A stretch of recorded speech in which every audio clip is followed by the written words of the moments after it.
Welcome. City of Lamarque City Council Workshop of July 12th, 2021. Notice is hereby given that the City Council of the City of Lamarque, Texas will conduct a workshop on Monday, July 12th, 2021, beginning at 6 p.m. in the council chambers at 1109 B Bayou Road, Lamarque, Texas, as well as a teleconference hosted through Zoom for the purpose of considering the following agenda. Robin, the meeting has been called to order. Would you give us a roll call, please? Sure. Councilmember District 5. Here. Councilmember District B. Councilmember District C. Present. Councilmember District D. Present. Mayor is here. Thank you, Robin. Let's stand if you're able, so that we can have our invocation. Let the record reflect, Robin, that in the future, if at all possible, that we invite ministers from our local houses of worship to come and pray for us. That's a tradition we need to return to. So if at all possible, if not, certainly we'll pray. But as many as you can schedule, we would sure appreciate it. Let's pray. Father, we thank you certainly for this day and for your Son, Jesus Christ, who has redeemed us from the least and the lost and has brought us to a place of salvation. And certainly with that, Lord, we thank you for this city that we all call home. Lord, we pray now that you would open our hearts to your will, that our minds might seek your wisdom, that we might, Lord, collaborate with one another, consider one another. Lord, inform senses as we do the people's business tonight. Lord, shine on us. We ask it all in Jesus' name. Amen. Let's all turn toward our flag.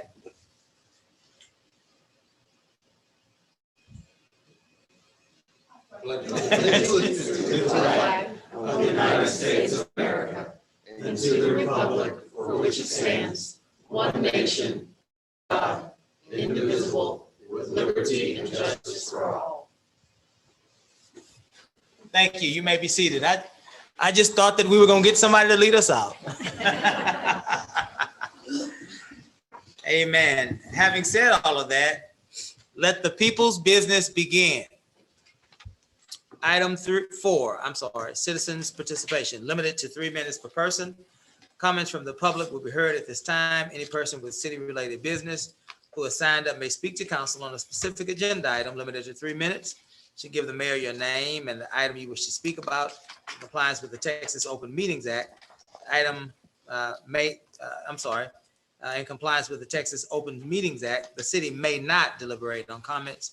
Personal attacks will not be allowed, and personnel matters should be addressed to the city manager during normal business hours.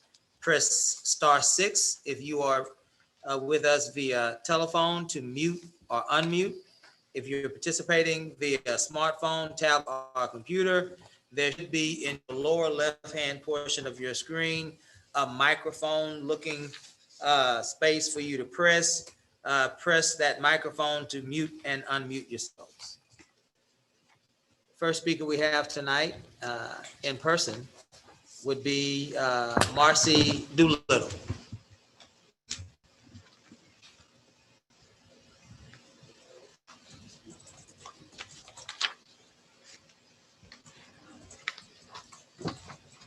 Ms. Doolittle, would you give us your full name and your address, please? I'll give you my nickname. How's that? It's Marcy Doolittle at 1428 Foreman and Lamarque.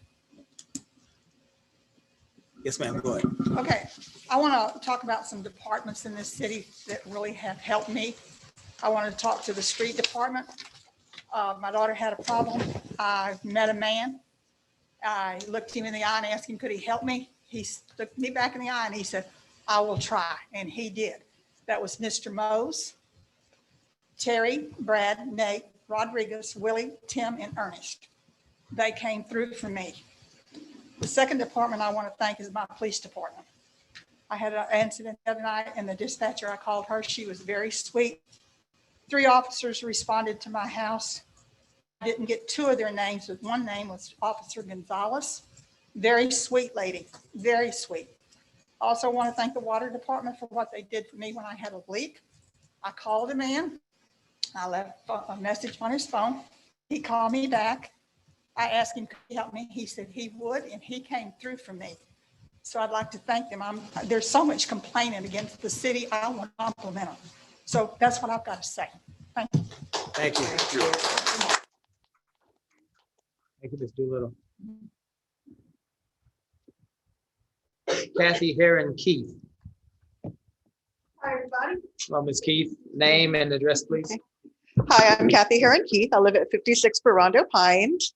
I'm here to say that I think that the intern program has been a huge success. I've had the great fortune to work with these young kids several times now, and they are absolutely brilliant. I just want others to know what good people that we have in our city, and our kids are wonderful too. In addition to that, with the hiring of a new city manager, police, fire, I think we should work within the people that have shown us what they have done for our community and have a vested interest. I want to continue to see that. That shows our kids that when you do a good job, you get promoted, you get, become something in the city. So I think that would be really great. Congratulations, Chase, Mr. Merriman, and Watson, I think his name is. Wagner. Okay. Anyway, thank you all for your time. Yes, ma'am.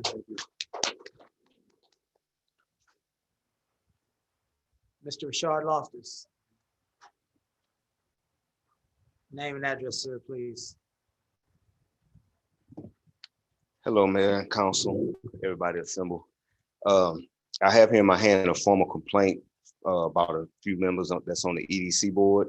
I'm not gonna call no names, but I'm gonna hand it to you guys. Y'all can take a look at it and go from there. Okay. Give us the address. Yeah, 309 Johnson Street. Also, too, real quick, this is for you, Chase, since you the interim city manager. I'd like for you to take a look at what's going on in the fire department. Been hearing some really, disheartening things coming from some of the employees out of there. So I think that's a department that needs to be looked at. So take a look into it.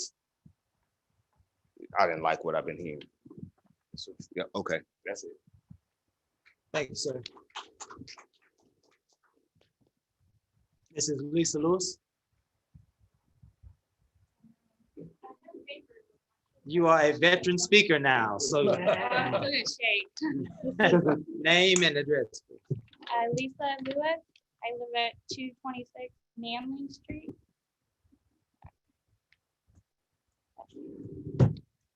Good evening, Mayor, City Council, and City Manager. Good evening. Today I'm here to discuss the chicken ordinance. The city slogan on Facebook right now is "Forward Together." Some of us can't go forward together without our chicken. We need our chicken. After speaking with several other pro-chicken citizens, the biggest issue with the current ordinance is the 100-foot from a dwelling clause. I'm here to ask that that clause be completely removed. I also spoke with other citizens against owning chicken. Their issues were noise, smell, rats, loose chickens, and that our yards are too small to own chickens. First of all, no matter what changes with this law, not everyone will be happy. We can't please everyone. Understand that.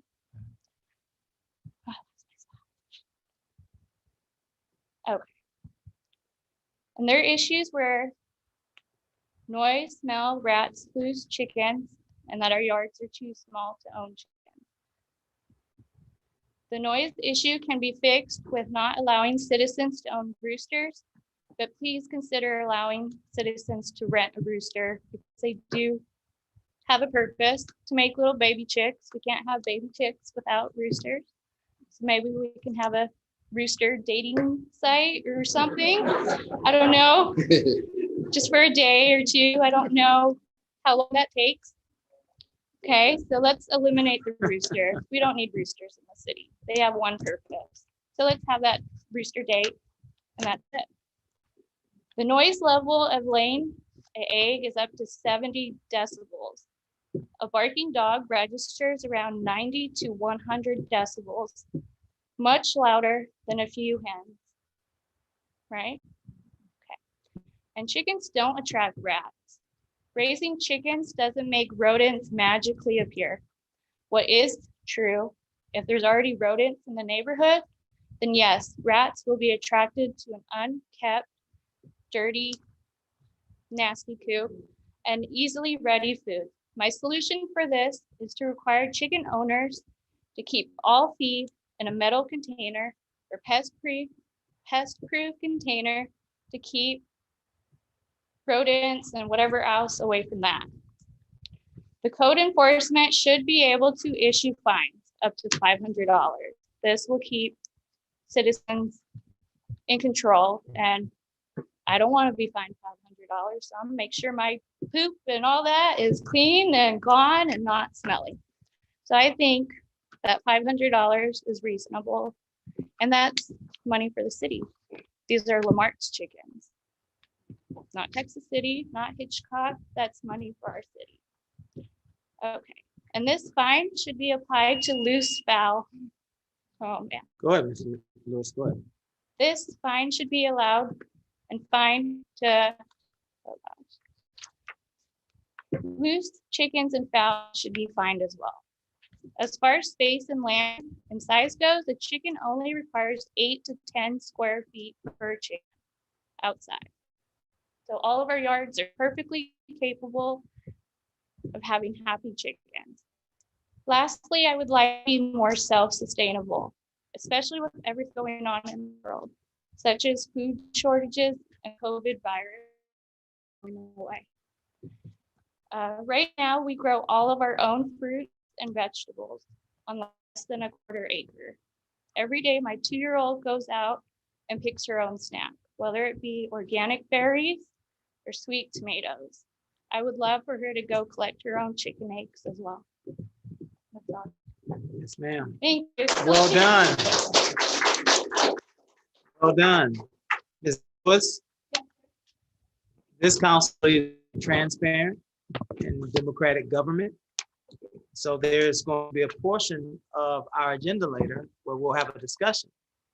And this council actually will engage the audience during those moments, because we can't make or remake any ordinances without understanding how that affects us as a community.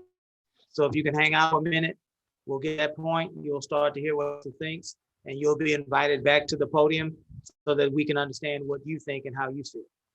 Thank you for that. Yes, ma'am. Mike Rock Bach. Is that the name on your social security card, sir? Give us the address. Mike. My name is Mike.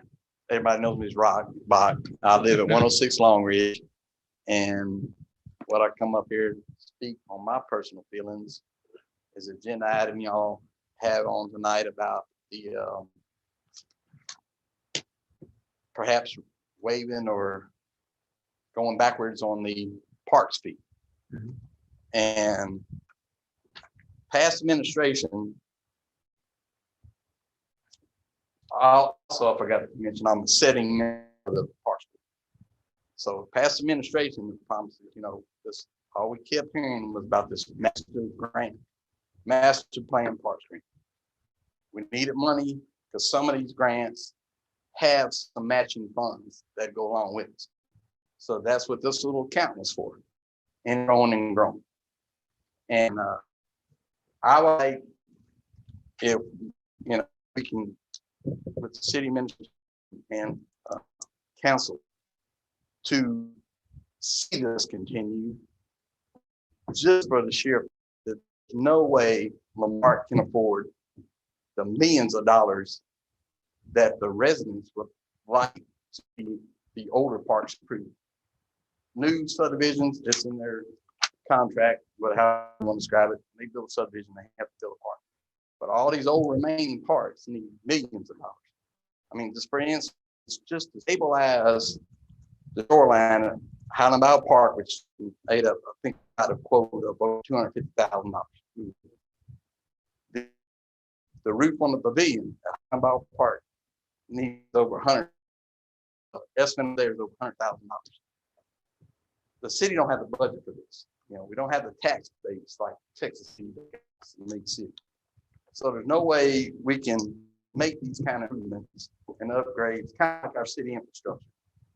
Again, city don't have millions and tens of millions of dollars to make these improvements, so they have to rely on grants. You know, so unless we either get a grant or we sell a bond, it's not going to happen. So my feeling is, we've been strung on 2 years now, nothing's happened, but finally in the 2021 budget, all approved to pay the engineers. The engineers within the past 3 months, 2 months, finally started doing their work as far as we knew. They met with the public. So me, myself, I'm not speaking for the park board, I'm speaking for myself as a resident also. I'd like to see this continue, but perhaps at a faster pace. Yeah. You know, I understand residents are questioning, and because we serve, even us, we serve residents. But you know, they like to see something happening for this $2. And it's been going on for years, 2 years now, and nothing's happened. Right. So this is me personally asking y'all to, you know, take this into consideration when you vote on that tonight. Thanks, sir. Thank you.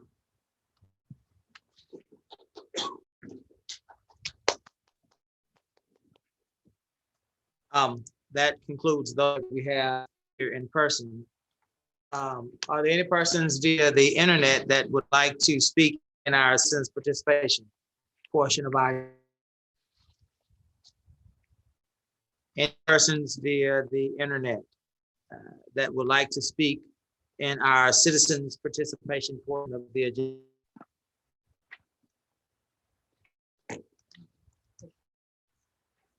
If you're trying to unmute, you need to push *6 or the microphone portion of your screen, the portion with the picture of the microphone.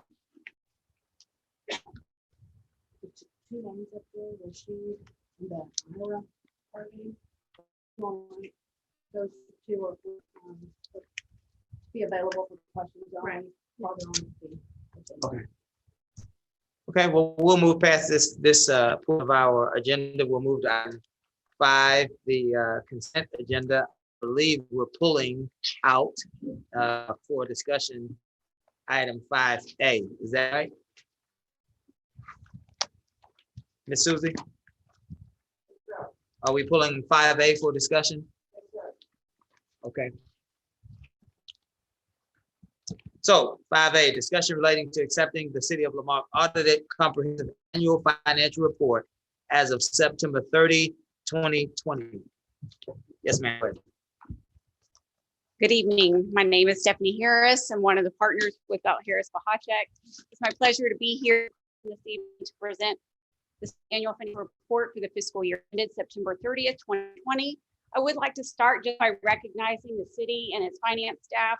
They prepared and presented their 2019 city financial statements. It submitted them for a special award program with the Government Officers Association of both the United States and Canada. GFOA, the city did receive this prestigious award. It is awarded to a city as a certificate of excellence for financial reporting. This has been included in the 2020 report within the introductory section. This is a very prestigious award, which the city must not only present financial statements in compliance with accepted accounting principles, but also follow additional rules and procedures to present supplementary information to make the financial statements a more user-friendly and comparable document. With that, page 15 is our official report to council. Very pleased to say that we are issuing a clean, unmodified opinion on the city's financial statements. Unmodified being the highest level of assurance we can provide as the auditor. The financial statements are materially correct and that all disclosures required by generally accepted accounting principles were included. On page 33, this is a statement of net position for the city at September 30th, 2020. It is full accrual, simply meaning we have accounted for all of the city's long-term assets, as well as your long-term liabilities. The city ended the 2020 fiscal year with approximately $73 million in total assets, over 44.9 million in total liabilities, leaving you with an overall positive ending net position of 28.5 million. Now, 28.5, approximately 24.3 represents this long-term investment in capital assets. Page 34 and 35 is the statement of activities, also full accrual.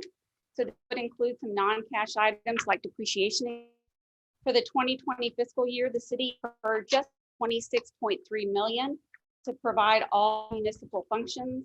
Of that 26.3, you'll note that approximately 9.8 million represents business type activities in the form of both utility service as well as sanitation. The city had just over 16.4 million to provide all of its general government, public safety, and public works expenses. The city also collected direct charges for services over 9.1 million. You had operating grants and contributions of just over 1.1 million. A significant portion of that funding included COVID relief funding.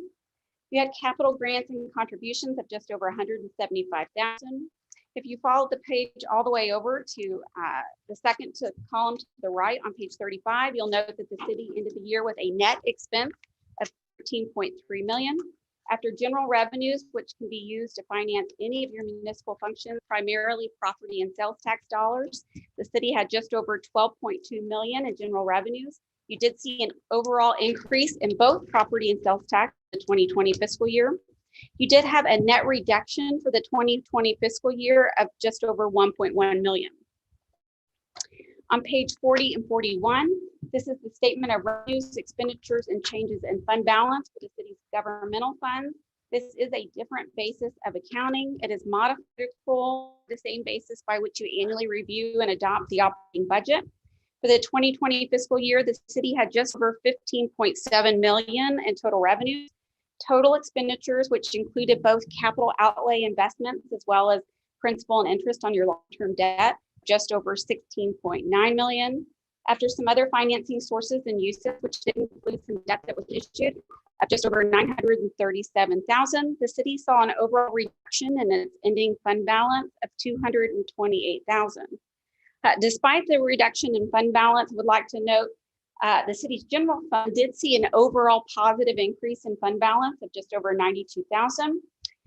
And also, as you look at the financial statements, one benchmark or rule of thumb would be to evaluate the ending fund balance within the general fund in comparison to your annual operating expenses. You generally want to see at least 25% or 3 months of annual operating expenses. The general fund ended the year with approximately 6.8 million in comparison to your 2020 operating cost. That represented just over 7% or 6 months of ending fund balance. Concludes my remarks on the financial statement. Part of the audit process, we also did conduct a single audit.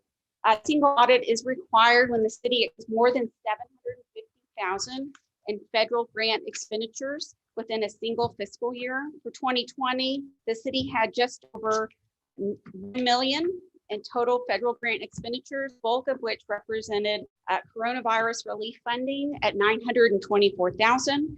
Very pleased to say that as a result of our testing of this particular program, we also issued an unmodified opinion on the city's compliance with its coronavirus relief fund. In addition to that, we did also issue a management letter. We had 2 comments. One, we'd like to see some changes or improvements within the city's financial closing process, as well as within the utility billing rate structure system. Council adopted an ordinance revising the existing rate structure the 2020 fiscal year. Independently recalculated that. We noted a difference between our expectations and what was known. We're simply recommending that take a look at this and see whether any changes are warranted. And that concludes my remarks. Okay, and we're for some questions tonight. Our agenda, and at some point, I hear me chime in. 3-minute warning. Robin and Kyle are saying to me as far as time goes. But let's open this up. Who wants to take a shot at it? Well, I would really just like to ask the recommendation at the end. We saw that in your notes that was pulled up. Can you just enlighten us on that a little further? Sure. So we recalculated several utility bills. Again, we did notice a difference in what was billed versus our allocation. And so in reading the ordinance, I would say is room for interpretation. And so there was simply a difference in interpretation, and we feel ours would be more in line with industry interpretation that was taken. And again, it's unclear whether a change is warranted, but would encourage the city to do further.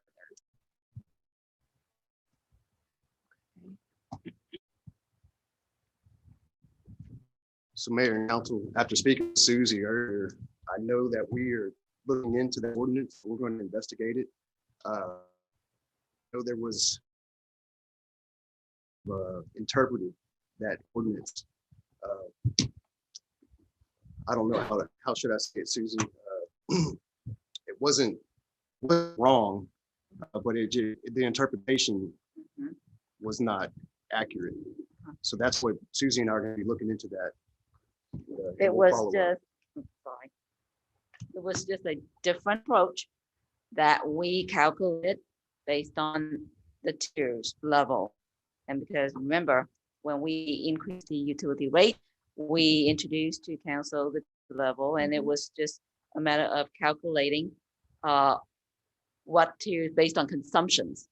So if we applied the industry standard approach, we would, moving forward, would build citizens less based on consumptions, what tier you're falling. So there'll be different savings. That's still going to be savings. Okay, it's just a different approach that we would apply in terms of calculating the water rate towards your consumption. I thought when we introduced the tiers, because I remember that was just last budget season, right? Or was it right? Two budgets before, yeah. It was all based on consumption, right? It was all based on consumption. Were fairly outdated, Right. right? And so we needed to catch up with, like, we have some commercial accounts, right, that are way underbilled for the consumption they have versus some people who are way overbilled for their consumption. So we were trying to get it more equitable. Is what you're saying, that when we passed that ordinance, then what got applied practically was still too much for some people? Like it just wasn't slightly much. For example, if you're in the base level, base tier, which is I believe eight some dollars. Anyway, well, this is the same. That's matching. You're at the base tier. And then the next tier level is 1,000 to 2,000 gallons. The two approaches would still match, no difference. Now, when you get into the 3,000 to 5,000 gallons tier, you start seeing a difference of about 16 cents per month variance. And then when you get to the 11,000 and above, that would be equate to about what, $14.41 per month variance. Yeah. So that's the difference that we're talking about. It's from 3,000 gallons tier upward. Okay. I guess what I'm confused about is like how, like, I feel like we're speaking carefully, right? Because we don't want to, I don't know, say anything wrong, but I'm confused. Let me, so, and if I'm confused, I can only assume. Let me try to take a stab at it. So we, as a council, because we wanted to deter over usage of water, we came up with in ordinance form a tier system. Right. Right. And so if you use this amount of water, you would pay this amount. As you use more, it gradually from using more because we're trying to water, right? That was passed and then had to be implemented and executed. And so someone within our organization had to work with the company, the software that bills our water bill to these tiers into the system, right? Correct. That's where the breakdown happened. In the entering of these tiers into the system, right? And so as people begin to use water, if you were in a certain range, it sounds like, if you were in a certain range, you got overbilled Mhm. instead of being billed by the tier, right? Did I get it right so far? So far, yes. Okay, so that's where we are with it. That was caught in the audit, the way that that it should be caught in the audit. And so now we have to adjust, Casey, the entering of those numbers into that software system. And then Chase and Susie are going to have to tell us how we're going to make it right for the people that have been affected, because this is a transparent government. And we want to make sure that all of us understand where we are. So they're going to visit with us more on that, but Casey, I didn't want to take your time away. That's good. I just wanted Okay. to make sure that it was, that we were saying like, just wanted to understand the mechanism for how it happened. Got it. Cool. And just to be extra clear, I mean, we're talking more about the larger users, right? This is not your everyday average citizen. This is our commercial and our like like big apartment complexes and big and large users. Right. Okay. It's large users. Okay, cool. Thank you very much. I appreciate that. Ms. Cost. I have no questions. Just we should do what's right for the citizens. So if they get money back, let's give them their money back. So and then fix the problem so they can accurately pay it. And that's all I got, sir. Thank you. Yes. After carefully reading it, I am a little concerned. I'm glad you found it. But I would like to know the total amount that was on billed to the city, because as a resident, our water bills are typically high. I have a swimming pool, so I may be one of your larger users. So when I saw that, I was a little concerned that we've been overbilled. Mistake or no mistake, we're here to make it right? So I'm so glad that you're there to check us, because this is taxpayer monies, and I don't know if they're gonna call us the cleanup crew, but we're gonna try to do as much as we can to save money. Do we have that overall figure of how much was overbilled? No, we do not. Okay, can you get that for us? The city can certainly. Okay. Can you pull that for us? Yes, ma'am. To know how, just exactly how much was overbilled to our residents? Yes, ma'am. Thank you so much for your. Ms. Campion. So, to be clear, the figures in the note on the overbilling, those are what, not accurate, or I'm just wondering what you say. You don't know, for example, right? Are we talking about the management letter? Yeah. Okay, so in the management letter, we've used an illustrative example on max consumption of 15,000 gallons. If that were the case, which I would say that would probably be more on the exception than likely in the case in terms of average billings, but in that case, on the max consumption for a residential customer, only for water, not for sewer. Sewer appears to match in alignment with the ordinance. That would result in a $14 difference. But when you look at the city's reporting, most average consumption fell around 4,000 gallons or less. So it's unclear without looking at every customer for the entire period what those differences are. But That average use, that's around that 16 cent level, Yeah. right? So I mean, even though overbilling and it has to be rectified, it's not like a scary mega crisis for any one individual household. It's just something for us to obviously fix. so that's where your figure of a safe estimate would appear to be $60,000 would be the total that was overbilled. Is that accurate? I would need to go back and see exactly how the estimate was calculated, but my understanding is it was based on an average. And so it's difficult with an average to come up with exactly how much. And the city has over 6,100 residential accounts in addition to the commercial. Clarify something, just that this staff briefing here, and for purposes of discussion, you're suggesting, Susie, that we're gonna reduce water bills? So our suggestion at this time, based on the fact that an indifferent interpretation was utilized by staff, Was that the city just review the existing ordinance intent of council at the time to see if in fact, which way should be followed moving forward. Not that one way was incorrect or correct, but that you review the ordinance, review the intent at the time, get with legal, see if any additional language is necessary to ensure that the intent of the council is followed in terms of billing for consumption. So a process, I'm a process person.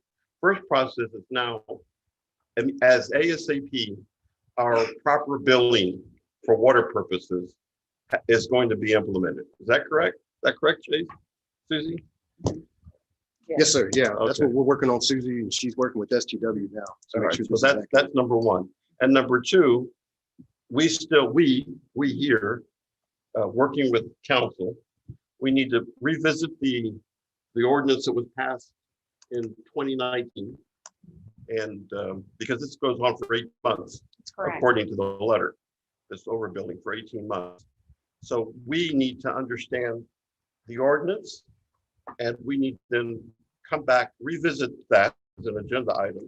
And then we, once again, need to make a determination, what amount of credit, if any, we need to, that would be accurate? Yes. Okay, all right. Okay, and just one final thing. Susie, when were you aware of this overbilling? When I was given the draft in June from the audit back in June. And so, and may I ask, inquire, what did you do with that information? I shared it with my immediate supervisor at the time, Mr. City Manager, former City Manager King Jackson. Okay. And was there any response then? No, sir. No. That's all. Thank Not you. yet. Probably he was waiting for the audit. I don't know. All right. Thank you. Would you help us do me a favor? And Susie, I'm probably going to ask you also, but would you just in layman's terms, talk to us about what audits do and why we need them? So the annual financial statement is a requirement for all local governments, whether you're a city, a county, a school district, utility district. It is required by state statute. In addition to if a city were to issue bonds, there's some additional requirements for your annual audit and filing for those purposes for your bond holders. The audit is conducted on a test basis. It is not practical for the independent auditor to come in and look at all the transactions that occurred during the year. And so again, we look at a select transactions kind of depending on which area of the financial statement we're looking to support. So what is then again, in layman's terms, so that the community can know, what then is the purpose of all of that? So what would be the goal? The idea at the end of the audit is that you're hearing from your independent auditor that we are going to issue an unmodified opinion on the city's financial statement. An unmodified opinion. That's the goal of That every is the city. goal. Yeah. Do we have an unmodified opinion? And the city did receive an unmodified opinion for its 2020 fiscal year financial statement. Would it be safe to say that our audit was clean? Yes. Okay. The other interesting thing that I find is that not only are we as a municipality subjected to annual audits, but anytime we have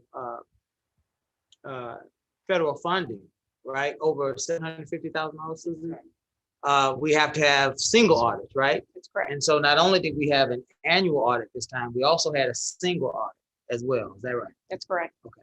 And you also said to me, Susie, this here's what I wanted you to either of you can answer.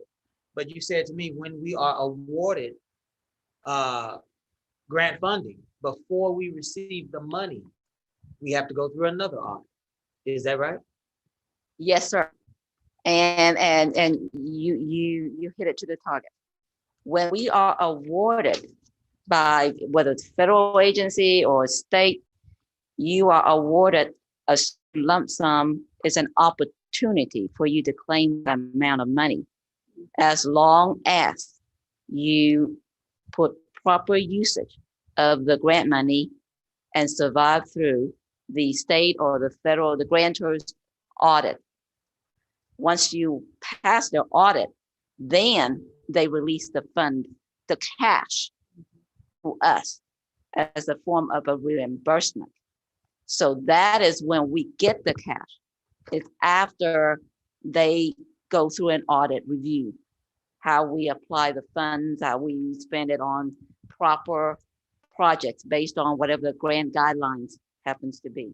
So yes, after an audit and they confirm that you are still in compliance with that guidelines, then they approve the funding and release the cash to us. And even if they advance the cash to us, some grants do that, like the COVID grant, percentage of it.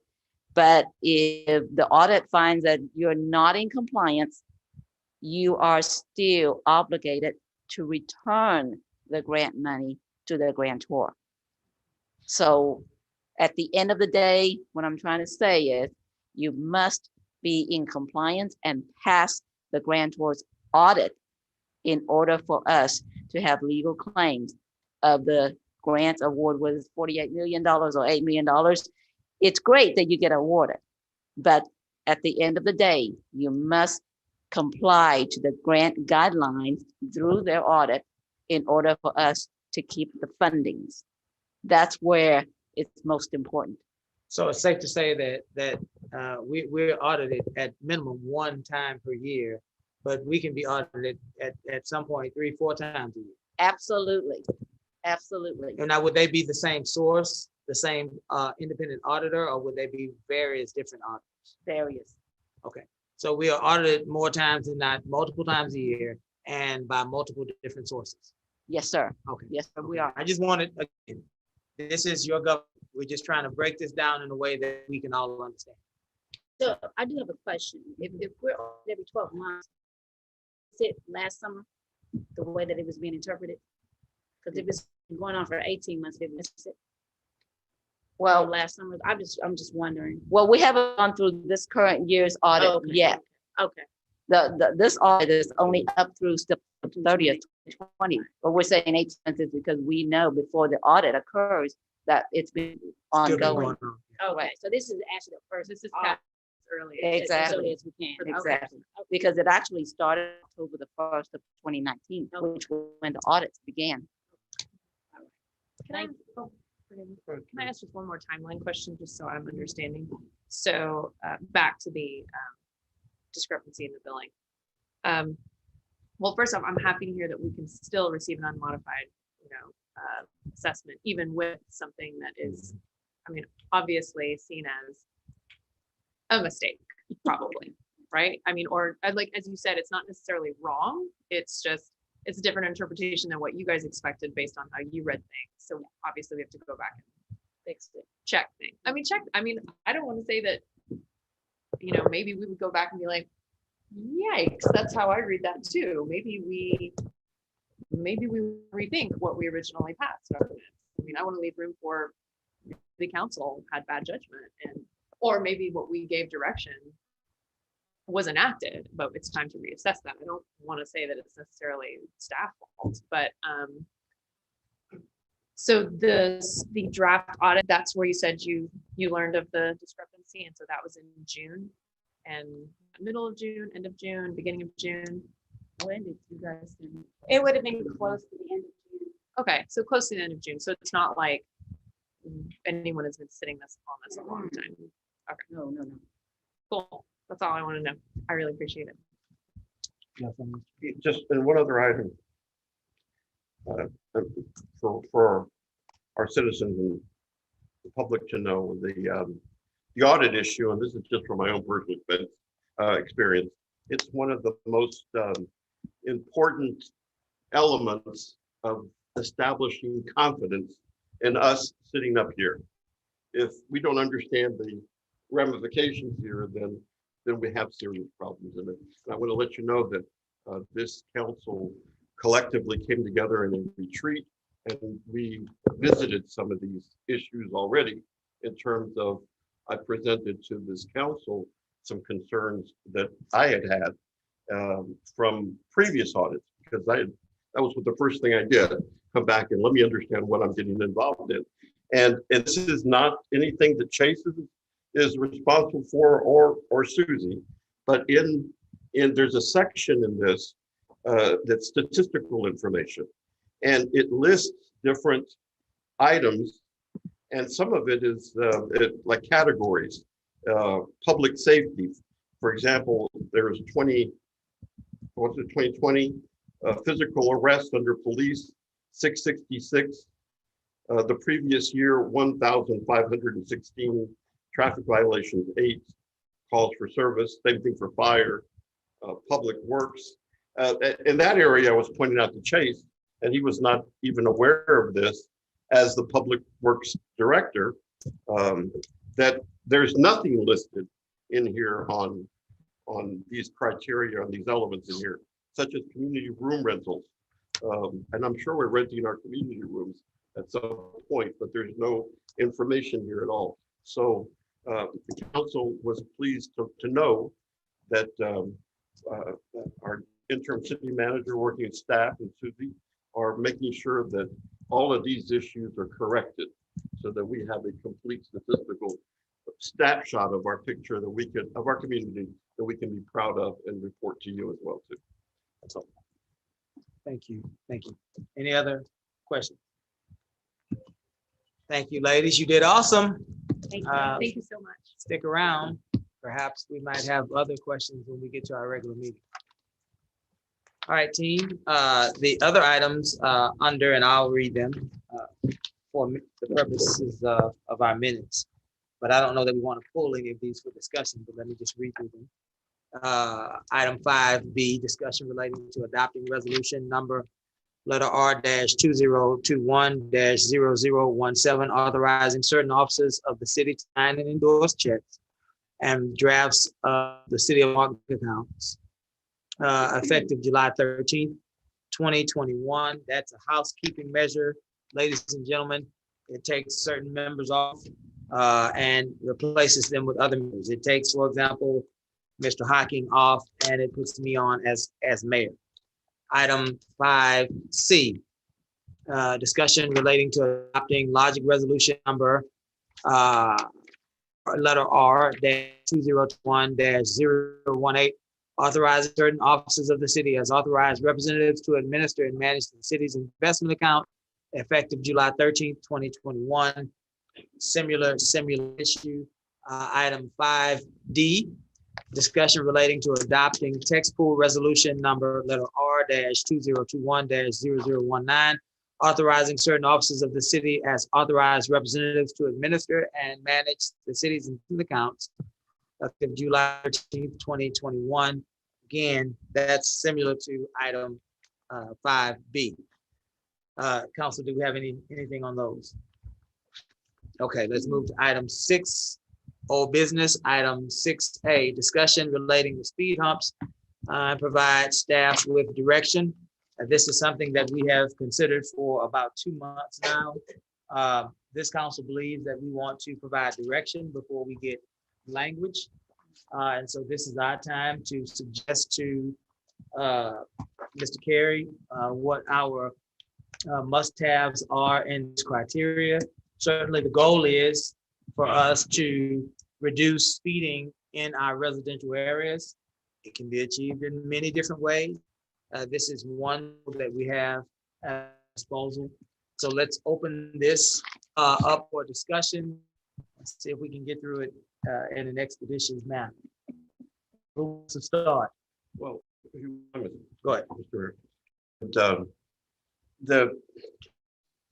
I hate to carry stuff over as old business, so maybe we can, as a suggestion, just go ahead and we'll get to an action, take it, but not pass it, because it doesn't speak to the issue. The issue is, how do we deal with speeders in our community? And speed humps and speed bumps are not the sole answer out there. There are other traffic calming techniques out there. And so it's, I sent to I said at their last meeting that I would, working with Dira, I said at that point, that I would come up with an idea of what I was looking for in terms of a program. And so I drafted that, and I call it the City of Lamarck Neighborhood Traffic Calming Program. It's the beginning point. It's the continuing. I passed a copy on to Gus as well to look at that. So it makes sense what I've done with council. I was actually going to suggest that we table it again. 'Cause Yeah. What you sent, I mean, it clearly looks like it's like the preamble before So- any recommendations are actually made. So Yeah. but it sounds on point. I mean, I certainly am on board and in support of the idea that what we want is some language that provides direction to citizens. Well, some language that allows us to have multiple measures when complaints come up. That isn't just, here's how to install a speed bump. Because I agree, that is reactive, and I don't think it's necessarily going to be the right fit. And there's been all this back and forth about what's appropriate, what's not. And I think the more holistic approach is talking about what are the multiple ways that we can have at our disposal, and a general maybe policy on the ways in which we consider those on a case-by-case basis, or the way that staff considers those on a case-by-case basis. But I like what you said, but it clearly needs, more work. Yeah, And so I was going to say, let's table it. I mean, unless there's some real urgency to this that I don't understand, it seems right that we get it right. If that makes sense. Well, no, there isn't any urgency from us as council and from the processes that we're looking to follow.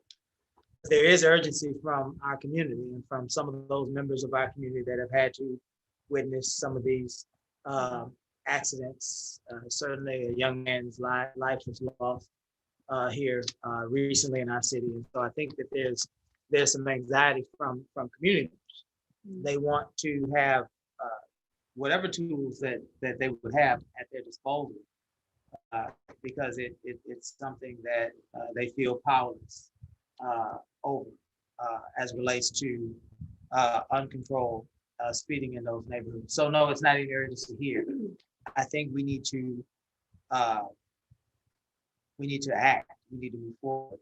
And if that looks like directing Mr. Carey to begin working on this process that we have before us, that Joe introduced to us, along with some of the things that we want to be in that particular resolution or that policy.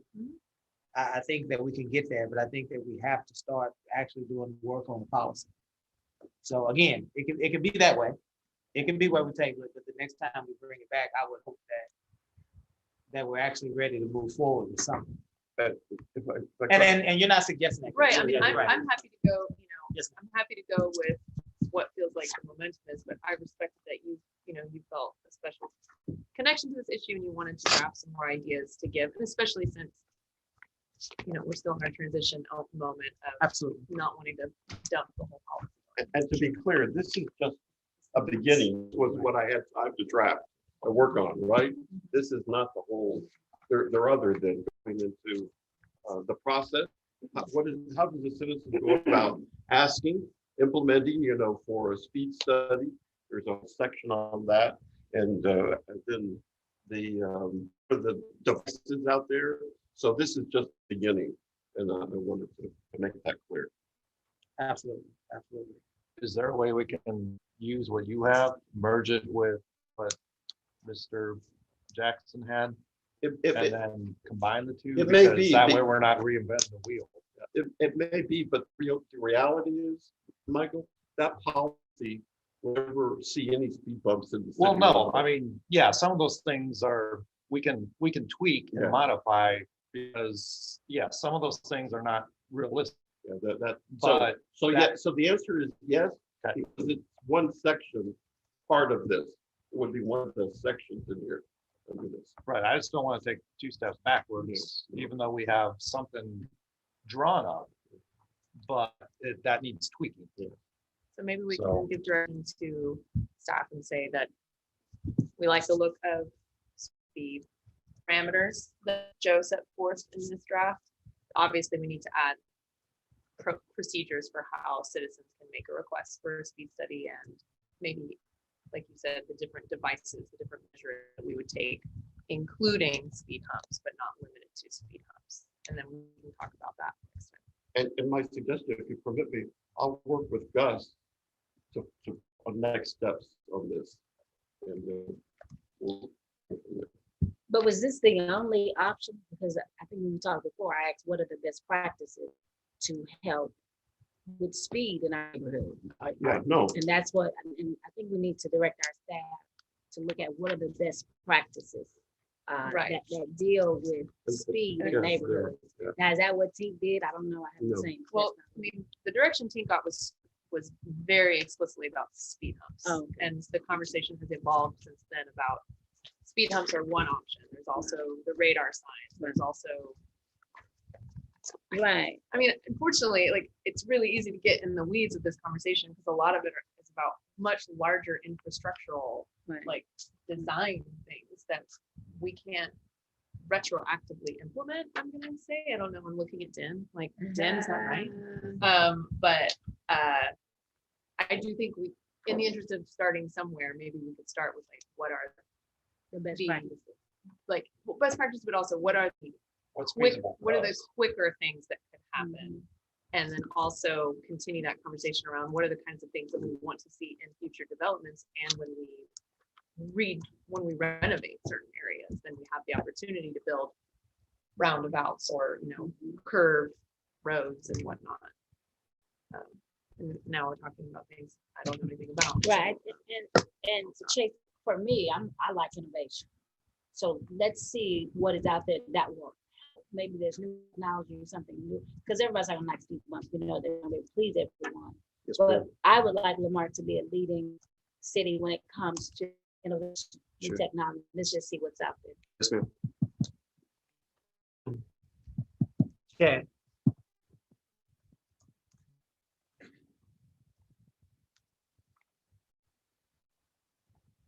Maybe you know this, maybe you don't, maybe Gus knows it, maybe Gus doesn't. Maybe nobody knows, we don't know. If anything in the law that prevents this council from acting to install speed humps or speed bumps on any of our residential streets. Not that I know. I think we've before. Not that I'm aware, as long as you're not putting them on major thoroughfare. Okay, so we could arbitrarily decide that we want to put one on Dahlia. We could do that? As far as I know. Okay. Yes, sir. Okay.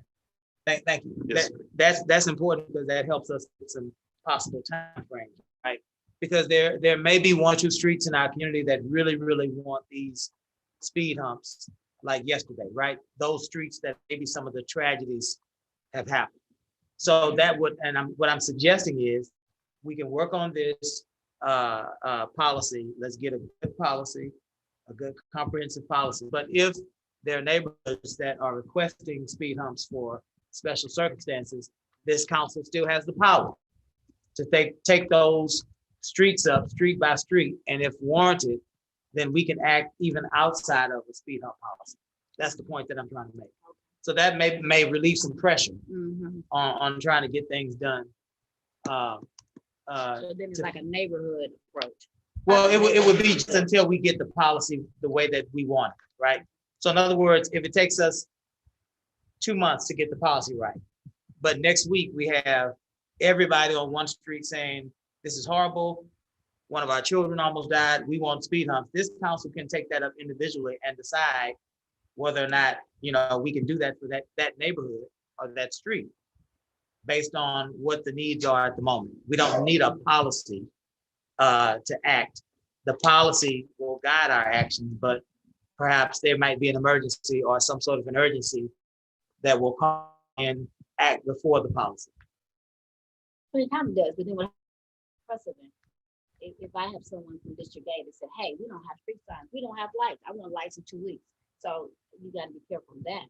No, I get that. Yeah, we're just talking about it. If there's a situation where we have another incident with one of our young people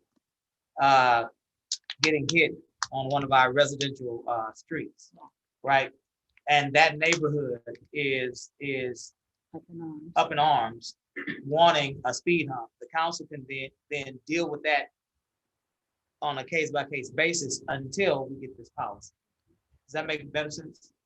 I mean, I understand what you're saying. It's either that, it's either that, or we expedite the process because our community has been waiting on speed humps policy for about 4 or 5 months now. I mean, I sympathize with what you're saying, and I certainly, I mean, it's a tough position to be in to say if an accident that we could absolutely say was the result of someone speeding on a residential street. Of course, we want to do something, and I would understand why a whole street would be up in arms. But I do agree with Kim in that that's tricky. We have to be careful because how could we say, yes, we will immediately respond to what you guys want on this street, but no, you guys on this other street who are demanding it as well, we're not going to listen to what you're saying. You know, I think, and then we find ourselves in it's just something to weigh. But you're right, we have that power. I just think it's tricky. I would necessarily use that power. So, it would really depend. And I respect what we do then. Need to get working on this so that we can get it done because it's been, agree. you know, it's been, again, for us, we're looking at it one way and I respect it. We want to get it right for everybody and make it fair. But for mothers and grandmothers and fathers and you know, fathers, they're looking at it in an entirely different way. Well, I mean, honestly though, I want to say, if they have anyone they want to take issue with, it's up here. I mean, there was literature in front of us, like, very quickly. It just wasn't what council wanted, you know, and we responded to that and said, you know, tore it apart as our prerogative and say, like, this doesn't really meet what I'm hearing from the community.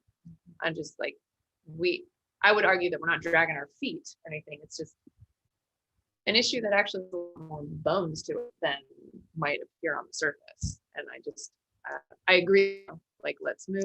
Yeah. Yeah. I just don't want to keep kicking it down the road. Let's we set a need to goal, come up with guys. some, but do it right. Yeah, let's set a goal to see if we can get something done by August, by our August meeting. You know, I like I said, our children deserve to be safe. Mayor, And nobody's saying that they don't. You know, that's not what I'm saying. I'm just saying we want to do this for our kids. in the meantime, can the one that's on the website have been taken down? It's a good question. Find out. We can take it down. Yeah, if it hasn't, can we get Yes, sir. that down? One people think Sure. that that's set in stone. Yeah, copies do that. Thank you, sir. All right, guys, anything else on 6B? Let's recap that really quickly and I'm in the workshop. Joe's given us some framework. We're gonna use that. We're gonna use what we have with already in process. Chase is going to email that out once he manipulates it or whoever his staff is manipulate it into a basic policy. Perhaps Gus might do that. I don't know who's going to do that. And then we will then add our comments to that basic frame, that basic policy, so that at the time August hits, you know, we should have a pretty good policy with maybe a few changes that need to be made at this level in an open meeting. Sound like a plan, guys? But just one night, I'm Go going ahead. to continue finalizing the work that I started. Sure. Good deal. That's fair. All right, guys, thank y'all for that. Item 7A, new business. Discussion relating to adopting ordinance letter O-2021-00122, requesting a zoning district change from L1 light industrial to R1 single family residential for lots 1 through 19K, Cook and Stewart subdivision located near First Avenue and Orange Street, Galveston County property ID number 196129 and 610851. Mr. Denho. Does anybody have any questions for Mr. Den? Good evening, Mayor, Council. No, it's been a while. Usually we're called on an as-needed basis. Mr. Carrier asked us to attend to kind of fill in some of the issues, some of the planning items, development service items. Regarding this particular one, the site is zone, the track is zone light industrial. It was originally part of a single family lot development way back when. It was platted as such. And this whole general area, although there are single family residential homestead there, the actual lot itself was originally planned for single residential. The developers requested to rezone it back to single family residential. Although it's approximate to other single family, but the whole general area around it is currently zoned I-1, and they're requesting rezone so that they can build single family homes in this area. Yes, sir. Anybody have any questions for Ben? That was clarification. Yes, sir. The city of Marque does not have a city engineer. Is that accurate? That is accurate. He's a You are a consulting engineer. Yes, sir. Yes, sir. So I would like to make sure that we're accurate in our documents. It should say city consultant engineer. Yes, sir. There was an assumption here that he's somehow employed by the city. I And now you're the infamous Mr. Ho that we've heard about in the past, by the way. And I will just make this comment as I was looking over. I'm always concerned, and ever since joint council, that miraculously we never have anybody except for that one commercial that came and commented in a public hearing with regard to the public hearings that are associated with these zoning changes. What do you attribute that? Are the proper notices being sent out to the neighborhood? My understanding is development services required to provide, if there's a zoning change, there's public, there's also mail outs within 200 feet of the zoning field. So all the mail outs have to be sent for property adjacent to it. Now, who sent those out? Miss Development Services. Development Services. Yes, sir. Yes, sir. I do want to make one correction on the agenda item in the ordinance. It should move as lots 1 through 14 and not 1 through 19. So I think there's a typo because the old plat documents in your package, the 4 looks like 9.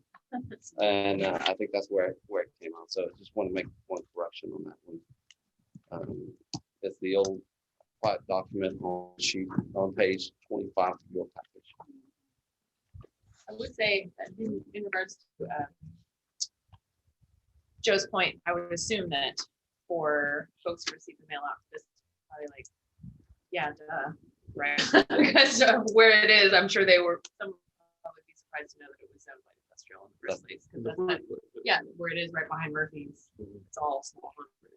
So it seems like a good rectification anyway. So. And you'll probably see this as the area start build out, especially areas that wants to continue to be single family. And because of the proximity to Texas City and all the plants, I can see why the council back then, when they adopted the zoning, that it makes sense for that area to be industrial. But since then, you still have single family residential homestead in that area.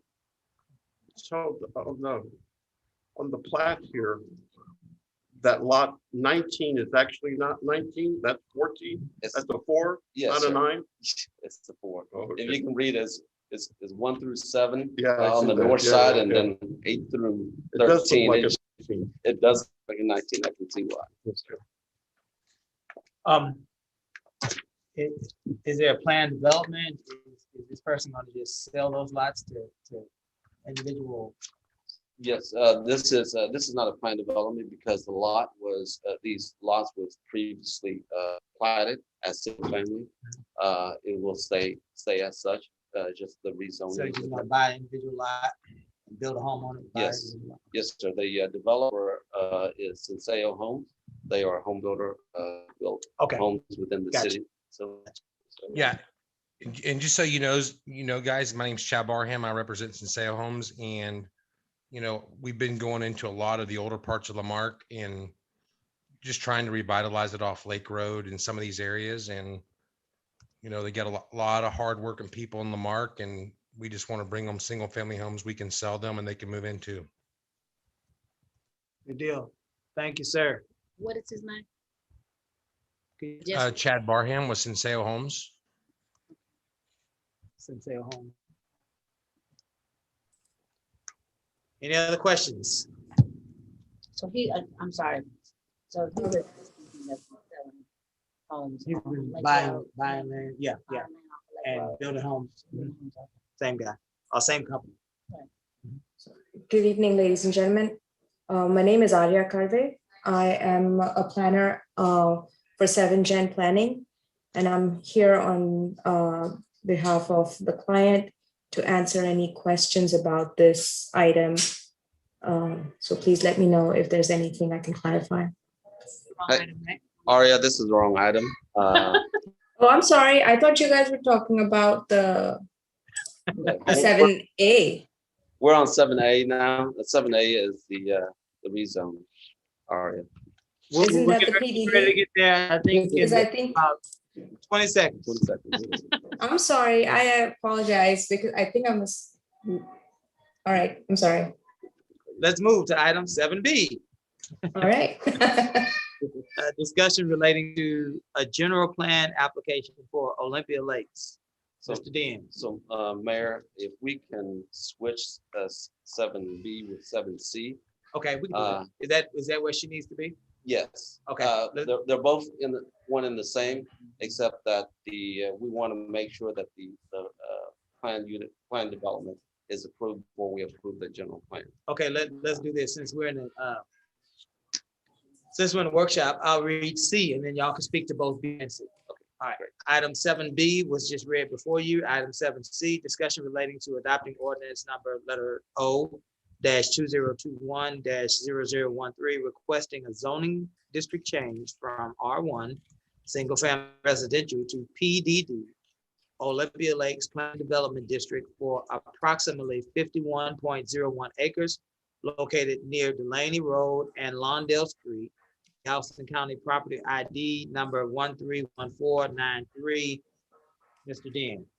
Yes, sir. The developer for this tract is looking at developing about 50-acre tract, net 47.5 acres for a planned development district. This is entirely for a single-family residential.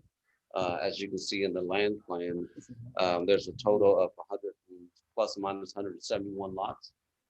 There's a recreational park right in the center of the property, and trails in the surrounding area around the perimeter and through the site.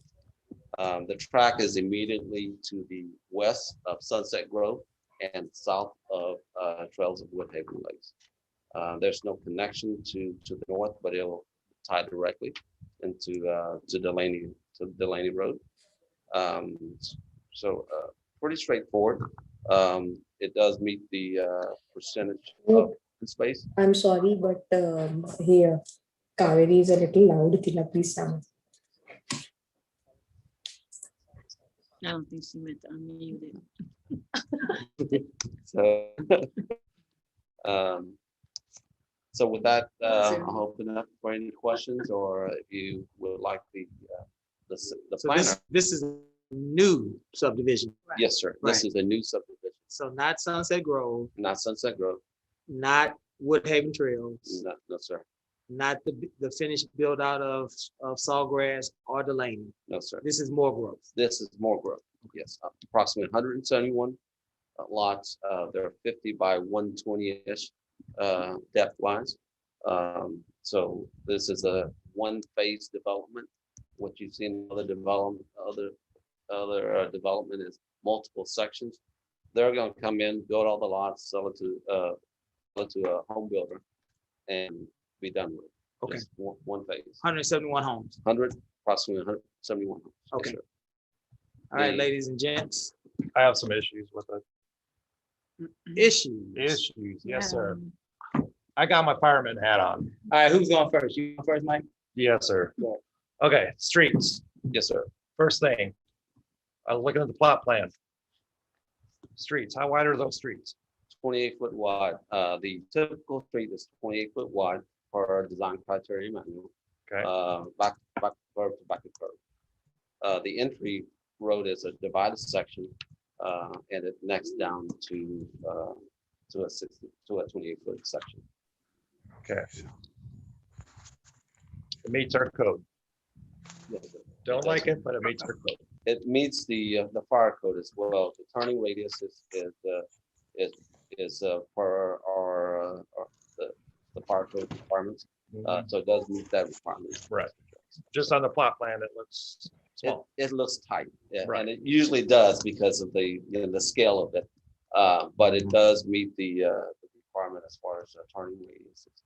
Okay, the second exit or second entrance. Yes, sir. My issue with that, and I've other people that I've spoken with have issue with it too. You get an incident at the wrong spot and it cuts off both those exits. And we've looked at that. The way the configuration, it allows for a second point of ingress and egress. Because the street system is looped, it allows if there's an accident at any point in the on the track, there's always another route out. So not really. Because if you look at that south entrance, okay, or south exit, yes, sir. Okay, that's okay for those people on south residents.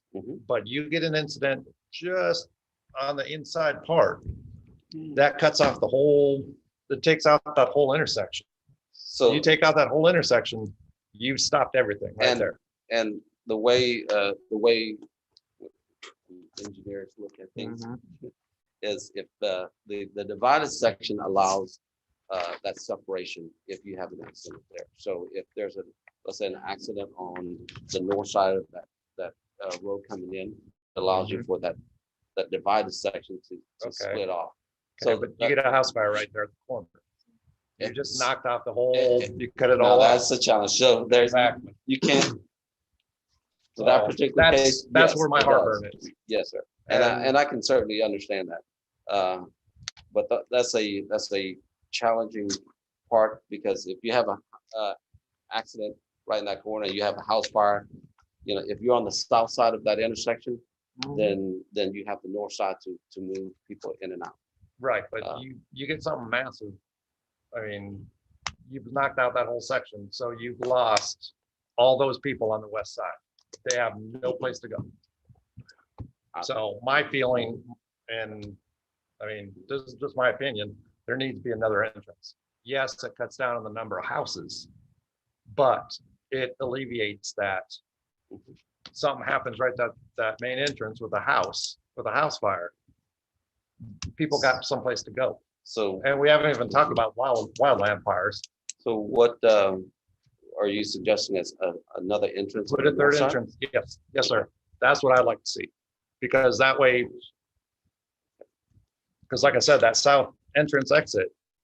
It only helps for the Correct. south. I don't Correct. disagree with you. Correct. So that's what I would like to see. Is another entrance. Yes, it cuts down on somebody's profitability, but looking at the overall safety of the whole community. Absolutely. So, Arya? Hello? Yes, sir. Can you comment on that, please?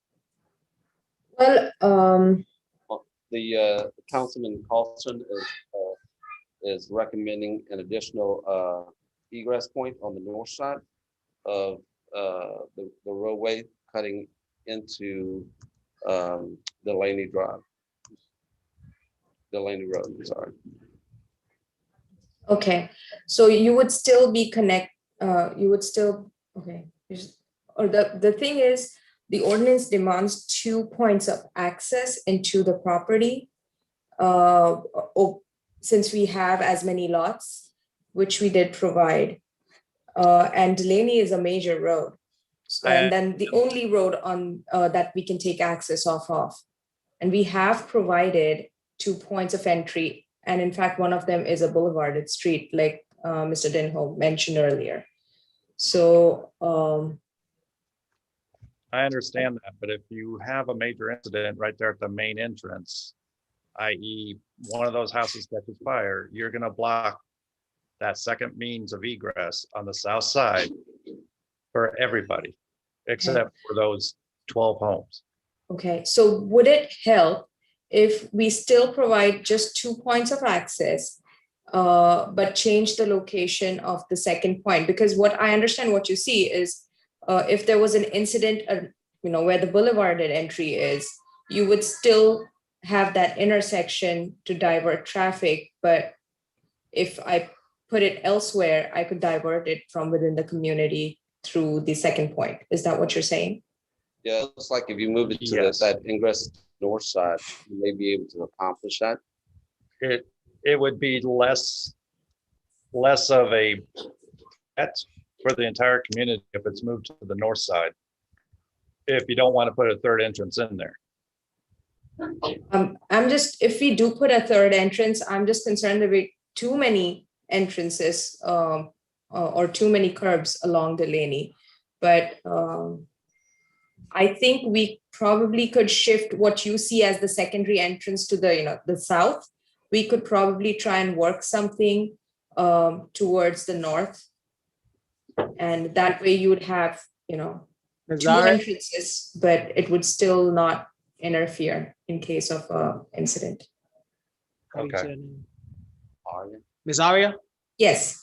Hold on just a minute. That was Mr. Carlson's proposal, but we have other folks that may need to help us to understand what we need to do. So hold what you got. Sure thing. Ms. McCullough, what are you thinking about that? Well, when it comes to fire safety, I am certainly gonna defer to Michael. That is not an issue I took with this plan development, but I'm gonna have to go with people who know more about me on that one. I had a few other questions about this lot, so I can wait. Yeah. My biggest thing, we don't have any type of tracks, walking trails, and What about the exit? I'm going to defer to the expert here. I'm not too sure about that part. I think he's saying, what Mike is saying is maybe the second location could be moved To the north side. to the north side. And then we can back up it. I just like green spaces, walking trails. We don't have a track in Lamarck where our residents can go, since Lamarck has, some TCIC has closed that track at the high school. So please allow developers know that, since you're our consultant. Joe, you got anything that's gonna turn that around? All right. Sorry. By the way, Michael, adding the third, and Gus, since you're with me on this one, that would be inconsistent with our ordinance. We would be asking somebody to do something above that. That's Right, but I appreciate it. Yeah, I appreciate it. I mean, if they just move it, that's fine. So That way it stays in our ordinance. yeah, just flip it on the north side, So- cul-de-sac that on the south side. So we can move forward with this with that caveat tonight. Yes, sir. Yes. And that'll suffice for you, Carlson. If we move it to the north side, that'll give you. One last question though. No. I'm just Yes, trying sir. to get to Yes, that. sir. That part, you okay, No, no, right? you don't Yes, that Okay. part I'm good. All right, go ahead. Okay, last question. Do we have sufficient water and drainage? We will. So the developer will be buying regional detention from Galveston County Drainage District number 2. Okay. And we're gonna have fire hydrants inside there? Oh, absolutely. Okay, good. We wouldn't approve it without it. All right. I'm Kate? done, sir. Okay. Casey. Okay, groovy. Couple things just to tick off. What on the map? What are the like little umbrellas that are scattered around everywhere along with the trees? But they're not trees. They're like round circles with the hash marks. They're all trees. They're all. Are those just representing smaller installations? Yeah, I mean, I was just trying to make it look pretty. No, I'm not criticizing it. I'm just like, are these umbrellas all of them, like, what's going on with this development? Yeah, it's just a graphic. Can think of them as crepe myrtles or something. I want to appreciate, I know, Din, that you and Derek specifically tell these developers to come with like the landscaping plans, because you know, someone asked about them. Yes, ma'am. I appreciate that. I, let's see. Sidewalks along Delaney. Can you talk to me about that a little bit? Because I know that it's not as easy as. They will be required to put sidewalks along. Right, and I know that you're good about making sure there's sidewalks within the development. I just wanted to, couldn't tell if it would be along Delaney or not. Yeah, so the sidewalks will be required along Delaney. In the plan itself, if you see those little red dash, those are proposed trails. Right. That will be included as this land plan being part of the PDD, and it's And we're the gonna be looking walking for trails. once they develop it. Okay, and there was a couple other things I thought it would be helpful to just say out loud, because it was helpful for me. It was an enlightening moment. So when I was looking at the dog park, I was like, I mean, I'm really happy there's a dog park. I was like, this is a big dog park. We've never received any kind of development it's a- that has, but I thought It's a drill site. it's a drill site. And then that made me go, a drill site, you know, perked my ears. But then I did some research and I saw how common that It's is. very common, That yes. that happens all the time in Texas, that public spaces such as parks within developments are also existing drill sites. Yeah. Whether or not they get used or they get used, but they don't stick a derrick on it, use directional drilling, right? Fortunately and unfortunately, drill sites are required for landowner that has mineral rights to be able to utilize that site for future drilling. Does it happen very often? Not really. So the best use of the space is a dog park or something that could be converted for recreational. It's quintessentially Texan. That's right. I'm excited about the dog park, and if I remember correctly, some of the feedback from those initial Parks Master Plan talks was a dog park on that side of town, right? Oh, right. But like in particular, there was, so that's exciting. And so then my next question is this park going to be HOA only, or will it be for the public to use as well? So the dog park or the dog park and the walking trail, other park and the walking trail. So the planning and zoning request the park to be public. Okay. Not just HOA, be public. And has been confirmed? Like, has that been? That would be what we. That's the recommendation from P&Z. So city council can agree. If city council agreed to require that to be a public park, then it'll be a public park. Then we would have to contain it. Then you'll have to contain it. I mean, no problem. It's a dog park, so get it. Well, there's dog park and the walking trails then and the other part. And the trails as well. But We are not planning to gate this community, so people will have access. And as you see, there will be sidewalks along Delaney, so you know it's fairly easy to access the parks and all right, trails. one more question about the park. So because it's such a nice, spacious dog park, it sure would be nice to have a slightly bigger human park. That roughly 0.9 acres. I know I'm making another profitability cut request, but it sure would be nice to lose maybe 1 or 2 of those lots and make the park a little bit bigger for human children and human adults.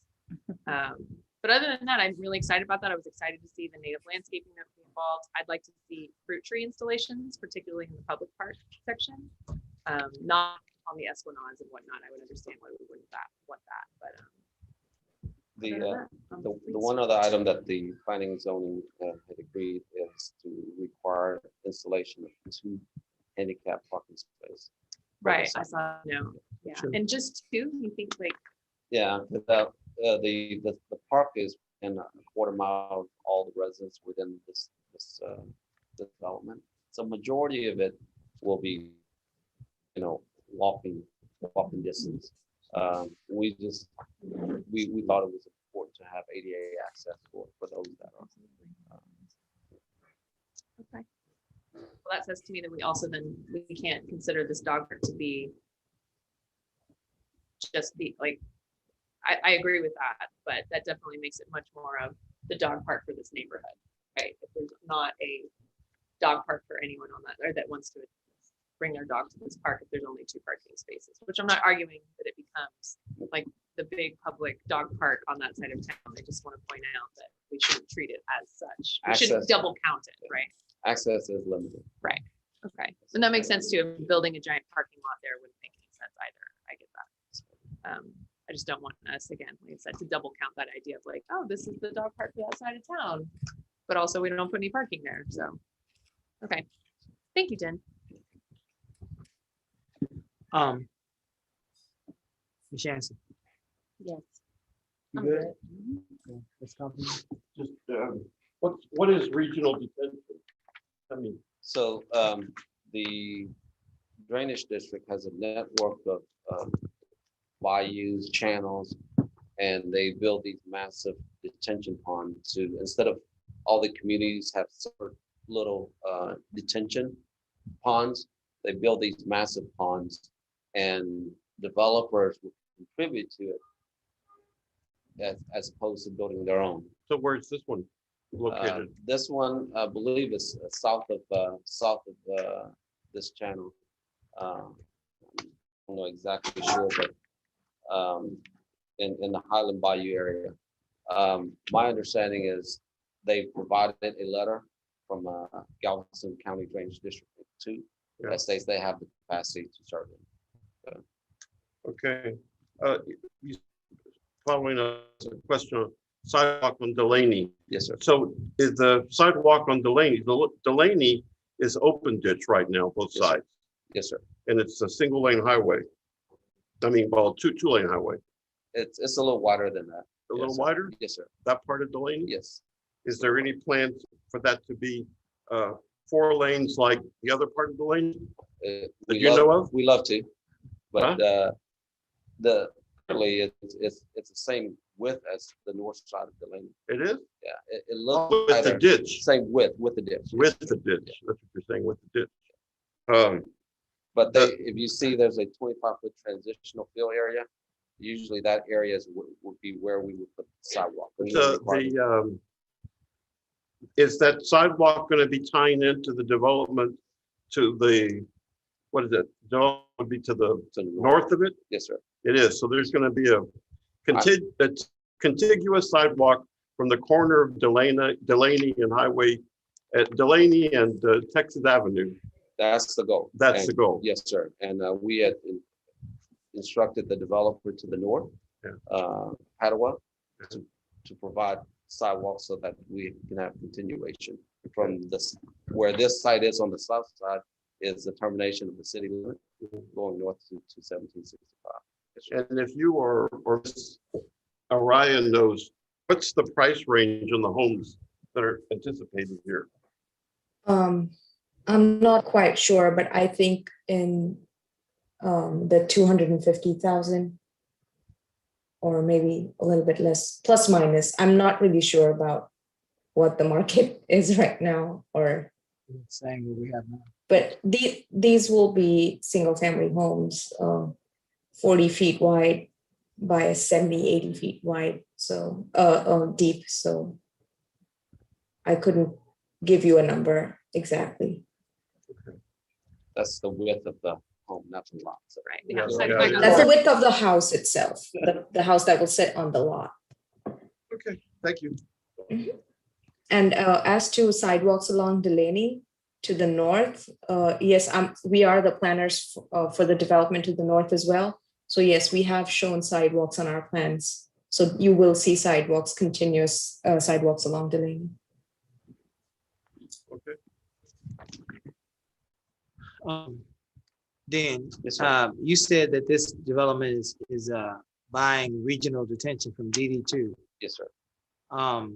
Tell me about that again. Where would that detention be? Regional and where would it drain? What would it drain into?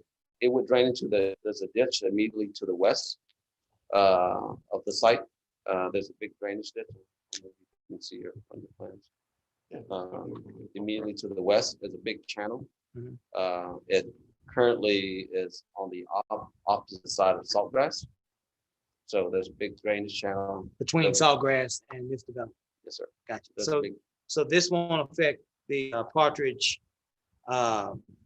Garrett, No, sir. all those streets. No, sir. This is a completely different watershed. Gotcha. Yes, sir. Thank you. This side of this side of the city has a more intricate network of drainage facility because it's newer and it was planned. So it's better developed, the regional drainage wise. Gotcha. Thank you. Anything else, gang, on 7A, I'm sorry, on 7B and 7C? One last question. Go ahead. These are gonna be for sale homes, right? Not For rental homes? For sale. Yes, For sir. sale, Single okay. family for sale. Okay, thank you. Good deal. Item 7D, discussion relating to adopting ordinance number letter O-2021-0014, requesting a zoning district change from MHP Mobile Home Park to EDD Gulf Breeze Tiny Home Community Plan Development District for approximately 3.05 acres, also known as 3108 Gulf Freeway. Council, I'm asked to ask us to, and also staff, to speak into the microphone so that those that are at home can hear us clearly. Mr. Dan. Yes, sir. I'll try the best I can. We kind of jumped on this on the last second, trying to figure out what was the planning, because Ms. Dara had worked on this, and also Gus. I'm gonna try to fill in the blanks. So my understanding was the existing site is a mobile home park. What they're in our ordinance, it requires that if one trailer moves out, then they cannot replace it with another trailer. So what the developer was proposing is, instead of having a vacant spot, they build basically on-site tiny home in place of the mobile home park. And that was the purpose of creating this PDD, because the city really doesn't have any type of regulations for rental community. It's almost similar to a multifamily, but we really don't want to call it multifamily. But it's basically a rental community once the mobile home is removed and a new tiny home is in place. So that was the request by the developer. Mr. Gus can fill in. Yes, so what Mr. Den and I were provided was essentially what looks like a site, not even a site plan, but a diagram as the mobile home community exists today. And then there was some handwritten notations that appear to be where the green space and kids park would be installed. Obviously, there's not any dimensions or anything about that, what it's going to be. But the developer wants to put in, as Mr. Den said, tiny homes. Of course, the details on what tiny homes are open to wide interpretation. Mr. Den and I tried to come up with definition subject to council's input and direction on what other communities have said tiny homes are. With the recognition that, as Mr. Den said, that this is it's being converted to a rental. And it's tiny homes that will be rented instead of mobile homes. And so that's why the tiny homes we have, they can't be affixed to wheeled chassis. They actually have to be affixed to a foundation, subject, of course, to all planning and floodplain regulation, building codes, and that sort of thing. So, if the developer is here and would like to.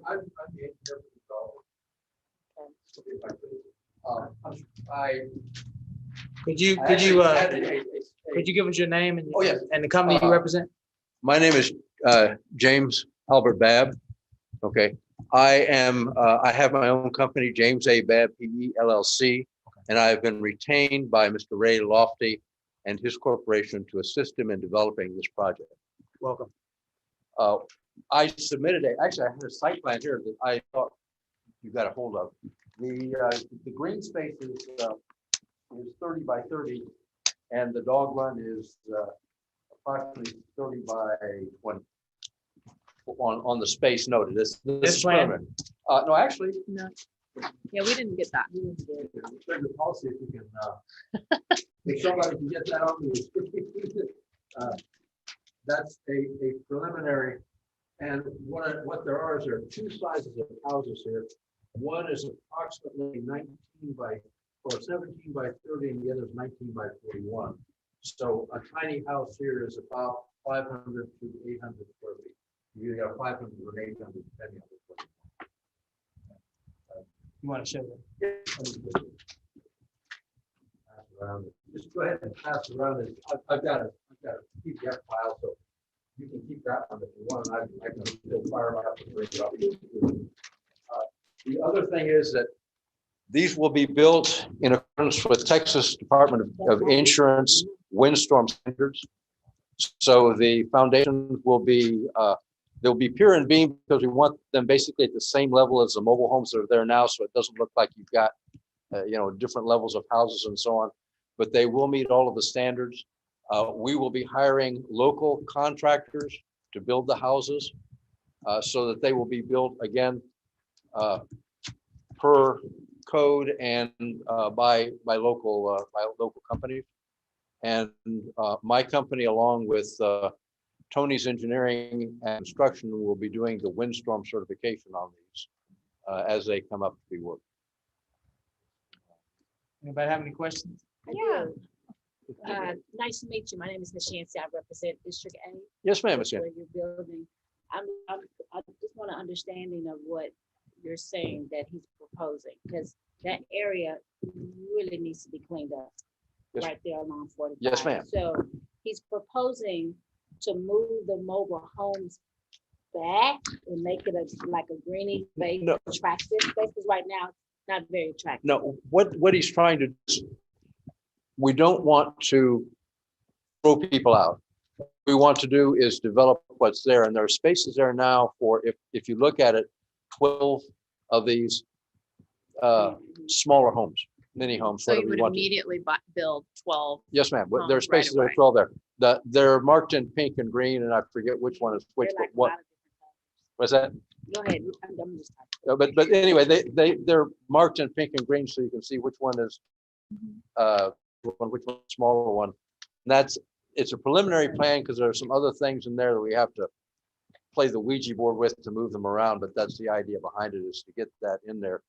The other thing is there are some mobile homes there now that are being subletted, and we are going to have those removed because subletting is not part of the of the plan, and that was approved by the zone council. We can do that because if someone is living there as a primary residence, they stay there.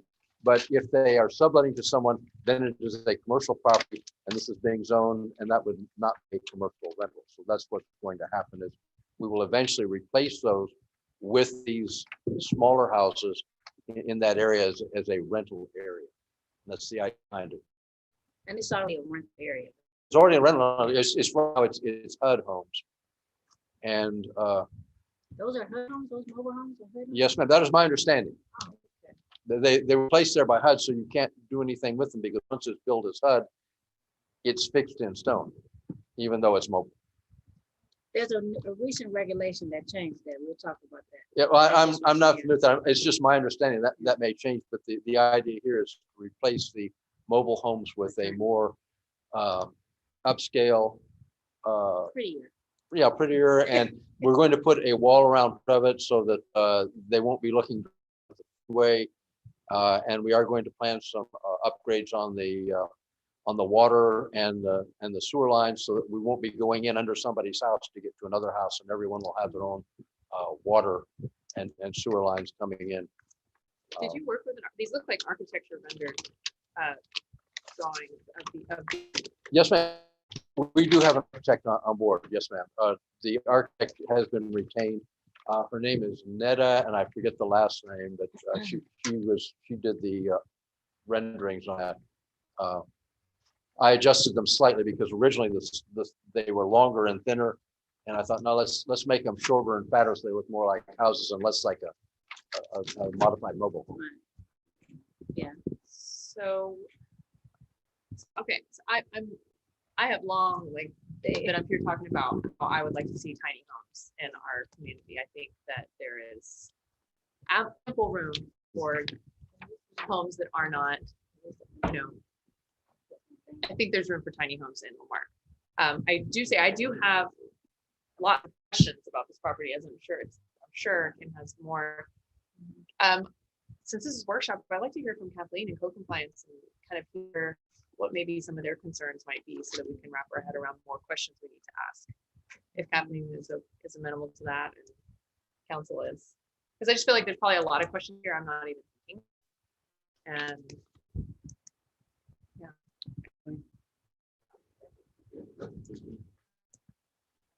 yeah, Dira and I spoke about this project when it was first conceived. I worked with the owner of the project for quite a while, trying to figure out solutions for the mobile home park. Right. I feel the same. Been here for a long time.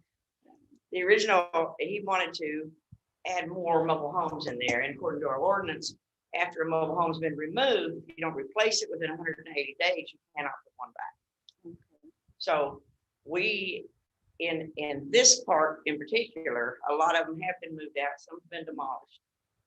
Because before it was owned, it was Gulf View before, when James Dawson was a manager of it. We're trying to come up with a solution for this. So he wanted to put mobile homes back in all these spots, but there wasn't room because of the current ordinance. So that's when the idea came up with the tiny homes. Now these are supposed to be stick built on the foundation. That's what I was told. That's the plan we have, and that's what the architect put in, and that's what I'm planning on doing as the engineer. Right, and they're about 500 square feet in each one. And basically, you're right. I feel like we do need this single that needs homes and stuff. It's just They're meant to be different, permanent. just Not a meant to be different mobile. affordability option. Not That everybody was my wants biggest a concern. giant house.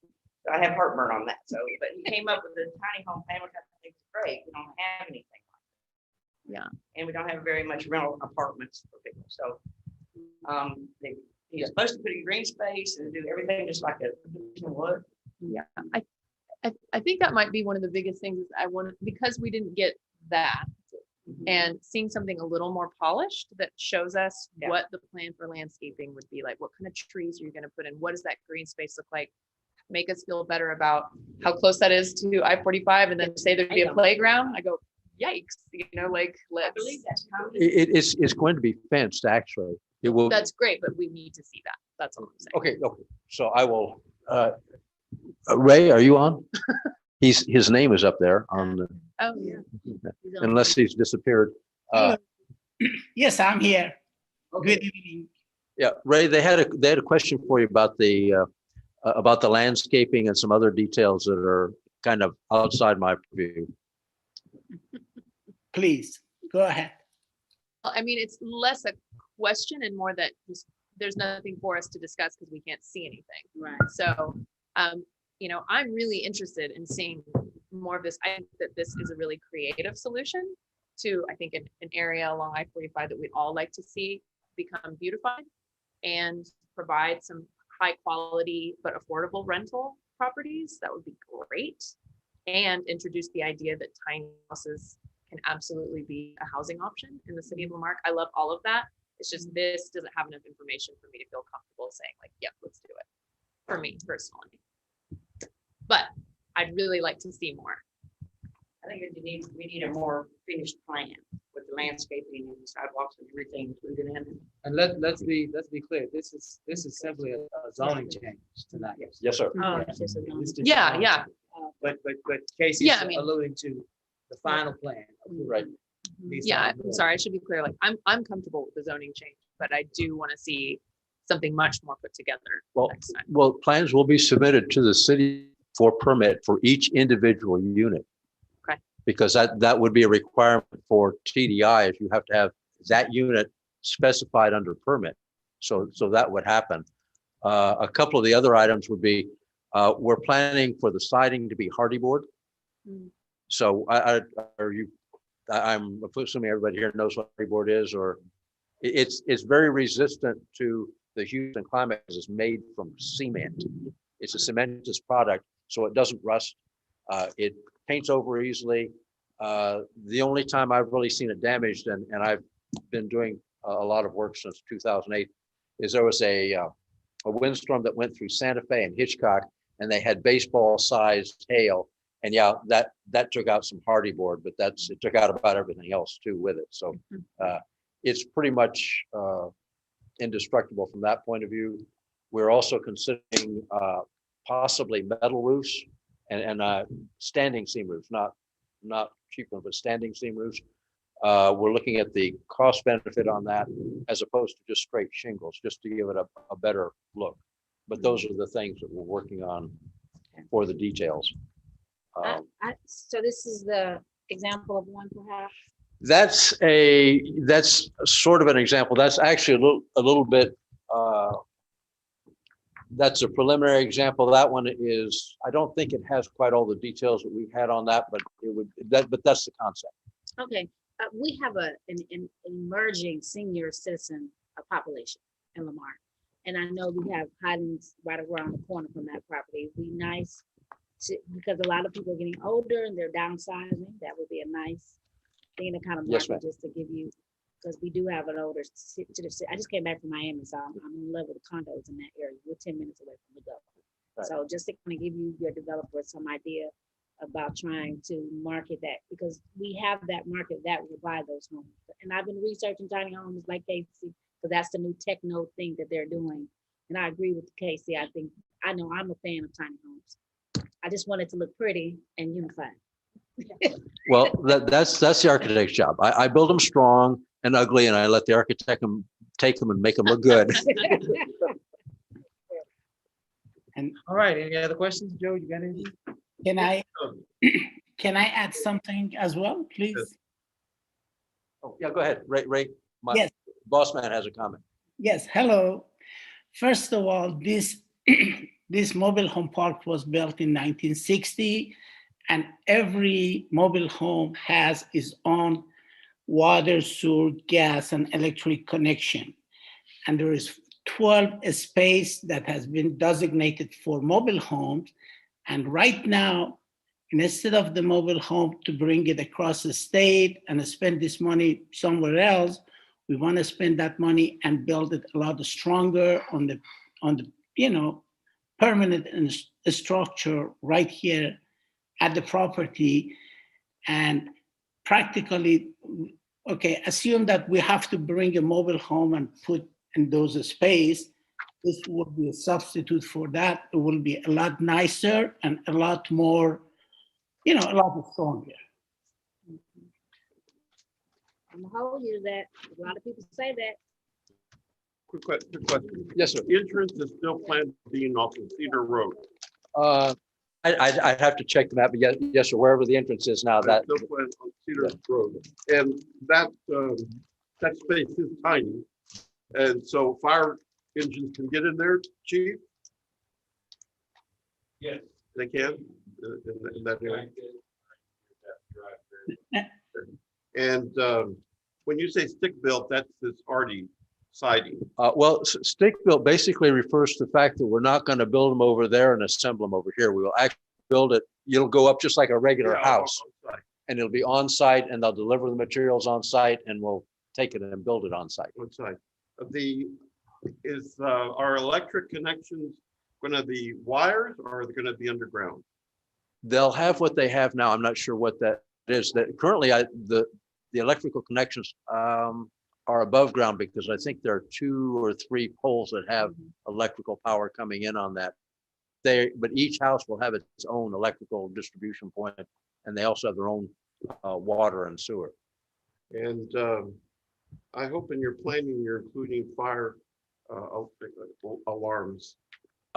We will comply with all of the on that, including making the windows an appropriate size so that you have the standard square footage to allow a fireman to go in with fully equipped equipment to assist as needs be.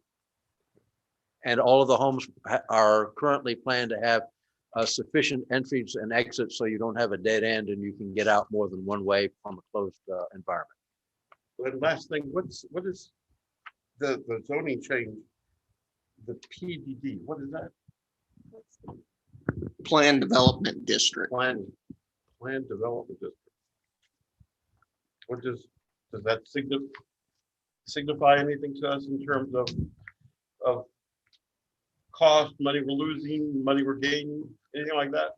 Cost wise, no, it's just, it was done as a method to allow, basically have some standard R1 stuff in there, but to allow for tiny homes as opposed to the normal homes that are built at R1. Okay, thanks. Certainly, this is a zoning change, but there are a lot of things mentioned to you, fencing and things of that nature, that we're gonna need to see sooner rather than later. Who is going to be the point of contact for that, so we can get a punch list? And because if we got a punch list, it's a lot easier to do this than trying to. I'll refer you to Chase, Mr. Carey. Okay. And he'll outline a process for you. Yeah, if you would, I guess it's best for you to coordinate with Mr. Lofty, because he's lead dog on this, and he'll tell me what I need to do once we get that done. Okay. Yes, sir. Sounds good. You got you. I'll be in touch. All right, guys, let's move on to item, I think we're at 7E.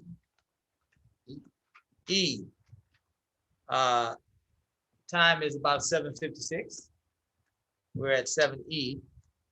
Let's get into a discussion relating to approving preliminary plat application for landing at Delaney Cove, section 14, located near FM 2004 at Mitchell Lane.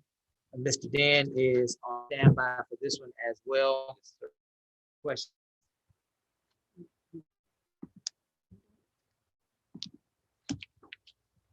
What's good, this the one that be to the north of the previous Yes, sir. development that we talked about. Yes, sir. This was included in into the Delaney Cove PDD. So that's a mention of Delaney Cove development. And this is tied to that same, call it drainage, regional drainage? Yes, sir. Yes, sir. There's actually a detention pond on this site. They don't require, you have an option of building your own detention basin or buying into the regional detention. The developer, because he has sufficient land, he's proposing to build his own. That's the one here? Yes. That's the one to the side? To the north. Or to the north, yeah, so north. You can see that A label. Yeah.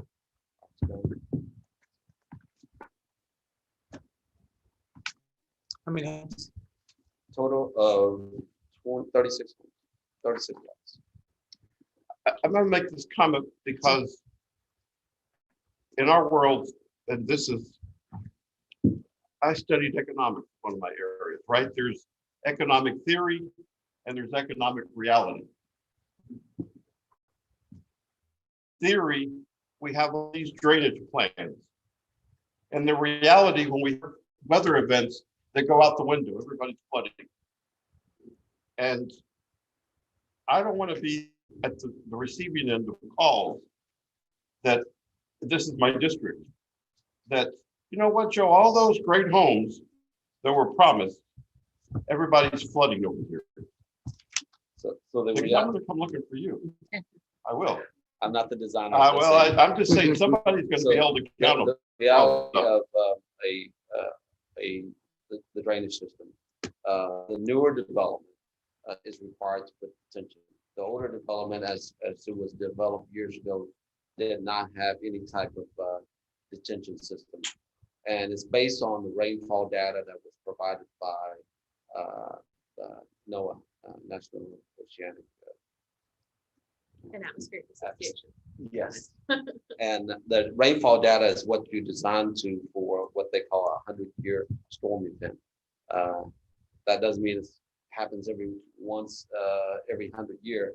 It's a 1% chance of the amount of rainfall that falls over a 24-hour period. So that's the basis of the design, that the whole Houston metro area designed to. So you have to be able to contain that much water and release just the undeveloped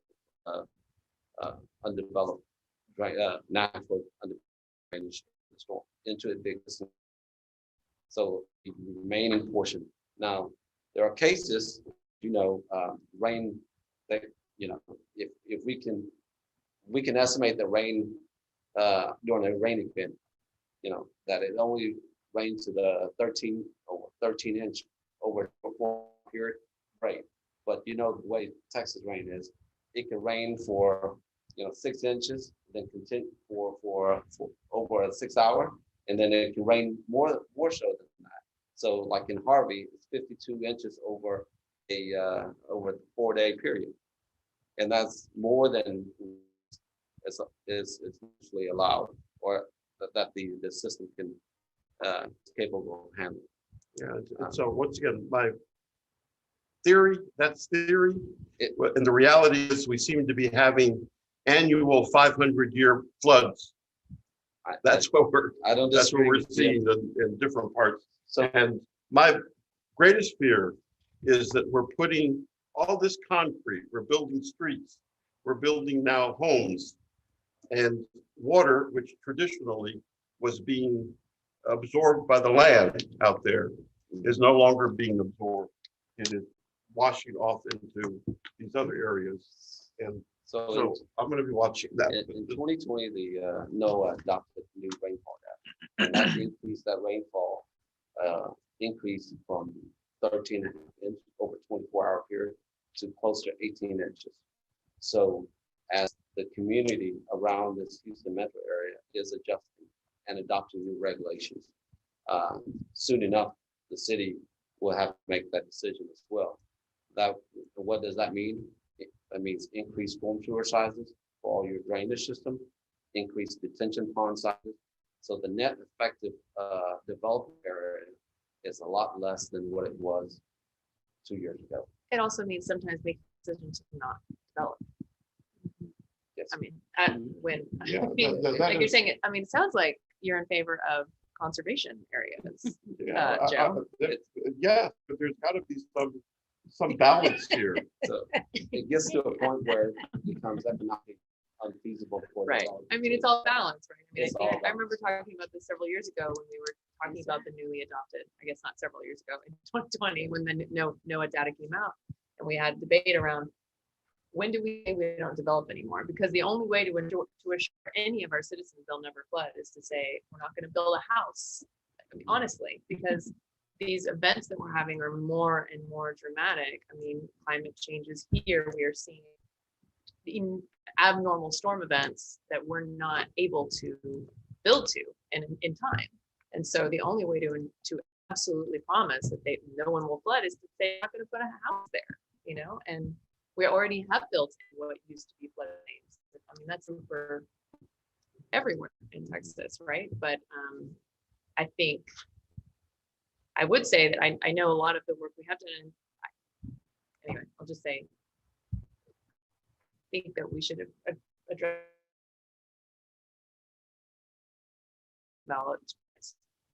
that with the needs of our city economically and the wants of people who live here. Well, ultimately, if we have flooding, what happens?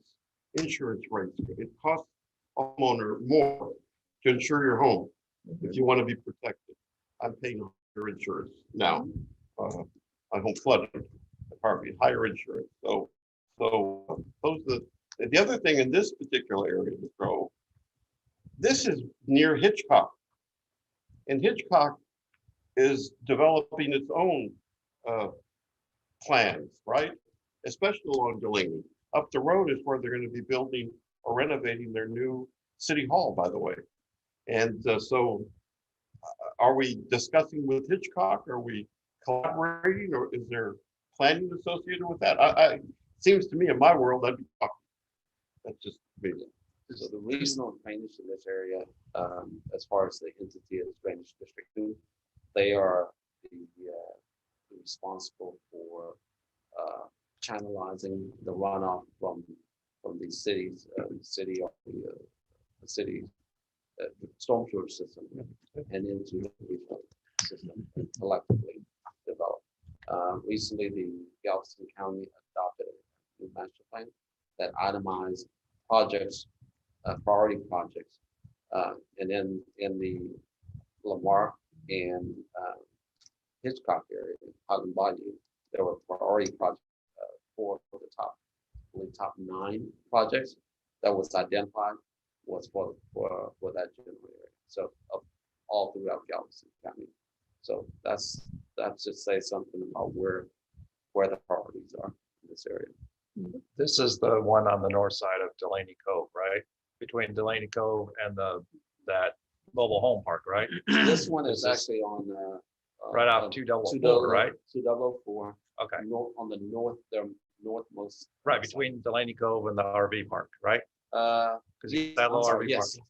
Yes, okay. So this isn't even near Yeah. what we just talked about on the south side. Yeah, This is off 2004. The north side of Delaney Cove, between Delaney Cove and that RV park. Yeah. Okay. 24. Yeah, There. so this isn't near what we just about with the. Well, but down the road, we've forgotten already a big possible development of dog track, which will once again, if it's treated over, will result in more water drainage issues there. See, that's where I'm remembering all of that. And so those are the issues. All right, gang. Wonderful discussion on this item. Any other questions? Last question I have, the turnabout. Did you know the dimensions of that on the turnaround? The cul-de-sac. Yes, sir.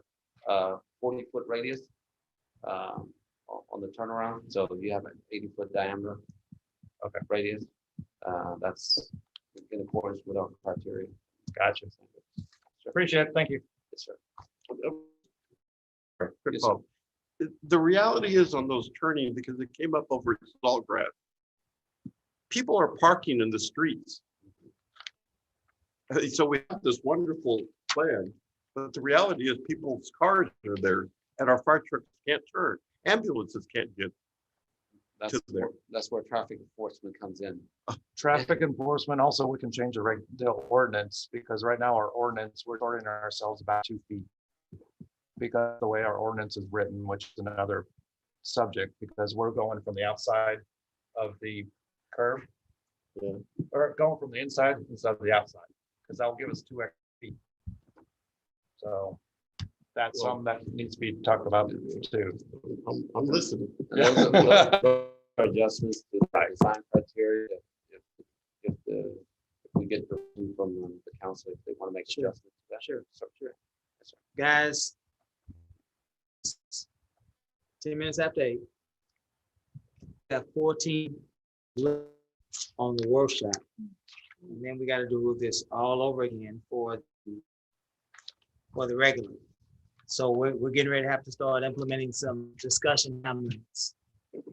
Can't say it all in one night. I wish we could. So Kyle, work with. We're on item 7F. I'm sorry. Sure, 7F. Discussion relating to approving final plat application for Ambrose Section 1 located near Delaney Road and FM 1765. Then Kyle, start us at 5. Yes, sir. This is the final plat of Ambrose 1. Construction plans for section has been approved. In addition to the drainage and master grade plan for this site. So for this plat will not be recorded until all the infrastructure is complete or developer a performance bond for this. Okay. Anybody have any questions? All right. 7G. Now, if you all have pertinent questions, please bring them forward. We're just trying to make sure that the people can actually see their business getting done, especially items there. I'm sure they're waiting. Item 7G, discussion relating to approving a plat application for Ambrose Section 2 located near Vic Springs and Fleming Road. Mr. Den, Kyle 5. Yes, sir. This is the phase of the Ambrose development. It's immediately to the of section and borders Fleming's to the east, and the overhead to the west, and that's to the south. Any You have questions? questions? I'm sorry. Any questions? No. Item 7H, discussion relating to approving preliminary plat application for Ambrose Section 3, located near Victory Springs and Fleming Road. Dan. Yes, sir. This is the last, what they're proposing to do is do the entire 3 phases. These are preliminary plats only. It is not the final plat. They still have to submit construction plans. This in accordance with the approved PDD, and we offer no objections and recommend City Council to approve. Question. No. Item 7I, discussion relating to approving preliminary application for Sunset Grove Section 4. Mr. Dean. Sir, this is the last section in Sunset Grove. This is the preliminary plat. We're still in the before we issue before they submit the final plat for this section. Anybody? As we're doing these, is anybody keeping a tabulation of our additional home sites that are going to be available? Sure. That's okay. So we keep track of these lots that's being platted and work that into our planning in the future. Looking at projections, we account for that. Well, I'd like to know that. All in District B, and sure, so I'd like to pull about it. The flip side of that, right? Make a request to Mr. Perry, and I will be happy to provide you with that information, sir. Yes, sir. Mr. Dean. Item 7J is discussion relating to appointing of Mayor Pro Tem. Certainly that's council's purview. We are not at a point. Certainly this person will be nominated and seconded by council of these persons. And the council will vote our Mayor Pro Tem tonight. Item 7K. I have a question. Yes. For that one, is it, what's the standard now for one term? It's each election. So immediately after any of our municipal elections, we elect the Mayor Pro Tem. So we do it after B and D, and then we do it after Mayor A and C, immediately after the election. So every election. Yes, ma'am. Yes, ma'am. And what's the reason for this coming up? Because it's immediately after the mayor. It's fine, got it. We had to wait till A's runoff is done. Okay, I was like, I don't get it. And the reason that Robin put a 2-year term is because I think it's because we were delayed in getting you seated. And she wanted to make sure that this won't be a 3-year proposition. Oh, okay. Yeah. Our next election is. Our next election is in 2 years. Correct. All right, item 7K, discussion relating to adopting resolution number letter R-2021-0016 and entering into an agreement with Mills Shirley LLP designating Robert Booth as interim city attorney for certain legal services. This is not Robert Booth. This is Gus, who works with the Mills Shirley law firm. This law firm stepped in when our city attorney, Ms. Purnell, resigned. She resigned and she contacted Mills Shirley. They were already our city prosecutors, so they have already been working on a contract with our city. And so they stepped in to get us from where we were on the day that Ms. Purnell resigned until we have a chance to officially, as a council, name our new city attorney. And so that's the scope of their work at this time. Whether or not there'll be a candidate, that overall process remains to be seen. That's something that they have to work through internally. But tonight we will definitely put this position out for RFPs and move forward with naming our new city attorney once we get a chance to vet those and have interviews and so on and so forth. But we did need to adopt or ratify the move that was made. So officially tonight, we're going to ratify them as our interim city attorney, and we'll move forward in that direction. Item 7L, discussion. I'm sorry. Is on that, is that part of the resolution in terms of that latter part you mentioned about doing an RFP? That'll be that should be. Where is that?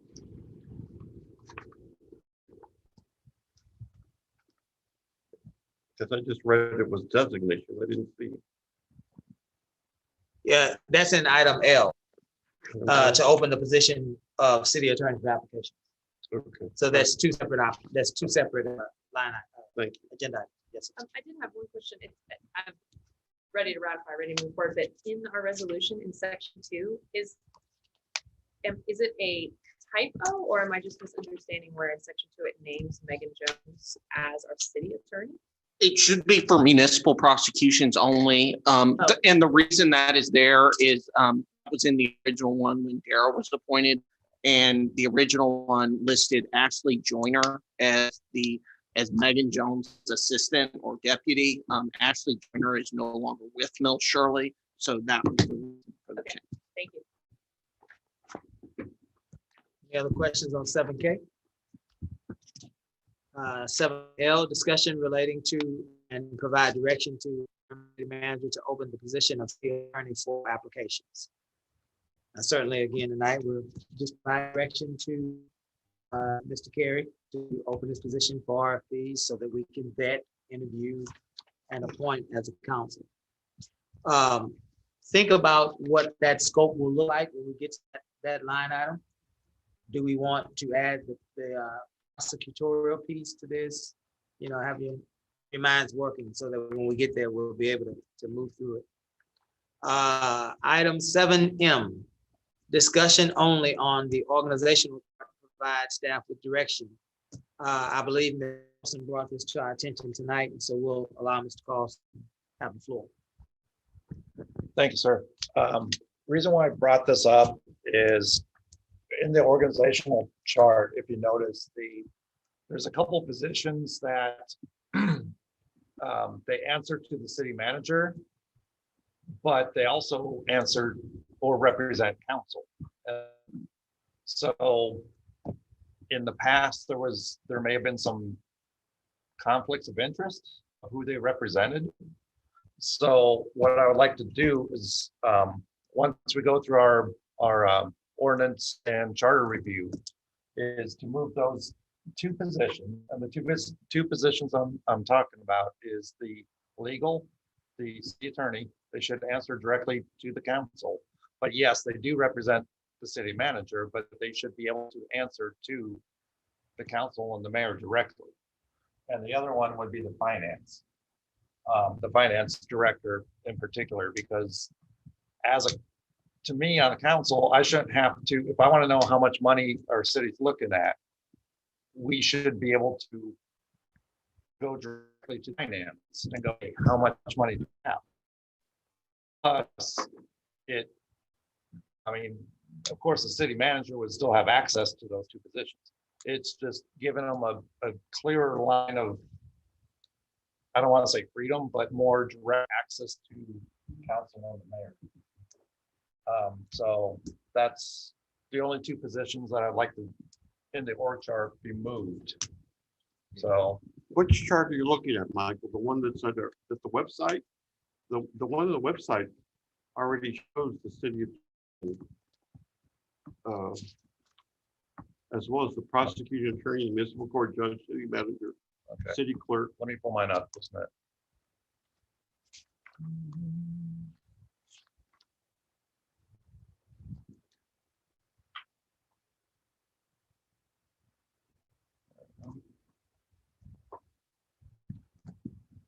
Sorry about that. I should have had it pulled up sooner.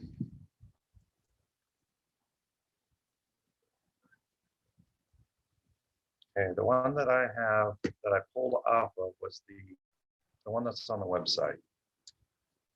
And if I looked at it right, so I remember it's only 8:30, I'm not asleep yet.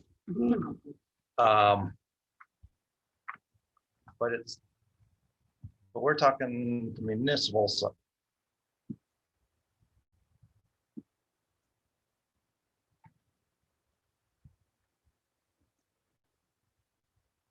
Okay, I'm not tech savvy. Just the one? Yes. Yes, Just the same one? one? Yes. That's the one.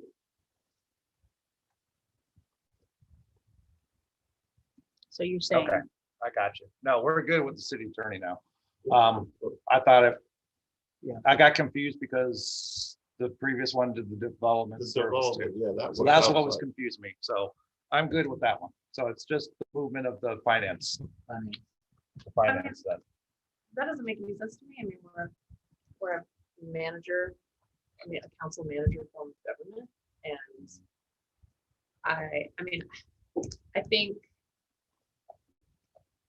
think it's, I mean, the example you gave about like wanting to have a relationship and be able to ask like basic financial questions of the finance director makes perfect sense to me, but I don't know that that means to me that in the org chart, like we are over the finance director. I think that that's not speaking to the same thing. I mean, I think that it's very clear, and I think it's clear in our charter, I mean, that the city manager is the one that manages, I mean, it's very clear about the city manager is the only one that the council has, correct? Right, no, we don't hire or fire the finance. But I mean, But also just they don't have- report to us either. Right, but if I want to find out how much money I have left in my account, I have to go through the city just to find out how much money I have left in my account.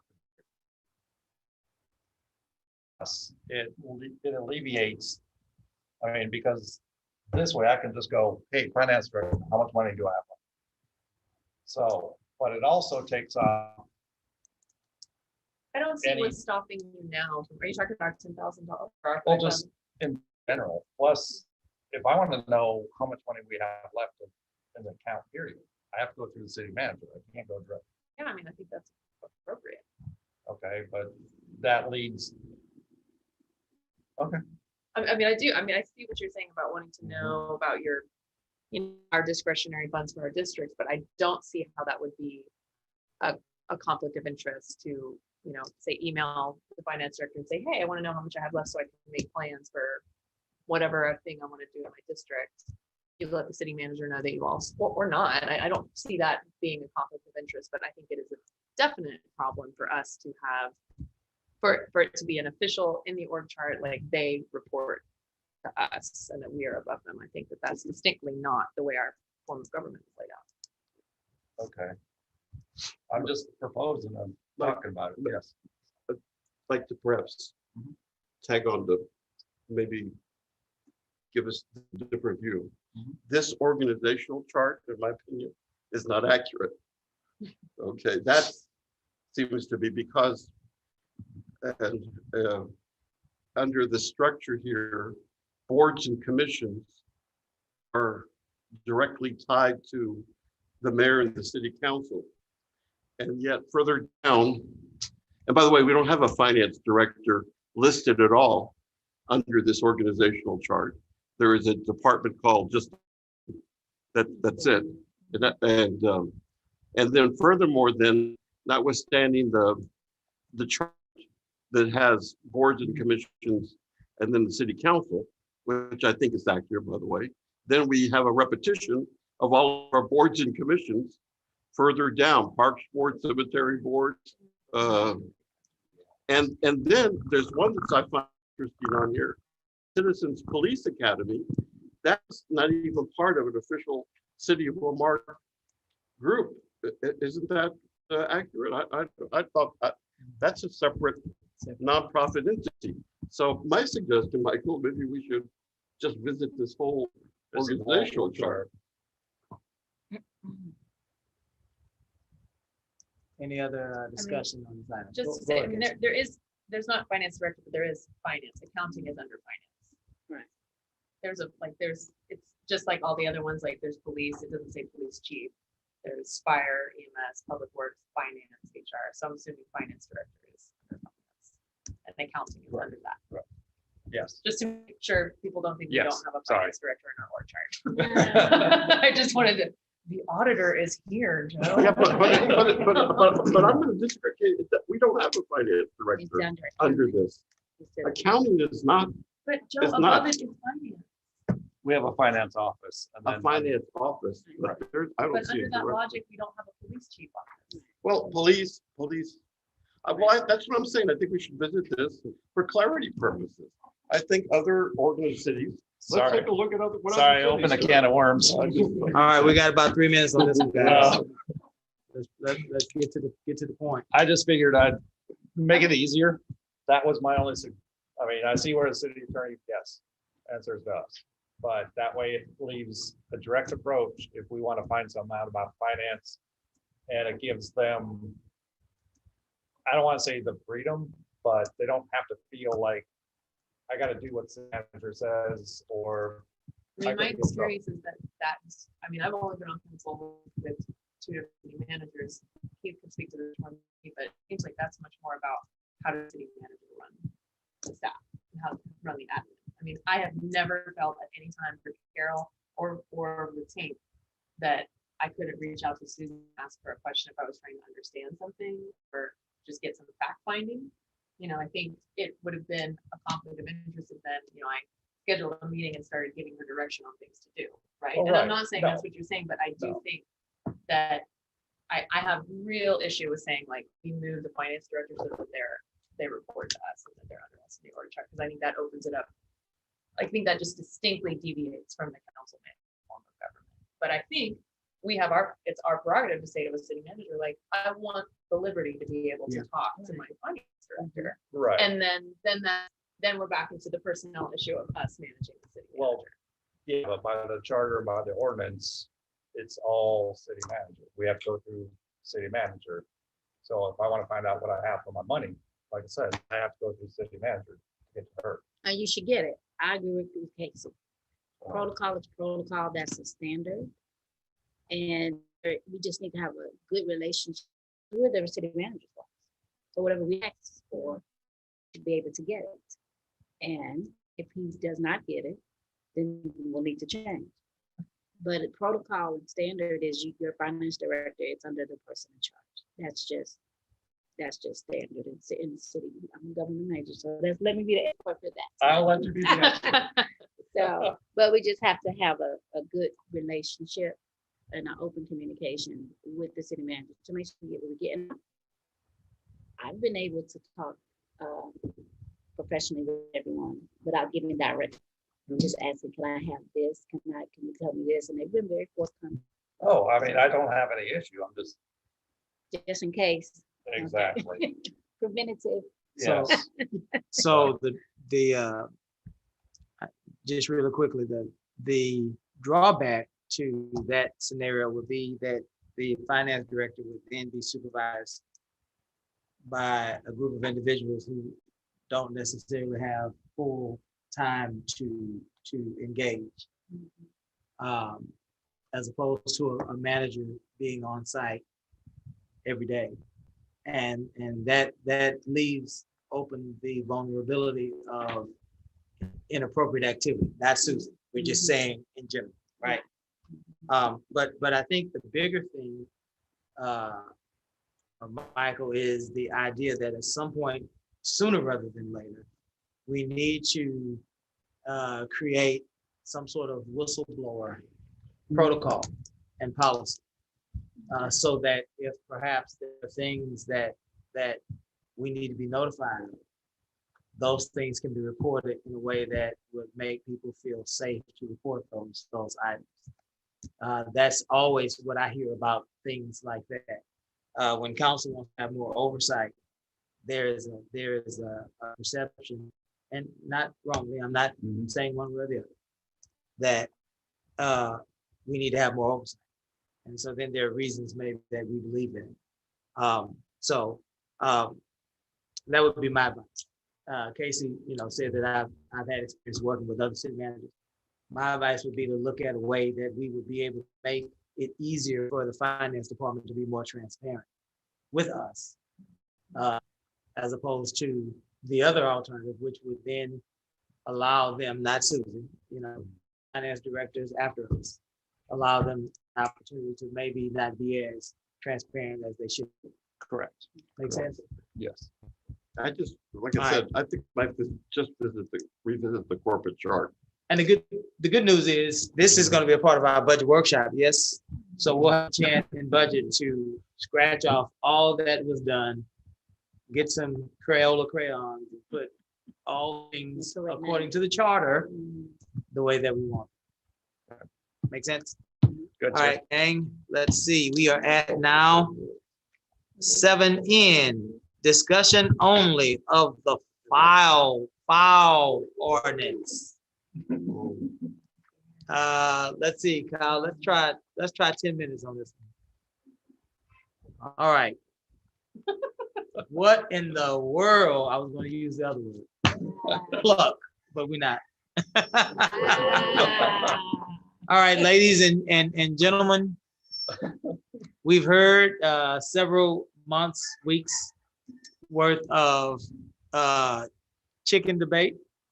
And we haven't had a chance to publicly share what our thoughts are. And so we're having to revisit this ordinance, not tonight. We're just talking about ideas and thoughts tonight.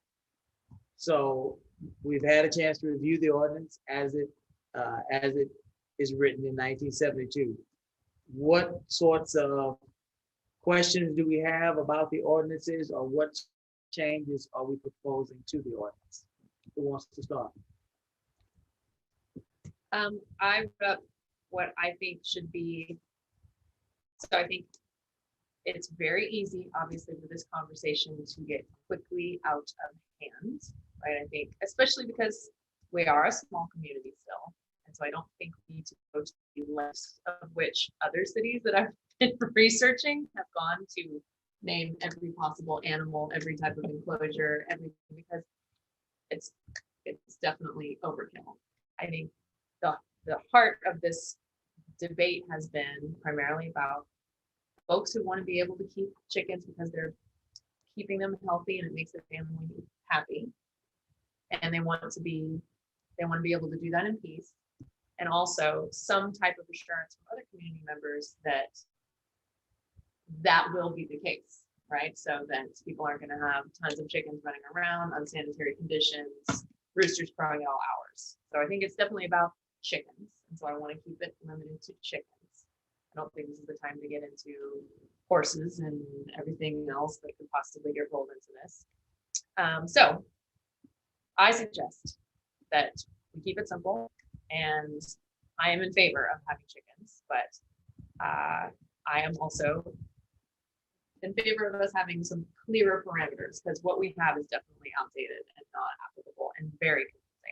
So I think it should be that an enclosure used to keep no more than 8 fowl must be located at least 10 feet from a property line and must be maintained in a clean, sanitary, and clean condition. And that gives something like that gives code enforcement the ability to, like, some easier boxes to tick. Like, it eliminates the question of, it makes it clear that it's not counting the house. Say it again, Casey. The full thing. Yeah, just. An enclosure used to keep no more than 8 fowl, which is the number I just picked. 8 is just a number you. 8 I just picked. It was a number I saw frequently, and I thought we could debate about that. But an enclosure used to keep no more than 8 fowl must be located at least 10 feet from a property line and must be maintained in a clean, sanitary, and healthy condition. And that's just where I thought we could start. That's my opinion. I think we should allow them. I think there should be some kind of constraints. We should speak about the need for it to be away from the property line, away from adjacent neighbors. But I felt like, if I remember correctly, some of this was just my recollection, so you'll have to check me. But we have other rules about setbacks that are 10 feet from the property line, right? So that just seems, let's keep it simple. Let's keep it in the same way. And then we're not talking about it's 50 feet or 100 feet from a dwelling. Well, what's a dwelling? Like, what's a residence architecture? Is it a gazebo? Is it a shed? So let's say property line. We can contest property line. And they'll stop talking. All right. Okay, I've done so much research. I had to shave before I came to the meeting. He's been waiting so I've been waiting all night for my feathers. to get to this moment. It took me a long time to shave. I thank Miss Lewis, even though she's not here now. She sent me a really great list of ideas. I got other input.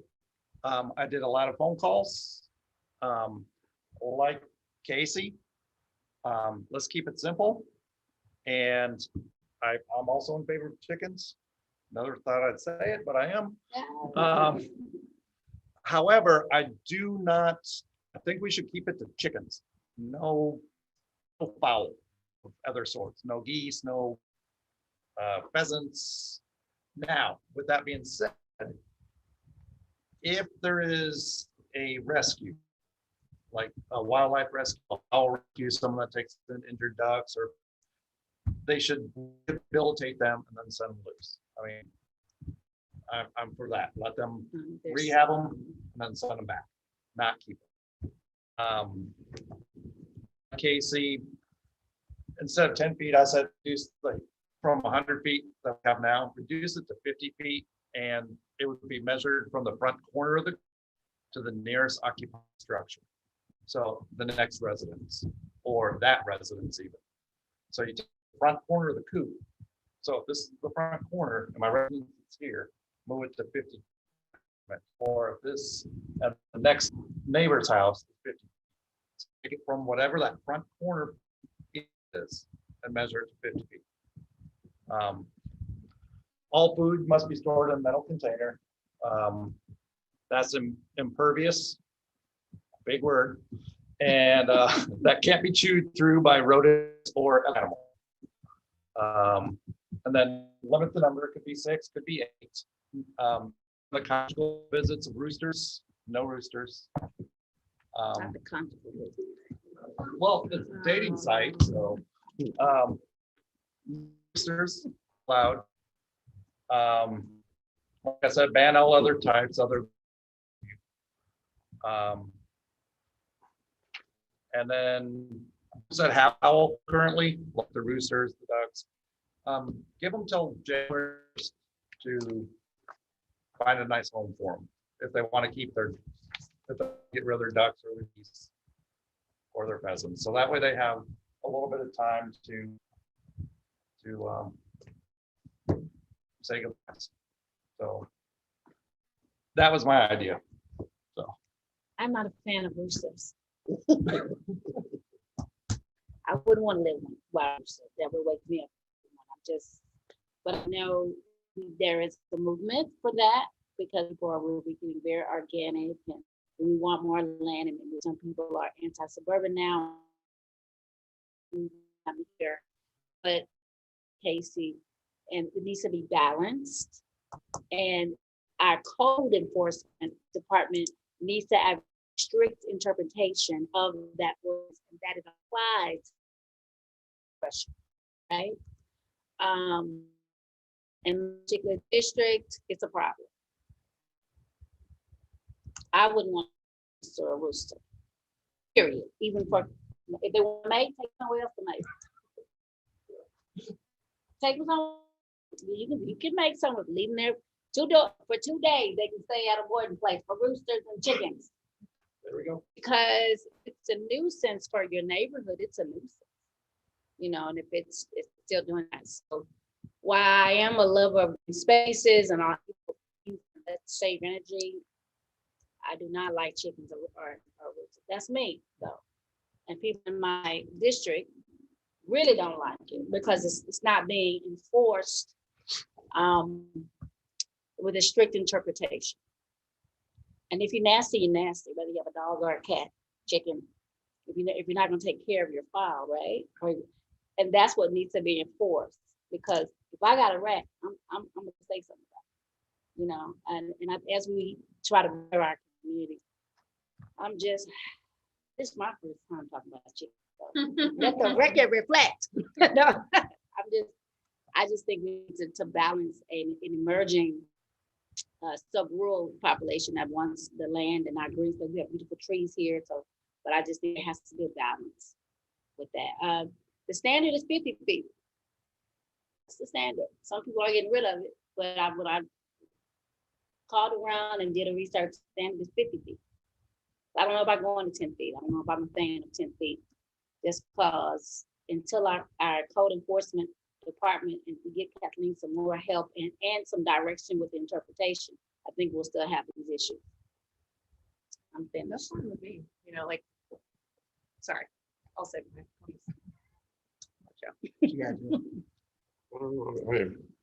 I'm not the most informed on chickens, even though I was raised part of my life on a farm, but we had cattle. So corn and cotton.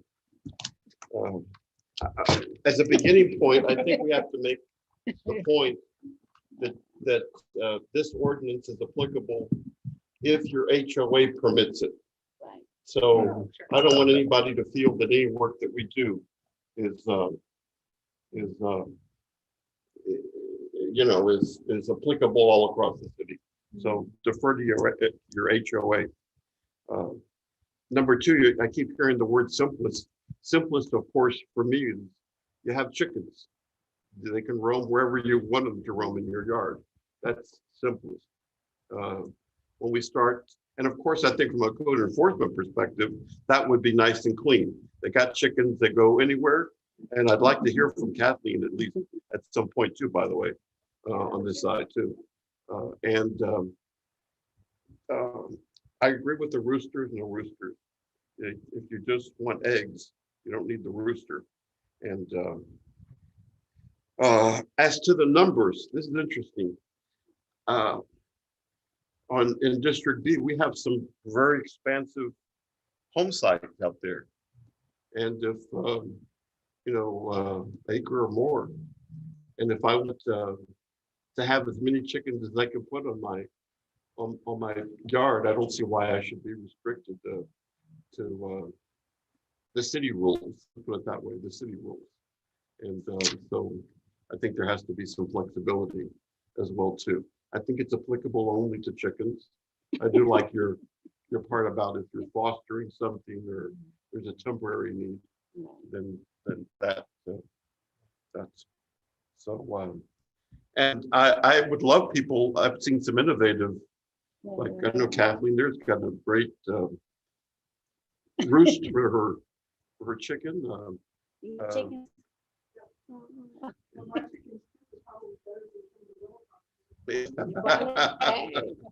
The coop, and so that would be a great beginning point.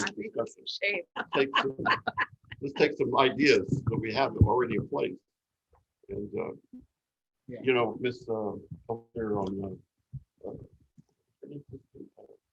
one where we're at with the chickens. I like the fence where she had, right? So that's on my comment. And can I just say this real fast, Mr. Mayor? I was looking at a home that recently built for profit by a local home builder. Beautiful home. He wanted $300,000. As soon as I went to the backyard, I looked at the adjoining neighbor behind him. He had roosters and chickens everywhere. I said, "You're not gonna get $300,000 for this with all that." I mean, I'm just telling you that it does impact our appraisals, the selling of houses, because it's soon. And I brought a person I know was looking for houses, and she freaked because the neighbor had an abundance of chicken. They were quacking, not quacking. What are they quack? Yeah, and they had like 2 roosters, and I was like, "Oh my God!" And I had to. She was like, "Oh my God!" But that's just one. That's just one person for home. You may find one, and they're fine with it. But you got to consider that. We're going to ask Kathleen in a minute to share her thoughts on it. Certainly, this is a free country, life, liberty, and the pursuit of happiness, and there we are with the end of this pursuit of happiness. It makes some of our community members happy to have chickens. We get it. Others of our community members we can do without. So we have to make sure that both sides are accommodated. And so if we're gonna have chickens in our community, which it sounds like we are, then we have to make sure that they are under the strict guidance and guidelines. That goes to, for me, those that are taking notes, that goes to sound coop construction. That goes to feeding receptacles that are metal, that can't be chewed through by any rodent or any other animal that would decide that they wanted to eat chicken scratch. For me, that means that we might seriously consider, I would advocate, we consider runs, chicken runs, whatever that looks like. I'm not a chicken owner, so I don't know what that looks like. But I think that there should be designated areas for those chickens to roam, right? That's important. For me, we need to make sure that those coops sanitized monthly, deep cleaned every 6 months. And also one of the bigger things outside of pest control, I think that that's a big issue, would be how do we then police those that own chickens? And so what does that look like? And I don't know what that looks like. Maybe that looks like, and we're discussing, ladies and gentlemen online, those that will be reviewing this, we're only discussing. But maybe that looks like some sort of free permit. If you have chickens, you just come and make sure that we know that you have chickens, that you're registered, so that the code enforcement team can come and check your operation on a regular basis to make sure that you're doing things according to the code. Now, that's an extra step for the officers. We do get that. That's also an extra step for those that want to own chickens. We get that as well. But again, it's important that our rights to happiness don't infringe on others' rights to happiness. And so for me, those things would definitely be necessary as we try to craft this amendment to this ordinance. None of these things that we've said tonight on this dais are etched in stone. These are things that we have been thinking as we have been listening to the debate. So as we move forward with this ordinance on next meeting, Chase, I would like for all of these thoughts to be reduced into this new ordinance, and then council can then go from there with adding to or taking from what we've just shared. Ms. Kathleen, would you approach to just give us your interpretation of what's happening with our chicken ordinance? Well, as you all know, chickens have been the bane of my existence for the last few months. And I like chickens. I don't have any, but I've also done research. And you're correct, 50 feet is pretty close. And you're absolutely right that we need clear direction because the current ordinance is complaint driven. And part of the problems is that we don't know everybody that has chickens. Now, and we do have chickens running rampant. Officer Stinson can tell you she was chased down the road by some. Oh, no. So, they were friendly though. They were friendly. They weren't. But the current ordinance is up for interpretation. Mr. Jackson tried to interpret it. And right now we are at a loss. We don't want to go out and write everybody tickets that's got chickens. Right. We don't want to go and investigate everybody's backyard because somebody says they have chickens. Right. But what we do is to some kind of regulation that's giving us clear direction that you will get a permit, which a lot of cities do require permitting, which also requires an inspection, which is, I think, is a great idea. That's how we can monitor it. You just control that by how many inspections you have to get a year and all that. There's also communities that make you build a chicken coop per their current adopted buildings codes. So we can tell them, say, 2018 building codes, you've got to build a coop because there's some nice ones out there. There's a lot of things we can do, but it's just, I just need some clear direction so I know where to go. As in getting complaints, we get complaints not from neighbors next door. We get complaints from somebody that doesn't live near that person. And so they look at us and say, why are you bothering me and my chickens? We have a complaint. But no one, when we send out and talk to all the neighbors around them, nobody else is complaining. So with the current interpretation that including the person who owns the chicken, it's 100 feet. So you have a chicken coop and you've had it for however long you've had it. If it's within 100 feet of your house, you got to get rid of the chicken. 50 feet, I think is a good number. And we do have setbacks with front and side of the property.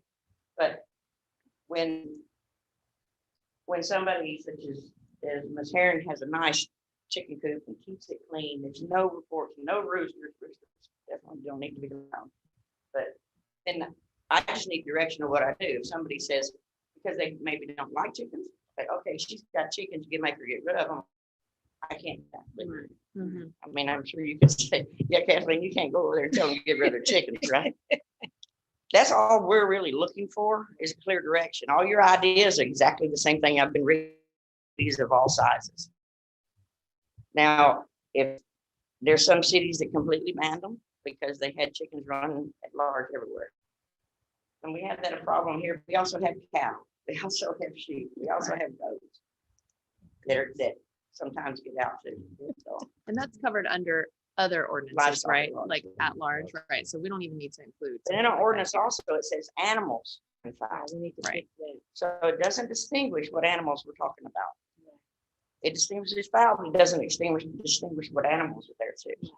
So we really need counsel and Mr. Carey to please give us some direction on this. Because we will do exactly what you want to do. I will help him write anything up and give him all the information I have. We just need some clear direction. That's Sure. The only other thing I want to say, I'm fine with the 50 feet. I mean, I saw that is pretty standard as well. I just would want us to have some verbiage that says like excluding the house that owns the chickens. Like if someone has a nice coop that they maintain and it's up against their house or 20 feet closer to the house, I wouldn't want that to be, it needs to be 50 feet from adjacent homes. maybe an answer is to meet with some chicken owners and meet with some that don't really like chickens or don't really care. And we sit down and we get ideas from all around and see what could be a solution to it and what their thoughts are. And then bring those to you. I think that's excellent. It has to be a community discussion. Yeah. Ms. Herring, you can step to the podium. Someone recommended that if you have your chickens and you have your neighbors, mine don't complain. Mine all love them. Actually, they come and they feed them. But if you have neighbors that in your area, have each neighbor that touches your, perimeter of your property, have them sign that they don't mind you having the chickens. 50 feet, I think that puts a lot of people out of having chickens in Lamarck because you don't have that much property. So I still think it's very workable. So we'll see how it goes, but maybe just have your neighbors. If you have to get a permit, you have your neighbors on your four corners sign, okay, we don't have a problem with them, never have. And then you've got that on the file. Yeah. Because like I said, outside people just going arbitrarily reporting people's chickens is kind of what cost us. It was never an issue to the point. And it's not Rashard, it was the other person. Okay, No, Rashard has a neighbor. So yeah. So but I get your point.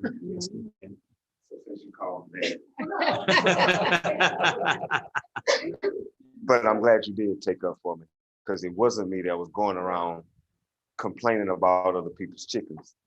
Kathleen, Mayor, y'all all know why I've been complaining about the chickens. I don't like the chickens or the roosters to me. And we've been through this since about that time. So what you alluded to a second ago, I believe, like maybe we can, the neighbors next to the person that got chicken, if they're not complaining, then let those people have those chickens. I think you guys are the one that got chickens. If your neighbors ain't complaining, then I don't really see where that's a problem. I'm gonna be complaining probably as long as my neighbor got chickens and roosters, especially the roosters. If we had time, I could just let you hear some videos. 5:30 in the morning, 7 o'clock in the morning, 3:30 in the afternoon, the rooster is crowing and I'm disgusted with it. And I'm gonna keep coming right back to this podium as long as those roosters are there and the chickens are there. I don't mind other people having chickens. I'm not against you with chickens or you with chickens or none of y'all with chickens. I just don't want to live next door to it. So there's something we gotta do. And Mr. Jackson that was probably one of the only things I agreed with him. And I sent it to all of y'all. Y'all got it in your phone. Some of y'all done sent it to you about 2 or 3 times already, hoping you read it 2 or 3 times. But take a look at that and see if that helps. And you did mention about the animals. I do think that needs to come off, because you're right. It takes away, it includes dogs and everything. You know, I've had to adjust my lifestyle at home because of the chickens and the roosters, because my dogs are constantly barking all night long. And I gotta keep them in my garage at night. And I don't like that. They need to be protected in my yard, but no, at nighttime they're in the garage. So that's a problem for me. Because if they're not in the garage, they run in the fence line all night long, barking. So what does that do for me while I'm trying to sleep? I'm not sleeping because I'm hearing my dog barking. My neighbors are hearing my dog barking. And eventually they're gonna get tired of it. And they're gonna start calling the cops on me. And I don't need that, because my dog's only gonna bark when there's a problem. And right now they're barking because the problem is the chickens and the roosters next door. And it won't always be that way. So there needs to be something done. And I'm talking about fast, because we've been on this deal too long. you know it. We've been on this too long. And I don't want everybody to have to get rid of their chickens. Right. Yeah. If it's complaint based, then maybe it should be that if you live close to people with chickens, you can complain. If you live across the town, then maybe you can't say nothing about it. When I think complaint based, that means that we don't go around looking for chickens. That means that we find chickens just because somebody has complained about. Right. That's what I mean by complaint. Right. I understand that. So again, if it's the neighbors that's complaining, then that person with the chickens shouldn't have. Just kind of cut and dry on that. So if you guys don't have neighbors that's complaining, keep chickens. I don't care, because you have nobody complaining. But people that got chickens and their neighbors are complaining, those are the people who shouldn't have. There's always going to be a problem. That's just my opinion. So let's figure it out pretty quick. Yeah. Come on.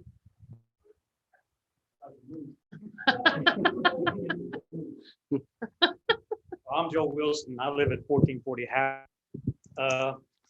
And our problem is really the fact that we trigger our own that code, because our neighbors are, like I told y'all last time, our neighbors are 100 feet that way. The transportation for the school district is that way. The other way is the church. And the lady behind us, it's an unoccupied building because she's my mother-in-law. So we're the one that's triggering our own code. And according to this code, we have to get rid of our chickens. We've just come through a year and a half, almost 2 years of COVID.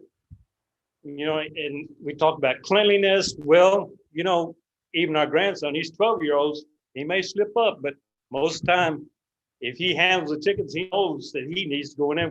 First thing he does, and there's 2 of us there, letting him know every time, go wash your hands, go wash your hands. I mean, this is the life that we live nowadays. I mean, we should be one of the cleanest nations on earth with the way we've had to keep our own cleanliness. So my thing is, if that can't be changed, what do you do? Well, I know this is part of the process, but we know that I spend a lot of time. I spend more time with chickens than any of them. I mean, I always thought, I said, man, I want to mess with all that chicken poop, but you know what? It's not that bad. And I think I was in the process of telling you how you keep the smell down, is that you mix the shavings, wood shavings, because where they lay their eggs, you mix those wood shavings in with their poop, and it knocks it down almost to nothing. I said, you can stick your head in there, and you might not stick your head in there, but any chickens, we have 5 chickens. I can whistle and they'll come. If I rattle a bag, because what I do is I feed my chickens lettuce every day. They love lettuce. And all I have to do is whistle, either that or shake that bag. If they hear me come with the bag, like they'll follow behind me. I'll take them wherever I want them to go. They go eat and they're pretty much on their own. But the chicken thing, I can understand the man's with a rooster. I like roosters, but I don't like it that much. And if I need more chickens, I would, order some. You can get them online, that laying chickens. We just happen to have a nephew that gave us some. So, and we get 4 or 5 eggs a day, and we don't ever buy eggs. Even the freeze, I put them in the garage. They had their little old place out there with a heat lamp, and I built them a special little box where they could stay there, and they were well taken care of. So, I just retired after 23 years for the school district. I think I was the mailman for the school district. And so I've got time, more time. Well, not as much time as I'd like, but I got a boss at home. She keeps me pretty busy. So, but anyhow, I think chickens are a good thing. It's good for my nephews, the ADHD. And I think you probably understand more about ADHD than all of us. So, but it's like a therapy for him. We're in the process of trying to get a letter to show what can be done, how it has helped him, because he does. I've got a picture. Y'all got time to look at it? It's real simple picture. We got about 30 seconds. Oh, sweet. Wonderful. Wonderful. I wasn't gonna give you to save my chicken. Ah. I'm retired now, so I don't know. You don't get rich. Yeah, no, you don't. I think. Yes, sir. Thank you, Mr. Mr. Mayor, I haven't heard any input from anybody whether the ability to have chicken is tied to being a homeowner versus being a renter, or if that's even a distinction that we should make. If you are a renter, however, we've had instances where the property owner doesn't know what the tenant is doing. So if you have a renter, the property owner, I think, also needs to be given permission. Yeah, but that should be in their lease agreement. No, it's not. No, I'm saying they should. They should add it Yeah, to they their should add lease it to the agreement. lease I don't think that's something that we should dwell into. I don't know if you can legally, Anything. as far as you can get sued, you can sue for anything technically, but you can get sued for, when it comes to the renter versus homeowner, that's what I'm saying. I would sue you. Right, so it doesn't matter. Yeah. Guys, we have wrangled the neck of this chicken. So he or she has no life. Is it chickens or sheep? I'm talking about sheets. She has no life left. Chicken or sheep? And we're gonna let Chase revive her for next meeting. Hey, sir, real quick before we move on. Yes, sir, very quickly. I agree with Miss Lewis when she said something about there should be a penalty for those that are false reporting.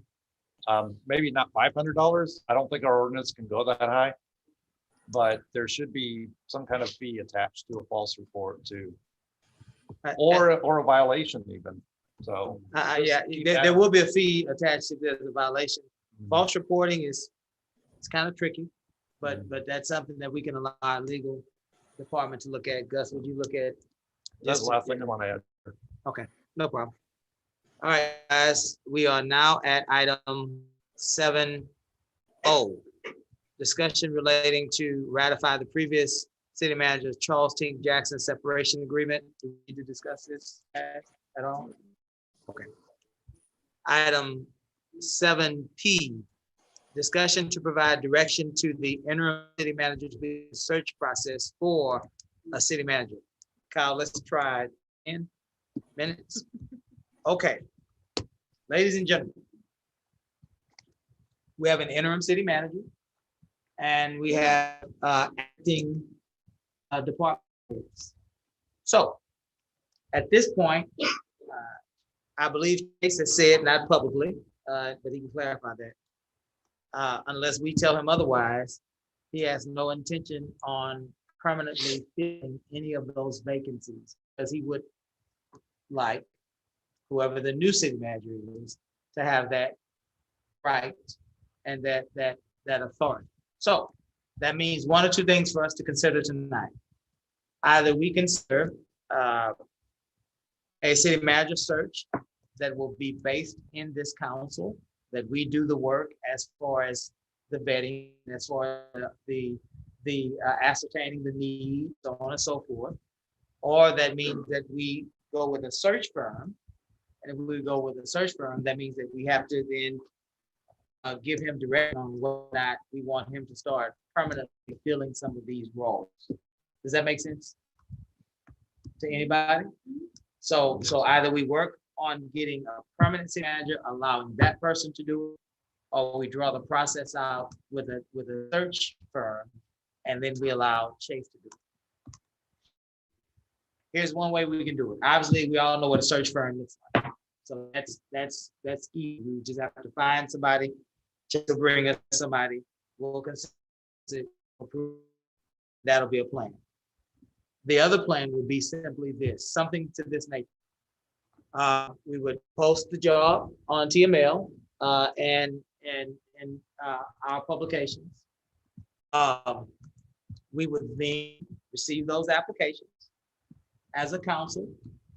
Two of us would then be appointed to ascertain the needs of our staff as it relates to a city manager. In other words, two of this council would be tasked with going throughout the rest of our workforce to Kyle, to Robin, to Kathleen, right?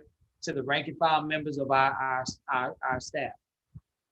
What do you all need in a city manager? What sorts of strengths? What sorts of qualities? Two of us then will be tasked with doing that same thing for the community, right?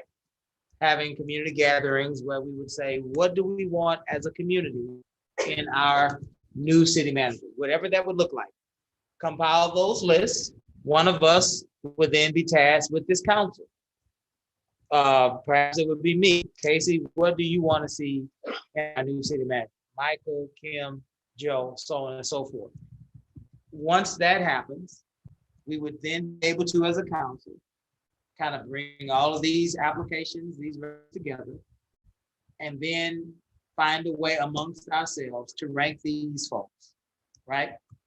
Once they're ranked, we can interview, we can vet them, we can do background checks, not us, but we would have to have to do those thorough background checks. We can do physical evaluations, psychological evaluations. We can get it as extensive credit reports, as extensive as we all would like.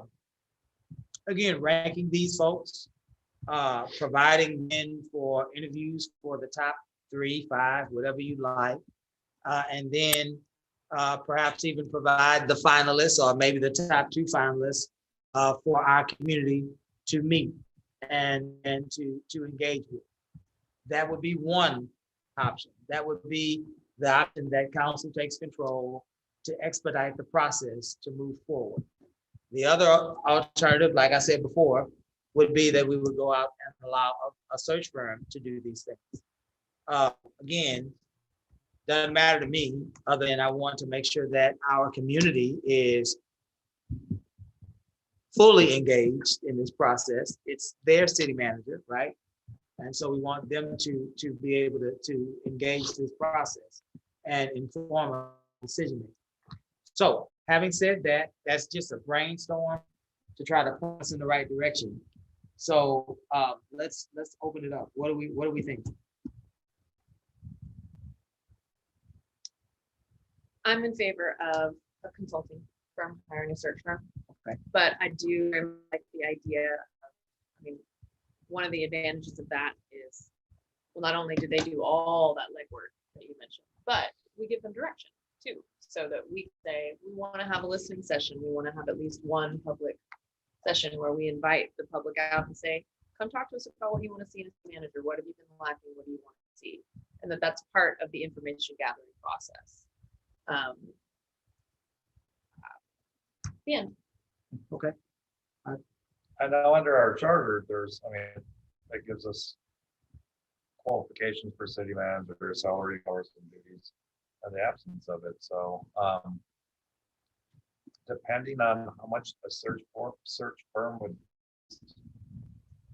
I mean, that may, I mean, I like your idea because they do all the legwork for us, but that may not be feasible depending on the cost. Sure. So, I mean, it kind of lays it out in our charter, but I mean, it depends on the people too. I mean, it's their city manager. Right. So I'm either. We're not young. You know, my background is staffing, so I like consulting firms.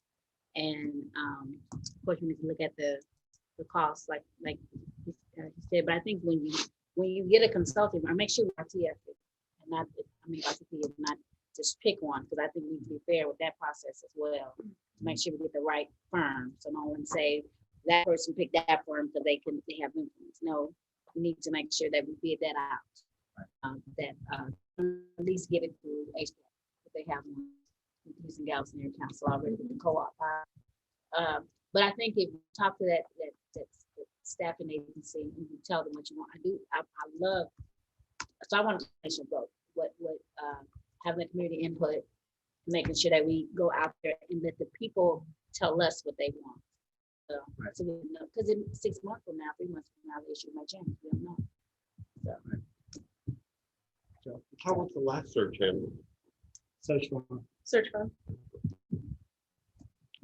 Well, I'm going to defer to whatever you guys enjoyed. I can go out of what. I think no matter what. No, Sorry. but did they My RTF? timing's off.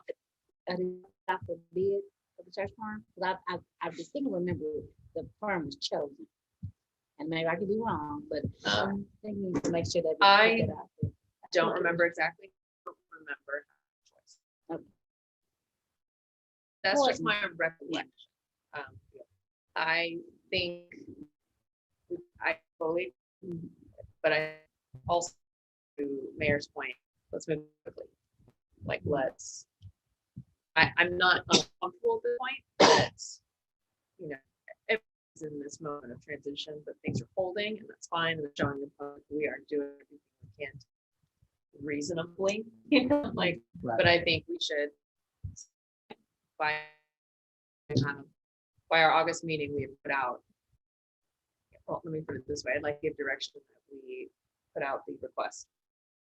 So that by our August meeting. Oh, we have a decision by August meeting. Okay. So that we can, by our August meeting, and that means that then we can proceed with contacting with that firm, giving them direction. Right. And saying, like, I would want to have thing like with 3 days, they're gonna decide. You know, so that it's. Was there, I don't recall that the final manager were presented to the. Or I want to see that. I don't want us to make a decision. I just, that's the only thing I ask you guys. I completely agree with that. So guys, what it looks like, well, so now roughly is this. And we'll look at naming a search firm, and we'll gather, try to get 3 bids, three. From there, looking at least 60 days, at least, right? So we're talking about at best a 90-day process, right? You can never take to name a city manager. However, what direction do we wish to carry place to the rest? Because now that stays with an acting chief, right, and other folks that are acting. Are we saying that we want? What if we do?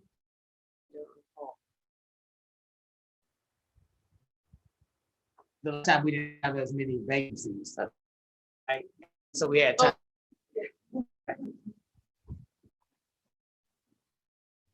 So what normally happens? This is an unusual situation. Like Casey was saying earlier, time we process the staff underneath the city manager was intact. So what we nuance in this one is in days to do about his department. Do we want to build them like a regular city manager would? Or do we want to use that as maybe one whether or not he wants to be manager, or we want him to continue with acting positions for the best 90 days. I guess that's when our most recent should feel new hire was the fire chief, right? Right. That was a decision that was made by the City previous manager. Yeah. Yeah. Made that determination. So your question is, should we go ahead and direct our interim city manager to a normal, like right? a normal. And he deferred that part of it, and he hadn't even done it officially. He was just visiting because he wanted some direction from him to fill the positions, and he'll have to get resumes in you, and So you talk about the fire chief, fire chief, police chief, attorney.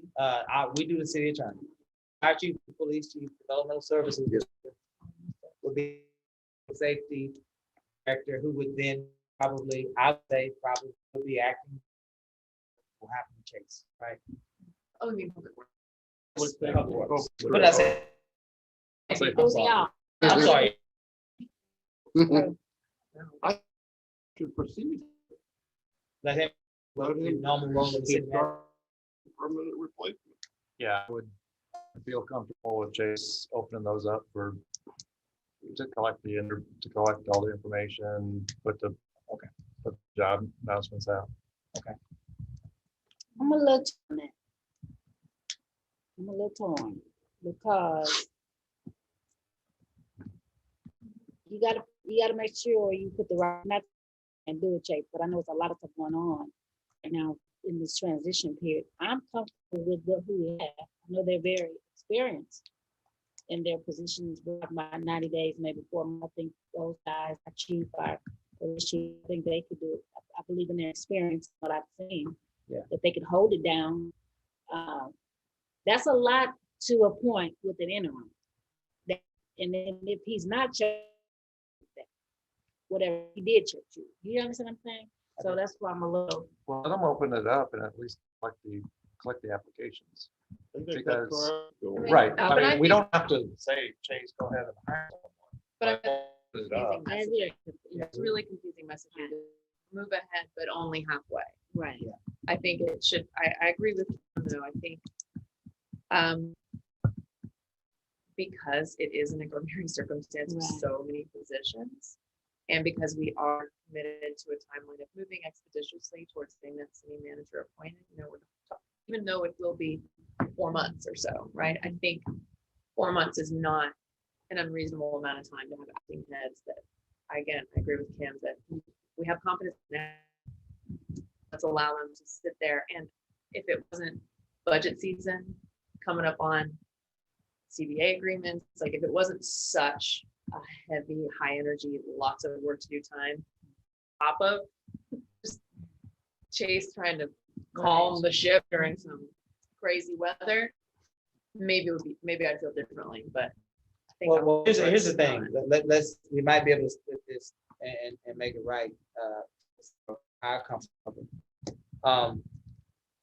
Number one, that would assume that all those positions, those two folks that are actually active, that's assuming that they want to stay active, right? So that's a big assumption. But here's the other thing. I think that we can give Chase direction to appoint an interim police chief. Right now, Agnes acting and so on and so forth. So he can appoint in my, trying to make this What's the Okay. difference? I don't know.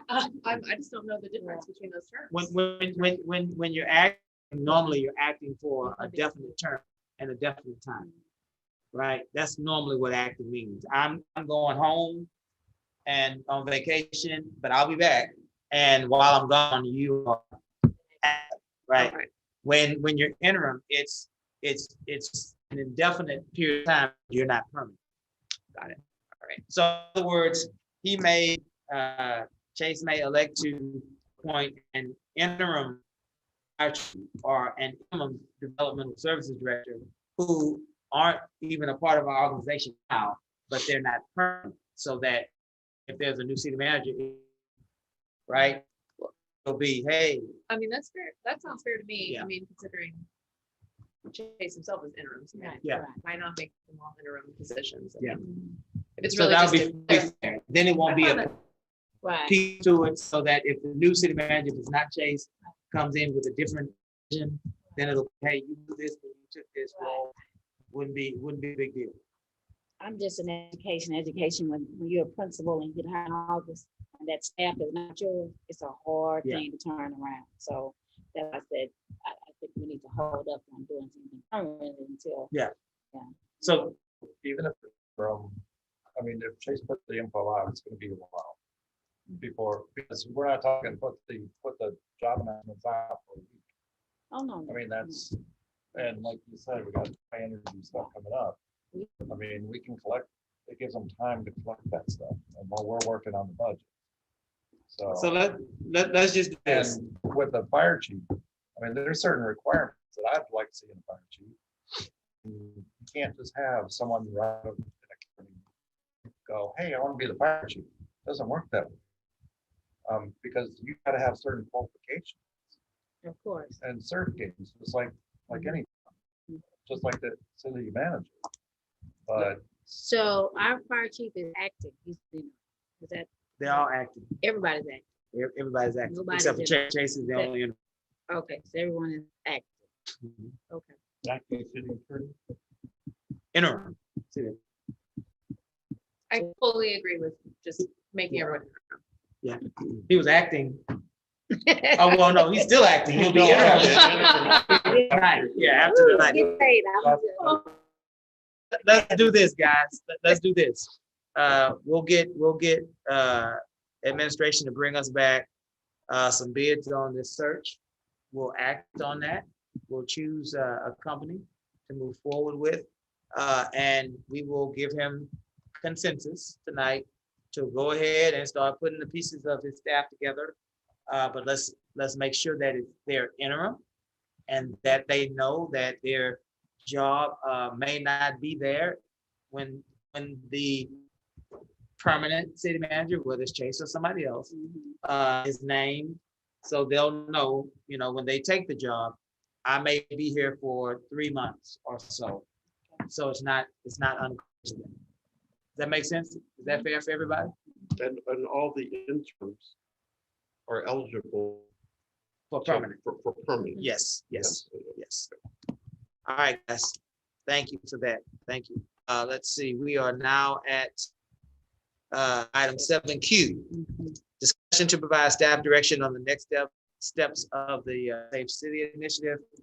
For me, again, this is something I hope that we can get through rather quickly. For me, Chase, there were about, was it 10 to 12 things in February we outlined for the previous administration to accomplish on our initial response to the crisis that's happening in our city. I would like for you to go back, read those lists, and make sure that you do a punch list to make sure those items are done, because those items were agreed to by this council. So that was the first. Secondly, again, I am thinking, guys, that we go out and we find a consultant to come in to work with us on crafting a safe city policy that will include what we need, recommendations for our law enforcement community, what they need in order to keep our city safe, whether it be manpower, training, facilities, equipment, so on and so forth. I would like for that company to also go out to our community to help our community understand what it means to be safe, right, within our community. There are some psychological pieces that Casey wanted to add to that discussion as well.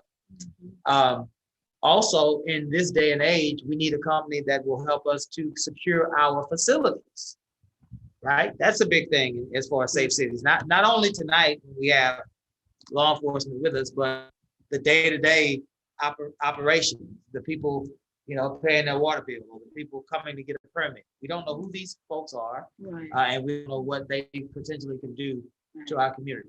So that would be another part of it as well. And also devices and technology that we can use to ensure that our city is safe. So only part of it, again, I think that we're at a place now, we're behind on our schedule, so we need to catch up quickly. We're at a place, I think, that we can see a consulting agency to help us leapfrog these steps, because we're a little behind in what we promised to do. I would also say when it comes to that, we need someone that understands our local issues and our own brand of what we need for the area. Because sometimes you can get someone from a whole other state or somebody, they don't know what our brand is. So make right. And our search for that is going. We look at some people that are local in our firms. Local firms. Yeah. That's the only thing somebody come. They bring a one size fit all. Right. Someone that can customize to what we need for general safety for this area.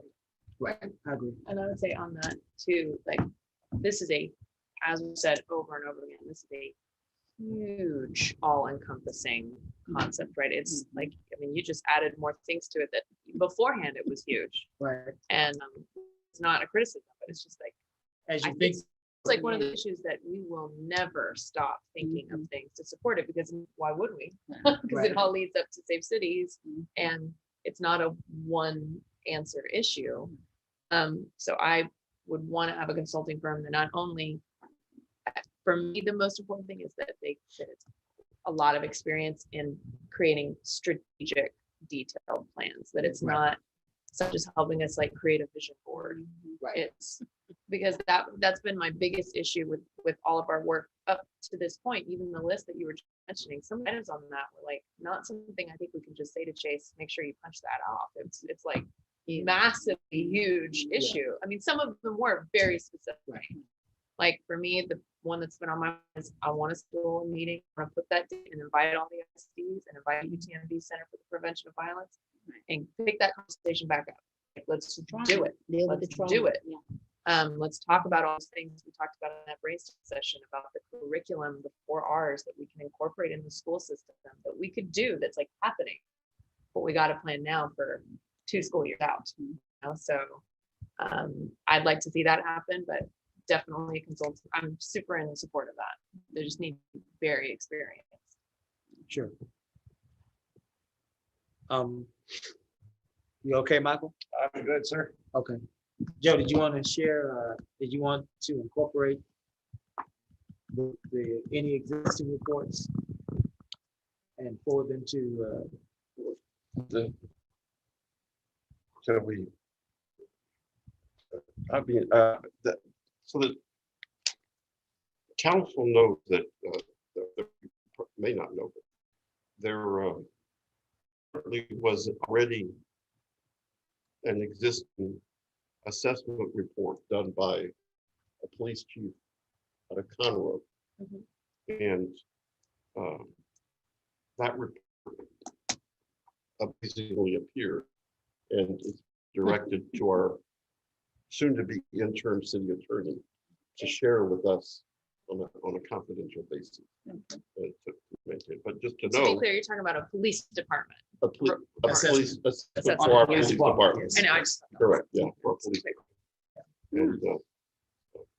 And the only other quick point I'd like to make on your initiative, I want to say to our community that this discussion, because I've heard people come up with their own interpretation of safe city. It's not an effort to defund our police department. Okay, I want to make it very, very clear on that side. It's not anything. All of us clearly are supportive. We know that the first line that we call is our police. And we're here to support them and build the morale of our department as well too. Absolutely. Thank you for saying that, Mayor Pro Tem. Again, let's be clear.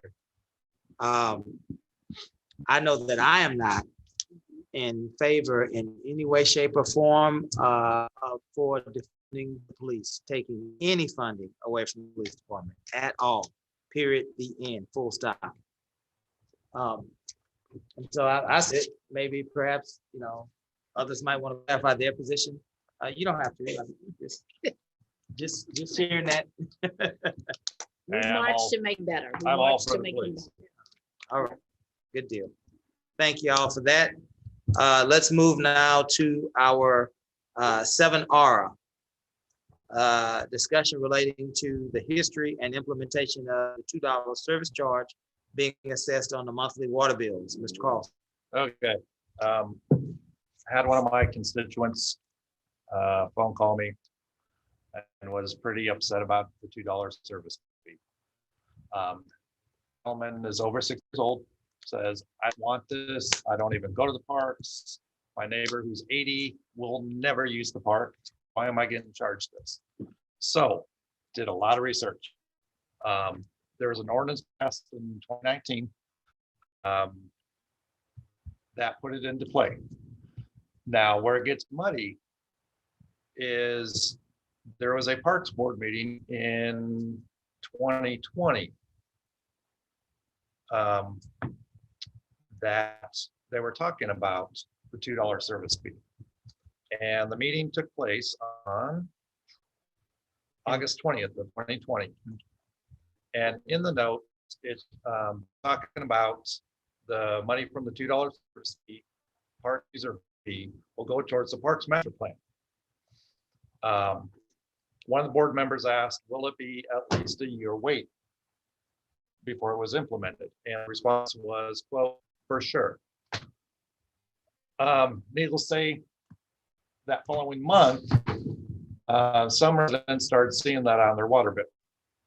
I spoke with Mr. McGaffey about it, and to get some more clarity regarding that, and he said that they didn't want that immediately put in place because they wanted to get the Parks Master Plan done and talk to the citizens and make the citizens aware of, hey, you have a $2 fee coming up. Well, somehow it got implemented. I look back through my records, seeing as I live in the city, and back in 2019, I started getting charged after the ordinance started. Don't have a problem. Most people didn't even realize you got charged. I never did. But I think more and more we're going to start seeing Ms. Kerlock address the previous city manager via email regarding the $2 fee. And I think we're seeing a lot of older generation that's watching their pennies, watching their dimes. And if they're not going to use it, why should they get charged? I don't see, I mean, I understand, yes, the need for it to take care of our parks. But if you're 65, if you're 80, you're not going to be using the parks. I mean, I'm a little bit far from that, but when I'm that age, I'm not going to use the parks. I mean, so it should go back to the way it should go back to the way it previously was. You can check the box saying, yes, I want to donate that. It should be you can contribute to that. Now, do the parks get a budget for it? Do the parks get funding from the budget? Yes, they do get budget funding from that. So we need to, I mean, like I said, it kind of muddied the water when I saw it was 2019 and an ordinance, and then 2020, they're talking about it again. That made no sense. So, and like yes, sir. We've been told Yes, so they can hear you online. just ticked on something about the budget. Yes, sir. We've been told that money's hands off. We have a discretionary fund that we were getting from the volunteer donation. But this $2 is in a bank account. It's in a separate account, and we're not allowed to touch it. It's all Right, goes for that towards grant. the. That grant We've part, been right. told the whole time it all goes for the master grant. If there was like matching funds needed, it's there for that purpose. Right. But as far as budget out, and we hadn't had a budget other than for the last 2 years. And 2021 budget council voted to approve the hiring of an engineering firm to move forward. So here we are, 2 years since the senior manager started, and the process just even start the grant is just now going. And we know, I mean, this compound's well versed on grants and how long they take and all that. And that's right. You know, But in the interim, you have not seen a Parks Master Plan, correct? correct. They still, that comes up our next meeting, which is Thursday, is how with the interim city manager, how we gonna proceed? Is this gonna just drop or proceed further? You know, continue with it. My personal theme is just like city infrastructure. Our parks are, you know, I bet they're what we can afford. And right. So, you know, well, I mean, I've just mentioned 2 items at the earlier. I forgot to mention that we owe Saltgrass a playground because the city and Salt, we voted on it. The park board voted the recommendation of the city, hold the developer accountable for that park. And council went against us and said, okay, we'll pay for it. So that's some more equipment. That's at fair minimum $75,000. So just all that real quick. Not to mention all the pocket parks that need Yeah, maintenance. correct. And then what when the engineering firm went to the parks, you know, all the new stuff, splash pad here, park, which was one of the top requested that. And, you know, it all adds up along these 4 big budget items that really need to take care of. So, you know, that's before that $2 come along with the option to make that payment, it was less than a quarter of that. I mean, she can tell you figures, but you know, we weren't getting no $50,000 a year, maybe 15 to 20. You know, so it made it mandatory. It built up that next year. It's just the direction what we're going to do with that next year. Either we continue on to try to get these grants, or just you know, cut it off, and we'll find a constructive way to pay. You know, you utilize the money to save. But the choice, which there's pros and cons both of them, but I see the choice funds weren't there. That's why we were always in this situation, bits and pieces of you know, whatever we could do for the parks. You know, just yeah, Amanda, she's always was our go-between for the city manager, and it's just a crazy cost of park equipment. It's just everything is just gone. Right. But anyway, I hope they can answer you. Appreciate it. We should, I mean, maybe we can exempt the people over 65 from that $2 fee. Or, I mean, like I said, I'm not going to use it at 65. Yeah. I don't know, we can do it. I think that, well, here's one thing. I remember our original discussions around it. First off, I don't remember any discussion of a delay of a year. That sounds like. No, that was a part. That was right, but I mean, but council is who voted on the change, and we didn't ever say, like, at least I don't remember that. I don't recall that. I remember it being that in order for us to actually amass amount of liquid, you know, assets so that we can actually meet the needs and the requests that we're getting as a city and anticipate meeting the needs as we grow, we have to find a way to leverage more money. And this was clearly like one of the least impact ways to do that, $2 a month. No, and as Mr. Brock said, making it requirement instead of an option, because previously when it was an option, we weren't getting anywhere near enough money to even put a drop in the bucket just for small things that we wanted to do.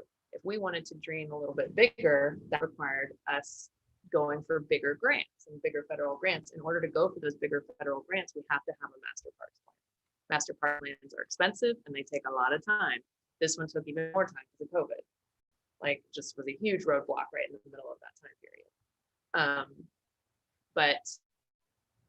And you know, it's not even, you know, we have to have that master parks plan, which costs a lot of money. And then the idea was, then if we do get some of these grants, which we're much more likely to get them if we have a master parks plan, some of them we're not even eligible to apply for without it, then it's still going to cost us money that we still don't have. So we're going to have to keep that fee so that we continue to have some kind of liquidity that we can apply to it for matching grants, which is what Bobby's mentioning.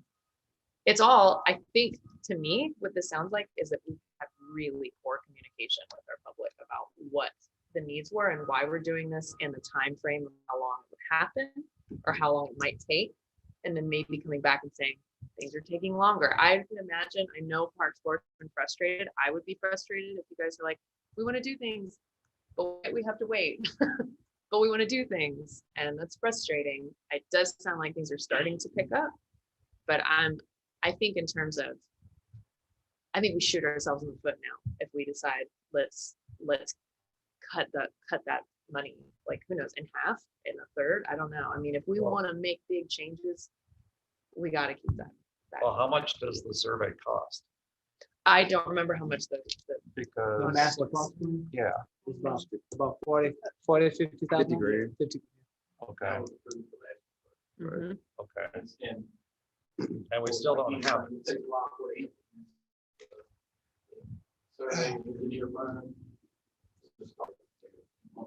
Mhm. When it was approved last year. Or 2019. Right. Go into action to maybe.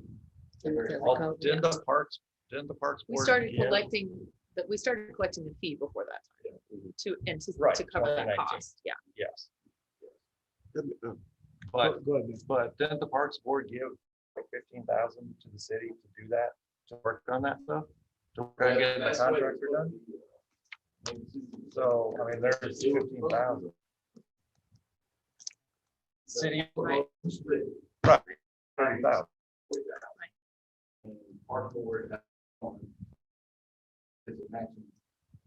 Yeah, we have whatever y'all. Right. So you're right. Like, the coverage of the cost of the engineers paying for that to get the plan together is one cost that I assume is covered at this point. Like, but then now we're entering that phase of, we still have to build up that liquidity, because we're still talking, like you gave just a few examples, we're talking millions, right? Millions we don't have to be matched by millions. But in order to even get to a fraction of that, I think it's the most reasonable way to get there. But we got a lot of residents in every district. That's on a retirement. They're on a set income. I mean, so, I mean, There's been that say built up. Yeah. We will have to get into that grant. They cut back the one. Yeah. Need them in the field. Don't But- cut out, but produce it. Let's let Mayor Pro Tem, you had some comments. A question. This is to Susie and our auditor person with the book. On the revenue side, our fund, this fund that we're referring to for the park, is it being shown under other revenue? That's under the other revenue category, which is the 332,000 under this report, What page is that, Jim? page 40.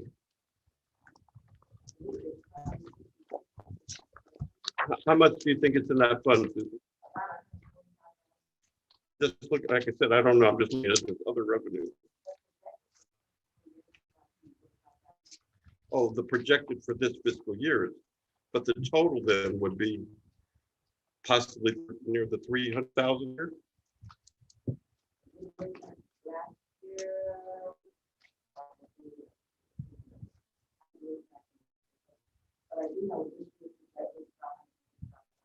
This is September 30th. I know that's going through, that's what I'm saying. So it's going to be more if that's where the category is listed. What I'm hearing, and it is frustrating, by the way, Michael, this whole issue of the parks, the park fee suddenly appearing on my bill, and I have my bill here, and so I'm one of those guys who pays the voluntary $2 for the parks in the Clean City, plus now the other.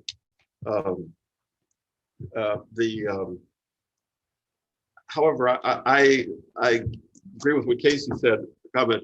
This has been poorly communicated. No, because I attended the park meeting. There was all sorts of assumptions being made there. There's certain understandings, and we're newer to council too. We don't really know the full story of all of this. However, I will say this, when I keep hearing this business about we need monies to match grants, that's not accurate. That's what we were told. That's why. Yeah, that's not. There's actually Living Centers grants right now under HCAC, which I was told by Dira before she left, that we had attempted. She wanted to apply for it, but was told no.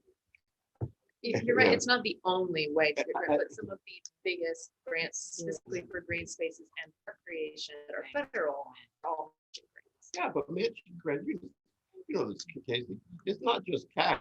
It's volunteer time and the whole the service that our park people, our time is all to.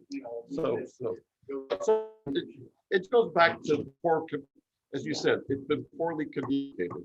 I would like us to see a further. Yes. So because it's been poorly communicated, what we should probably do is we should probably have a workshop so that all of us can be educated together. We can invite all those interested members of our community who have, who are proponents and opponents of this fee to tell us about their experiences. And then we can try to see what that overall goal was for the fee, see what that looks like for our parks in the future. And then we would be able to at least understand where we've been so that we can make a decision about where we want to go. Because right now, all this looks like is a fee that's being assessed to our community members. And when you're on a fixed income, that's just one extra fee that you have. But if you don't have the knowledge that's associated with that fee to decide whether or not it's worth it to you, then you're going to probably. I'm a little concerned because if we're talking about billing from the water department, then we're taking $2 in the water bill. That's, I don't know, that just looks kind of, but I'm for the parks being improved. Our parks need a lot of work. So, and I know that's going to take money to do that. I just think this is kind of tricky because of this thing with the overbilling. And then you're taking $2 out. No, we get it. And tonight was just discussion. So we can't act on it, but it sounds like we want to have a workshop at some point to get down to the why this was appropriate, what was the original thought, how can we communicate that to the community so that they can give us informed feedback? Because right now the feedback that we are getting, they just don't have enough information to even say yay or nay. So can we, Chase, can we get that next meeting? Yes, sir. Get a history. Actually, we might need to call a workshop before next meeting so that we can make this a standalone item. If you all like, think about it. Give with Chase. He'll poll. Chase, can you poll the group just on whether or not they want this to be a workshop or not? That's all. Yes, sir. And then if they choose it to be a standalone workshop, then we'll set a date. Okay. All right, guys. Any more discussion on that? All right, let's move right along to item 7S, discussion relating to authorizing the interim city manager to schedule interviews with the applicants for a municipal court judge. Mr. Carey can schedule those interviews, but we would need a date. While we're thinking about a date, do you know offhand, Mr. Carey, how many additional applications that we received? Three. Three? Okay, Sir. so we've interviewed 3 already. And we have 3 to potentially interview if you all want to take the 3 that we have now. Is that what we're saying? Mhm. Can we bring the other 3 back? Because, No, I have, yeah. You yeah, have Kim that? hasn't, Okay. Kim hasn't had a Okay. chance. to- Okay, okay, all right. We'll bring back all 6. The first 3 will have an abbreviated catch-up session. For those of us that didn't get a chance to have your questions answered. The last 3 are the new 3. We'll do a full interview. Do y'all have dates that y'all like to consider? I would request that it be in August because we have quite a few meetings in July. That, I mean, just the logistics of having In August, you say, Casey? yeah, sometime in August is my request, just because already arranging to make sure that I can be present for all budget workshops in July. So we have August the, does it have, do we want it on a Monday? Oh. Does it matter? Phone died. August 16th is a Monday. I'm so sorry. I can't, my phone died. It's been for so long. my phone died. So, I Y'all can't want, tell you my calendar. Monday's fine for me. 16's good. You said July 16th. I'm August sorry, August 16th. 16th. Casey, do you know offhand how your Mondays go? If it's the 16th, that's not one of my boards. I can probably do that. Actually, Okay. Could it be the same day as our, that's the is weekend. our normally, that's not our normal. The 9th is our regular Could schedule. it be, could we just come earlier?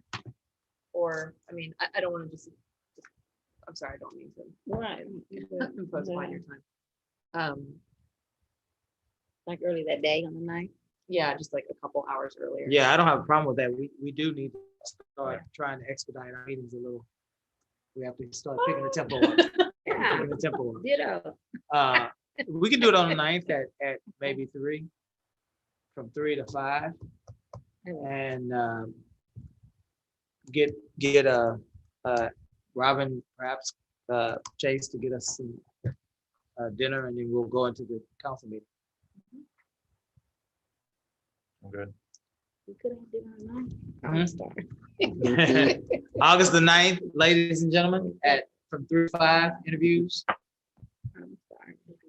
That'll give us about 20 minutes with the, well, probably more. Maybe 30 or so, if we need it. Can we meet at 4 then? If I mean 2 hours seems. For 6 Let's candidates. stick with 3, because that way it builds in a little buffer. Yeah, a little buffer. Okay. Okay, yeah. Then we'll have an hour between interviews and council meetings, so we can kind of regroup.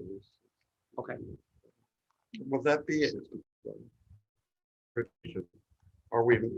will that be an action item then for the council meeting? Yes. To make a selection? Yes. Okay. Oh, Yes. that day? So once we interview, that night, we'll have an action item, and we don't have to, Okay. we don't have to, but it's, we have to start filling our government, guys. So, okay, so by August 9th, Chase, you already have a background done, their references have been checked. All of that has already been done. They're ready to be interviewed now. It's my understanding, yes, ma'am. And I'll follow up on that. And I think acting judge may like it Yeah. that day too, because he's been sitting Yeah, there he's for been doing a it. while. Yeah. So, any other discussion on that item? Also, along with that, No. Because then we can do the city attorney interviews at a later date. All right. Item 17. 70. I just say, I don't think I have ever seen this happen. Not since Discussion related to budget and planning of Bayou Fest 2021. Susie, please come forward, please. We have been given a request from Colleen Martin, who is our coordinator for Bayou Fest.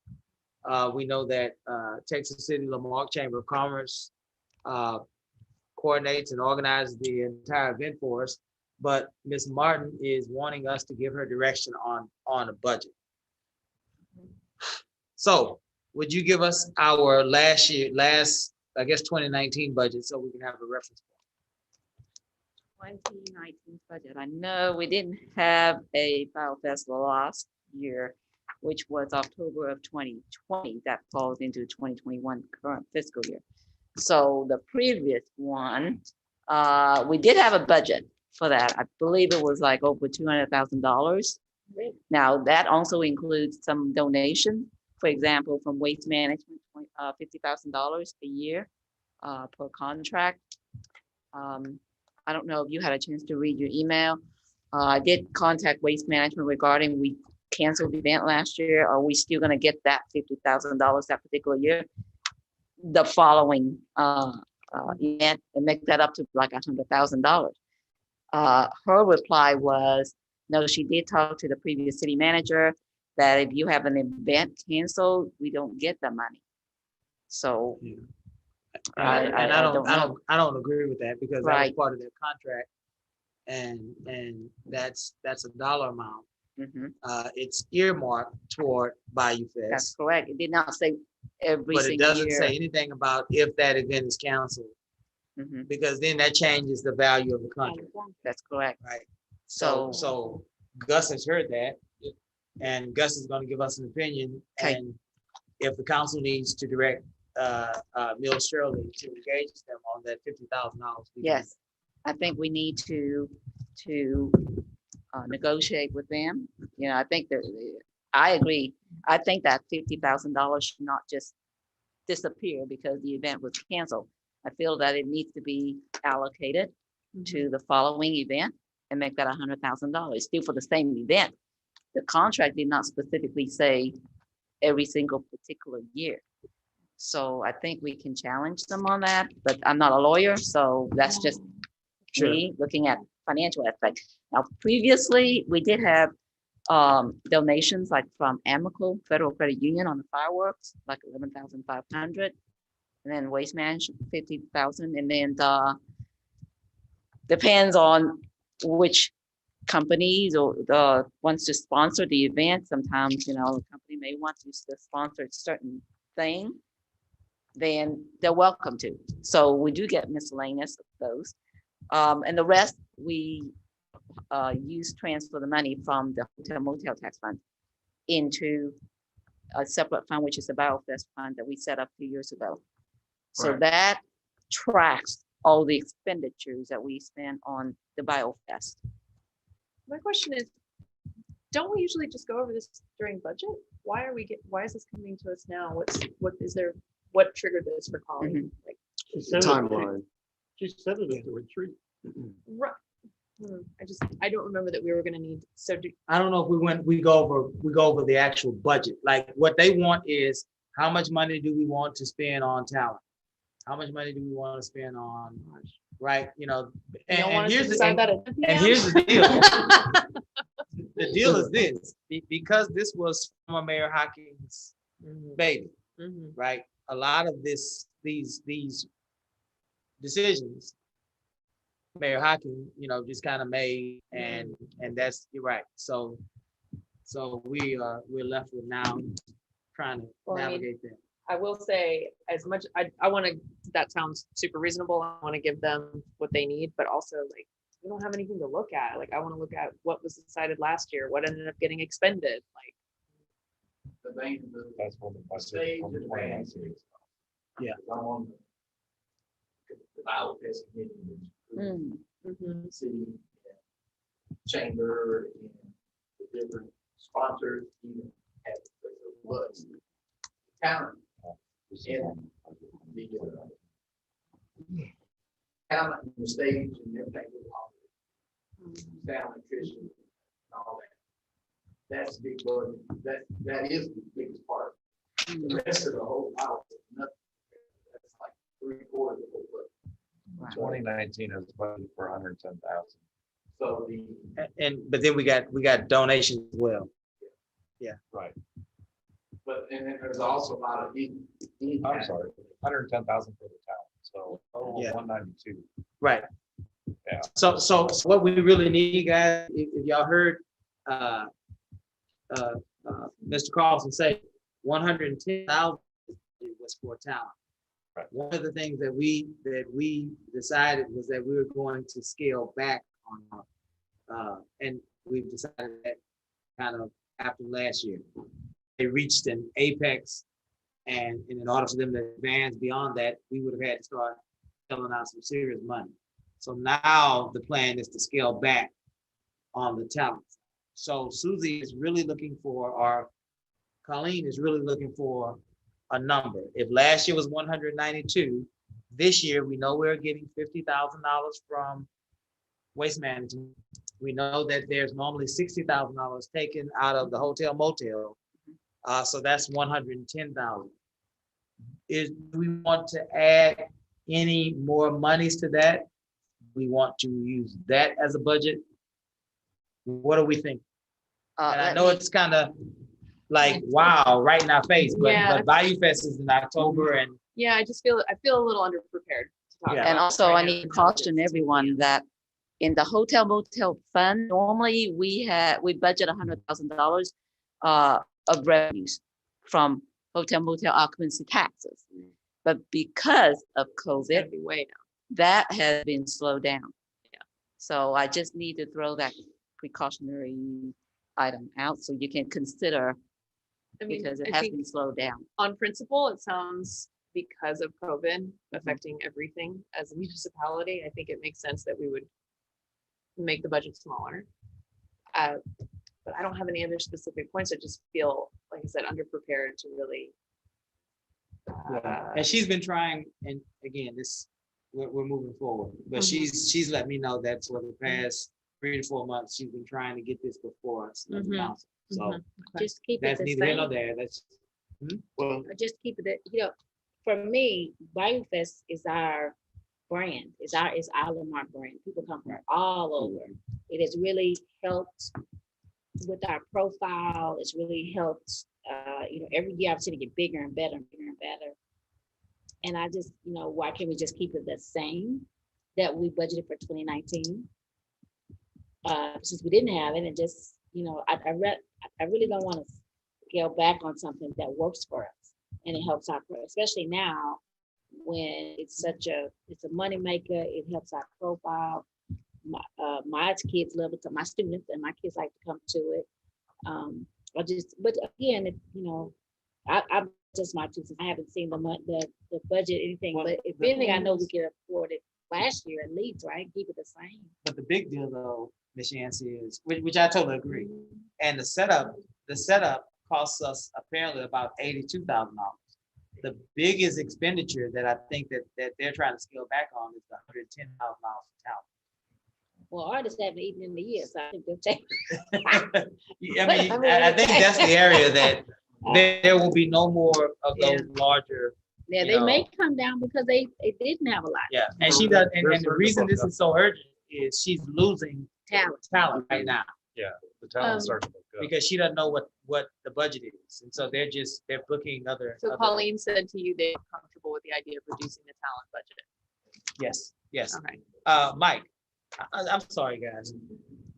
What didn't you all say that one of the areas that you all would consider moving would be to reduce the talent budget? Well, again, the music in the past, the music in that budget is strict. Of course, y'all set the money level, but the band's pick is strictly been Colleen, Bobby, and Alex. The rest of the committee had no say so. Okay, now with that being said, you know, I've been involved with it for like 6 years. I know there's a lot of good local bands this year, just say for this year. Yeah. They probably pick national acts, and that's another thing I did with the budget. Those national acts, they hired them 10 to 12 months out. So we're barely 3-4 months. Right. And so that makes the picking even slimmer on who will even accept the contract. Right.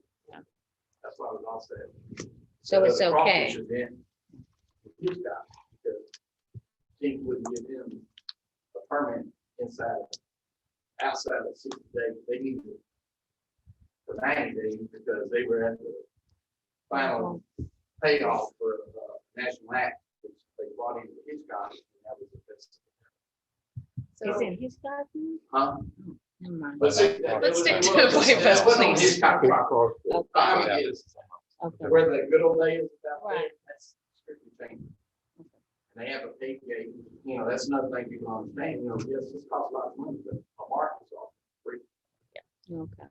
You know, you got the county fair, you got Big City Music Fest, you got Album Fest, all those stuff around here is all the pay gate. And Marque does it. Yeah. It makes our event special for sure. Yeah, people love it. I mean, you said something to me that, I mean, I, number one, I definitely would like to hear that the committee has a little bit more democratic approach to picking the talent. I mean, I'm not gonna speak too much on that because I have no idea how that's been run. But if we know we're not gonna get access to some of the bigger national acts, which means we're gonna not spend as much, I would be fine with saying like, let's reduce the talent budget by 20% or something significant, not massive. And then give direction that let's really look for those local acts, because I completely agree. There are amazing local acts that would bring in tons of people. They can probably the local acts free because they just need free now. Yeah. Why can't we? Well, this man, they can probably get the local band all totally free. I'll probably stay down. Probably local bands all told less than 10,000, then we'll need the higher quality. Right. It definitely needs to still fit into that category of like a high level prestige, a big name. I say that is maybe you know, everything social media based is we've proven they brought in good acts. Right. In them acts, you would think play walk. Right. Think he bring in 20,000 people. Maybe 5. Yeah. You can't go by the counts they have. They've got a little plane goes across the road. And so many people they per car. Yeah. I know the cook teams travel that way multiple times, but the kids fishing, they're really it's like a babysitter or something, believe it or not. Yeah. They drop their kids off and they'll come back here. There's multiple ways that number gets skewed. Right. And they come up with a number like 20,000 people. There's never ever been 20,000 people in the audience for the prime. Never been. I'm telling you, at this 5,000. Okay. And that's so. What I'm saying is the budget they spent on $1 budget for the national acts, me haven't really taken on. So I'm like, let's take a step back. There's good regional bands, and I'm giving Colleen lists things, you know, that they have great problems, and they're all genres of music. They're not just. I've asked Bobby years ago, hey, consider these bands. You know, that way you're getting a little bit of everything. It's all end up being country or they did.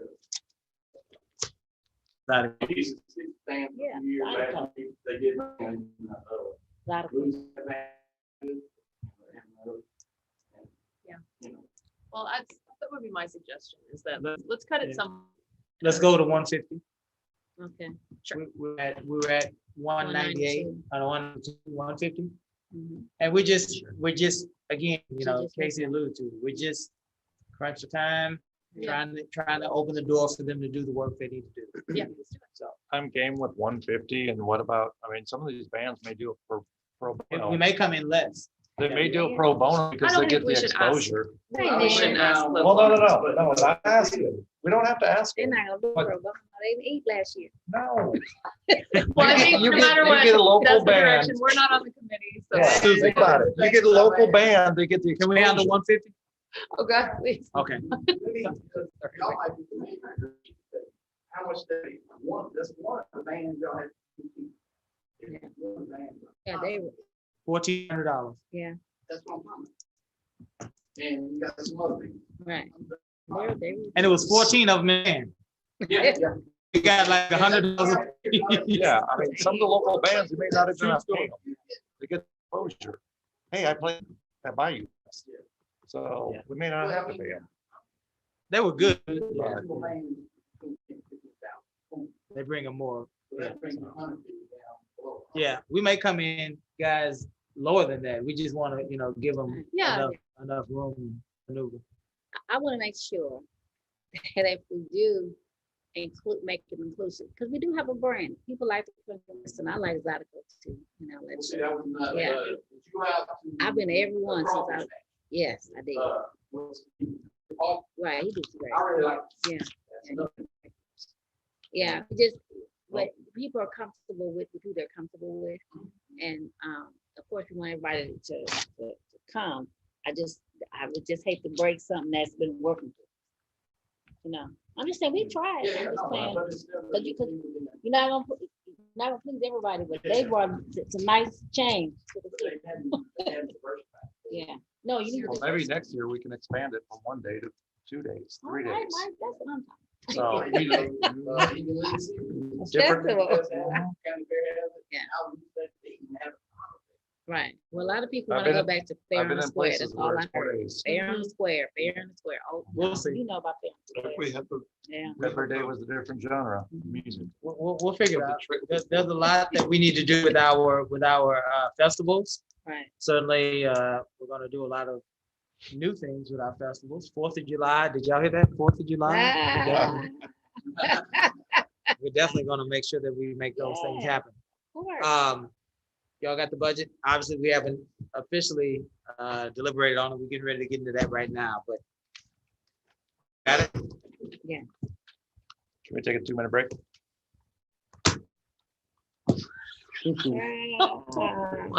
I've been drinking water. And unless you have any heartburn, we can show you absent and That returning. works. I'm good. You good? All right. Are you ready, gang? Yes. Let the record So reflect that Councilmember Carlson has taken a short break. Let's get this done at 10:13. City of Lamar Council regularly scheduled meeting, July 12th, 2021. Notice is hereby given that the City Council of the City of Lamar, Texas will conduct a regular meeting on Monday, July 12th, 2021. Begins immediately after the workshop that begins at 6 p.m. in the council chambers, 1109 B Bayou Road, Lamar, Texas, as well as via teleconference hosted through Zoom for the purpose of considering the following agenda. This meeting has been called to order. The roll call has been taken. Let the record reflect again that Councilmember Carlson is taking a short break. Are there any citizens that request a hearing? Moving on, item 4, consent agenda. I will entertain a motion to approve the entire consent agenda unless there's something we'd like to take out. So moved. A second? Thank you. Any discussion? All in favor? Aye. Any opposed? Show passes 4-0. Item 5A, old business. Discussion relating to speed humps, provide staff with direction.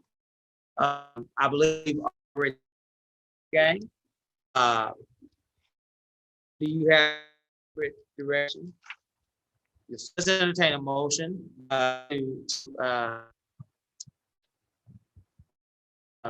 what would we say? A motion to table. Okay. I'll entertain a motion. Is there a second? No discussion on the table. All those in favor? Aye. Any opposed? 6 New business, discussion or action regarding or adopting ordinance number letter O dash 2021-012, requesting a zoning district L1 light industrial to R1 single family residential for lots 1 through 14 K Cook and Stewart division located near First Avenue and Orange Street, Galveston County, property ID number 1929 and 61051. I will entertain a motion. This is the first reading. The second. Any discussion? All in favor? Aye. Any opposed? Item 6B, discussion and possible action regarding doing a general plan application for Olympia Lakes. I'll entertain a motion. So move. This, Second. any discussion? All in favor? Aye. Any opposed? Item 6, discussion of action regarding adopt ordinance number letter O dash 2021-0013, zone district change from R1 family residential to PDD Olympia Lakes. Did I miss one? And wanted to say, On the land plan change, we want to make sure that Councilman Carlson request on relocating that street to the north instead of the south street. Okay. Oh. That in the general plan. So let the record reflect in the making it, get an amendment. Let's back up, go back into item B, and I will entertain, Carlson, I will entertain an amendment for you. I would like to make an amendment by the south exit to the north, north side. Is there a second? Also, I also that the center be expanded. The parking center, whatever I call that. The human parking. It's recommended. Recommended. Mhm. Thanks. Will that cause a significant problem or? Essentially, Yeah. But this, as far as how much larger? Yeah. A lot. As far as I understand, this is, yeah, that's what I said. 1 lot or 2 One lot. lots. 1 lot or 2 lots. I mean, Are we allowed to say something here? Yes, yes, ma'am, go ahead. All right, this is Arya again. Well, the PDD requested that we provide for 20% of open space for this project. And we have provided over 20%. I believe it's almost 23 or 24% at this point. So there is a lot of open space, and that includes the park, that includes all the trails, all the open space reserves that will be amenitized within the subdivision. So will that not be, is that not sufficient? We're already going above what has been requested for as a minimum by your PDD standards.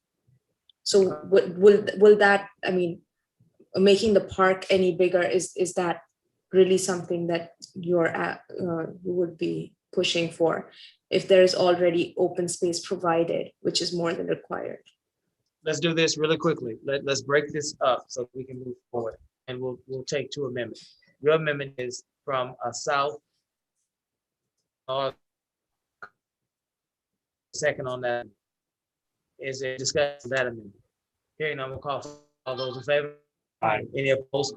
That has been added as an amendment to this plan. Now, item B, Casey, you're looking for another amendment. Go.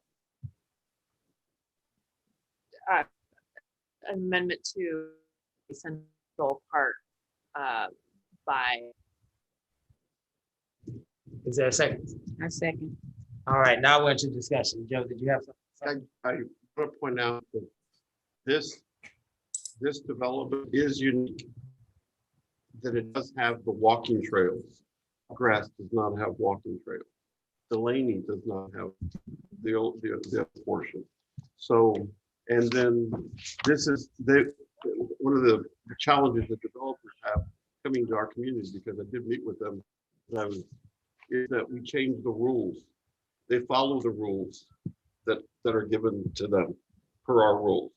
And so I personally I'm satisfied with the trail that they have established the first in that area. I mean, it's definitely not the first to have trails that are, because it's amenitizing the easements, right? I mean, it's taking space that would have to otherwise be. That's how I've understood all the other ones we've seen, right? So I'm not trying to say that it's disingenuous to say that this green space is exceeding it and exceeding it. You're right, you are, but it's not as if that would have to be space that would be there anyway. It's just finding a way to have it meet two needs, right? We want to see amenities, they have to have those easements, bang, bang, boom. But then that means they don't have to plan for as much park space at all. And I'm saying, I love all that, but I'd like to see a slightly bigger park. That's all. I mean, I'm always going to fight for that. But I hear what you're saying, but I don't want to act like it's totally exceptional. We have walking trails and other ones because they do the same amenitizing reasons. Let me ask this, and just question. That huge proposed dog park, seems like it's according to Casey's observation, it's an oversized dog park. Could that then be more area for play space, maybe an additional play space? Human park. Like maybe part of it being a dog park and then the other part being a human park, if you will. And Casey, would that be agreeable to you? I mean, that's what I'm really wanting is just more intentional green space, period, more actual surface area, more square footage. But I do like that suggestion. I mean, would you be open to this idea? Because this is a drill site on which this dog park is situated. We can't put any permanent structures on a drill site. That's right. So would you be open if we designed it as an open play or a free play area where you could have maybe, a miniature football field where you just put those goal posts which you can move over when you're not using it, or, something like that? It would still be a public park category space. I mean, we would have to maintain it, right? Yes, it will have to be. Will have to be mowed. It will have to be maintained. By us. No, it is a part of the subdivision. Because that's a drill site. I thought you said earlier. What did you say about public access to the park? Oh, okay, I got you.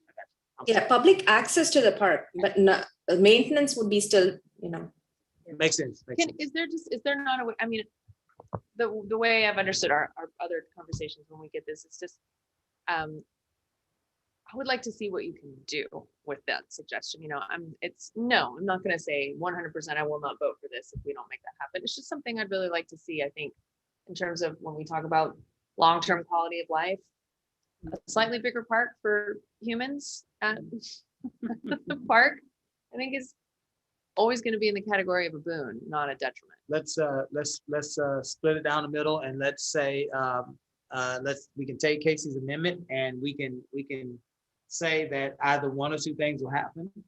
Either they'll find a way to take one of those lots and make it additional green space, or they'll get creative with the dog park and make it multi-purpose, where it'll be maybe a free play designation. I fully believe in Aria's creativity. We can try and do something creative with the dog park. It's a 2-acre piece of land. Okay. So I don't think dogs need 2 acres. I mean, I am a dog lover, don't get me wrong, but we could do something fun with that area. Cool. So is that part of your amendment, Casey? Yeah. Kim, are you seconding that?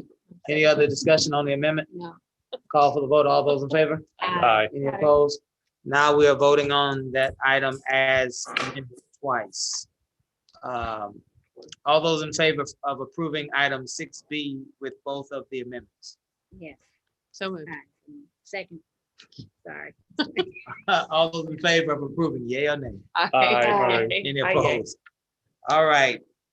7C, discussion possible action regarding adopting ordinance number letter O dash 2021 dash 0013, requesting a zoning district change from R1 single family residential to PDD Olympia Lakes Planned Development District for approximately 51.01 acres located near Delaney Road and Lawndale Street, Galveston County, property ID number 131493. This is the first reading. I'll entertain a motion. So moved. Is there a second? Second. Any discussion? Hearing none, we'll call for the vote. All those in favor? Aye. Any opposed? Item 6D, I'm sorry. Discussion possible action regarding adopting ordinance number letter O dash 2021 dash 0014, requesting zoning change from MHP Mobile Home Park to PDD Gulf Breeze Tiny Home Community Plan Development District for approximately 3.05 acres, also known as 3108 Gulf Freeway. I'll entertain a motion. First reading, I'll entertain a motion. So moved. The second, Second. any discussion? Hearing none, we'll call for the vote. All those in favor? Aye. Any opposed? Item 6E, discussion possible action regarding approving a preliminary plat application for landing at Delaney Cove, section 4, located near FM 2004 and Mitchell Lane addition. I'll entertain a motion. So. That's second. Second. Any discussion? Hearing none, we'll call for the vote. All those in favor? Aye. Any opposed? Item 6F, discussion possible action regarding approving a final plat application for Ambrose Section 1 located near Delaney Road and FM 1765. I'll entertain a motion. So moved. Is there a second? I second. Any discussion? Hearing none, we'll call for the vote. All those in favor? Aye. Any opposed? Item 6G, discussion possible action regarding approving a preliminary plat application for Ambrose Section 2 located near Victory Springs and Fleming Road with conditions. I'll entertain a motion. So moved. Is there a second? Second. Any discussion? Hearing none, we'll call for the vote. All those in favor? Aye. Any opposed? Item 6H, discussion possible action regarding approving a preliminary plat application for Ambrose Section 3 located near Victory Springs and Fleming. I'll entertain a motion. So moved. Is there a second? Second.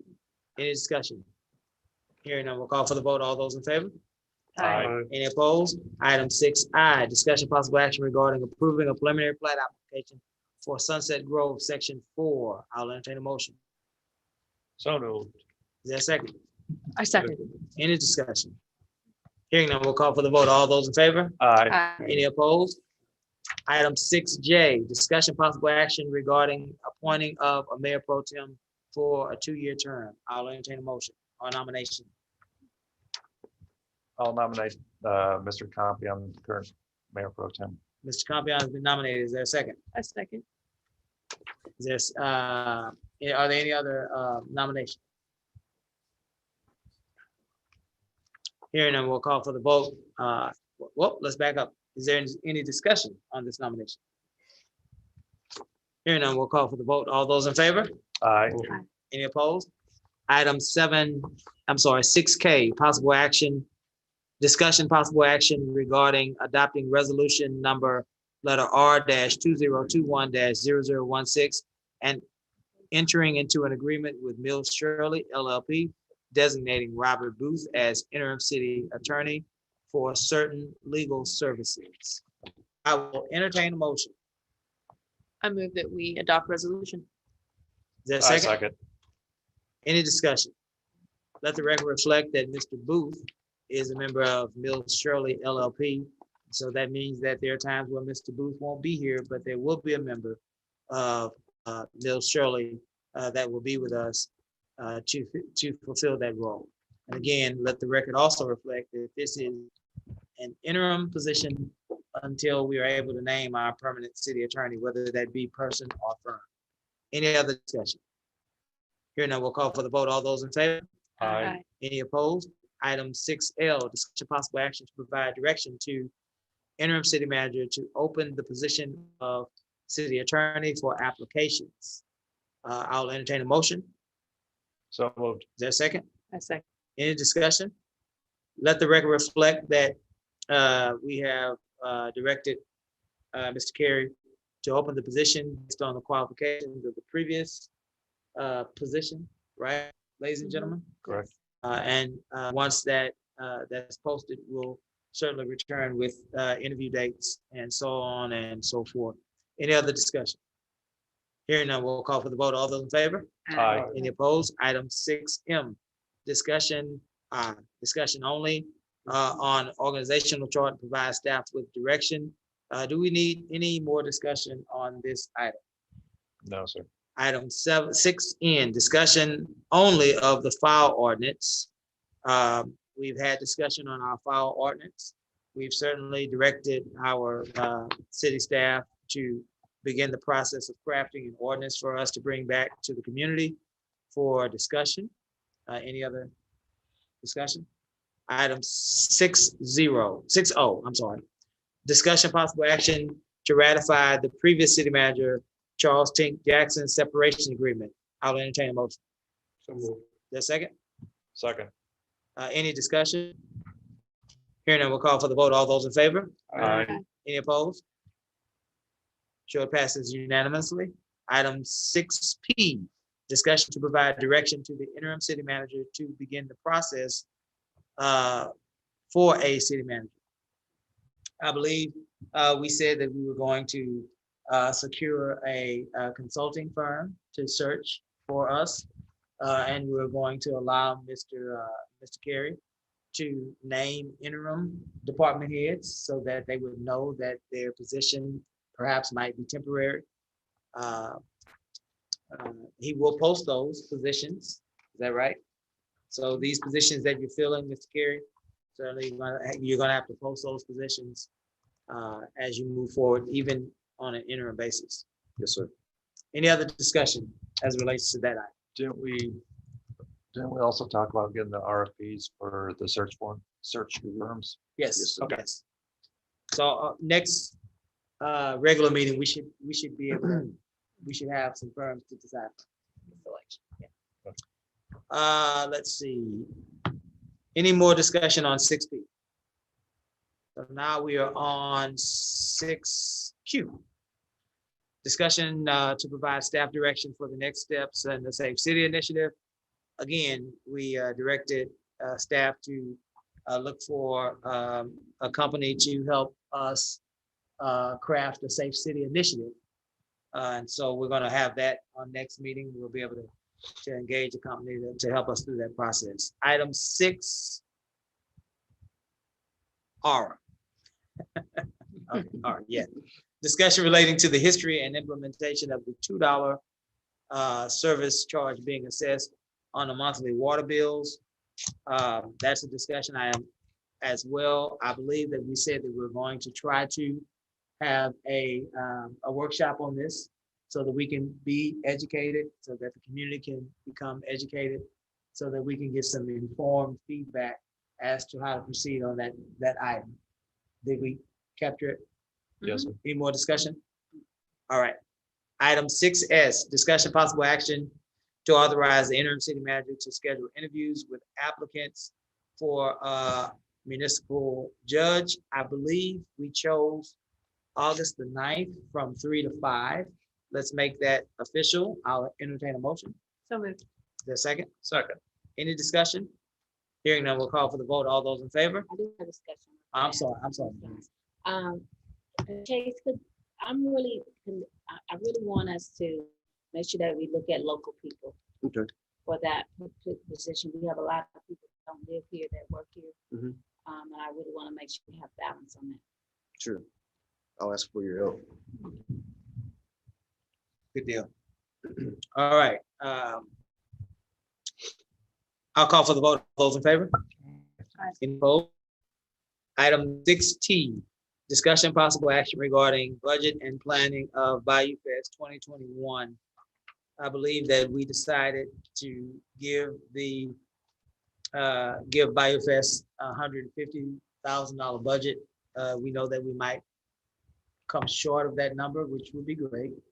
But we wanted to give them enough room to operate. And so I'll entertain a motion to that effect. So moved. The second, A second. any other discussion? Hearing none, we'll call for a vote. All those in favor? Aye. Any opposed? I'm sorry. Go ahead. I did have a question. If I could Go answer ahead. that. Yeah, go ahead. And before you get to that, I'll do it. Mayor, did we forget to approve these meeting minutes? We did it, I believe, in the consent agenda. Oh, was that part of the consent? Okay, okay. 4A.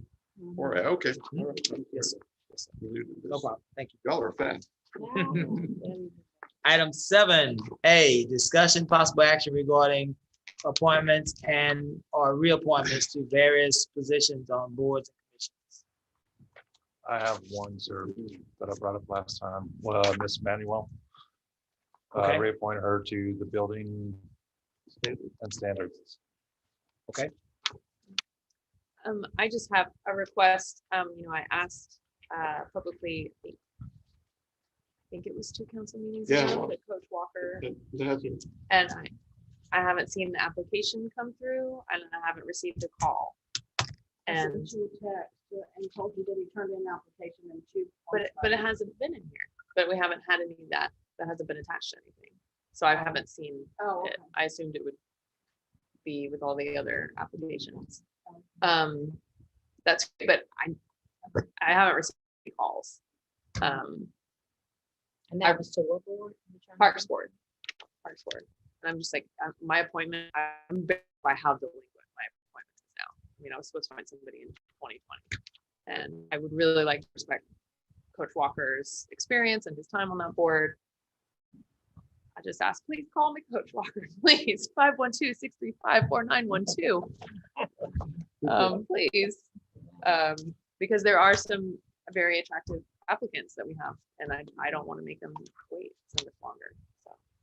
And just follow up, Rob, Ms. Eldridge. That's what, when you get an applicant for a board that's in a particular district, you forward that application to us? Okay. So I guess I haven't got any. Well, because no, I mean, I forward them on to Whoever. everybody who's there. All right. Yeah. Okay. All right. Okay, so basically the process is that when there's a position that needs to be filled in our district, you contact us. Well, no, because that's part of your backup every single meeting. It's part of the backup. You'll know exactly who comes up, and I just forward the applications on the. Oh, here they are at the very Yeah, end, they're always isn't at it? the end, and that's where I've been looking for Coach That's what, Walker's see, application. and that's where you look at this to see what's up. Okay. There you have to do us for you, Ross, but- Okay, thank you. I'll reach out to Mr. Walker and tell him to call you. Yeah. Because with this new application process, they have to provide 2 forms of ID too, and I thought I'd sent you, and I said, hey, he's turned in his application. You texted me that he turned it in, but I didn't never see it. So then I thought, well, maybe there was a hiccup. And honestly, I've called a lot. So not in the last 2 months, though. Only once. Any other appointments? Did we second Ms. Carlson's nomination? Second. There's a second. All right. All in favor? Aye. Any opposed? All right, we are moving now to item 8, executive session. I don't believe that we have anything to discuss in executive session tonight. And so we'll move to item 9, requests and announcements from council. Good night, and thank you very much. Special thanks to Chase. Thank you. Yes, ma'am. Yeah, stepping up. Again, Mr. Chase, thank you for stepping up, keeping informed.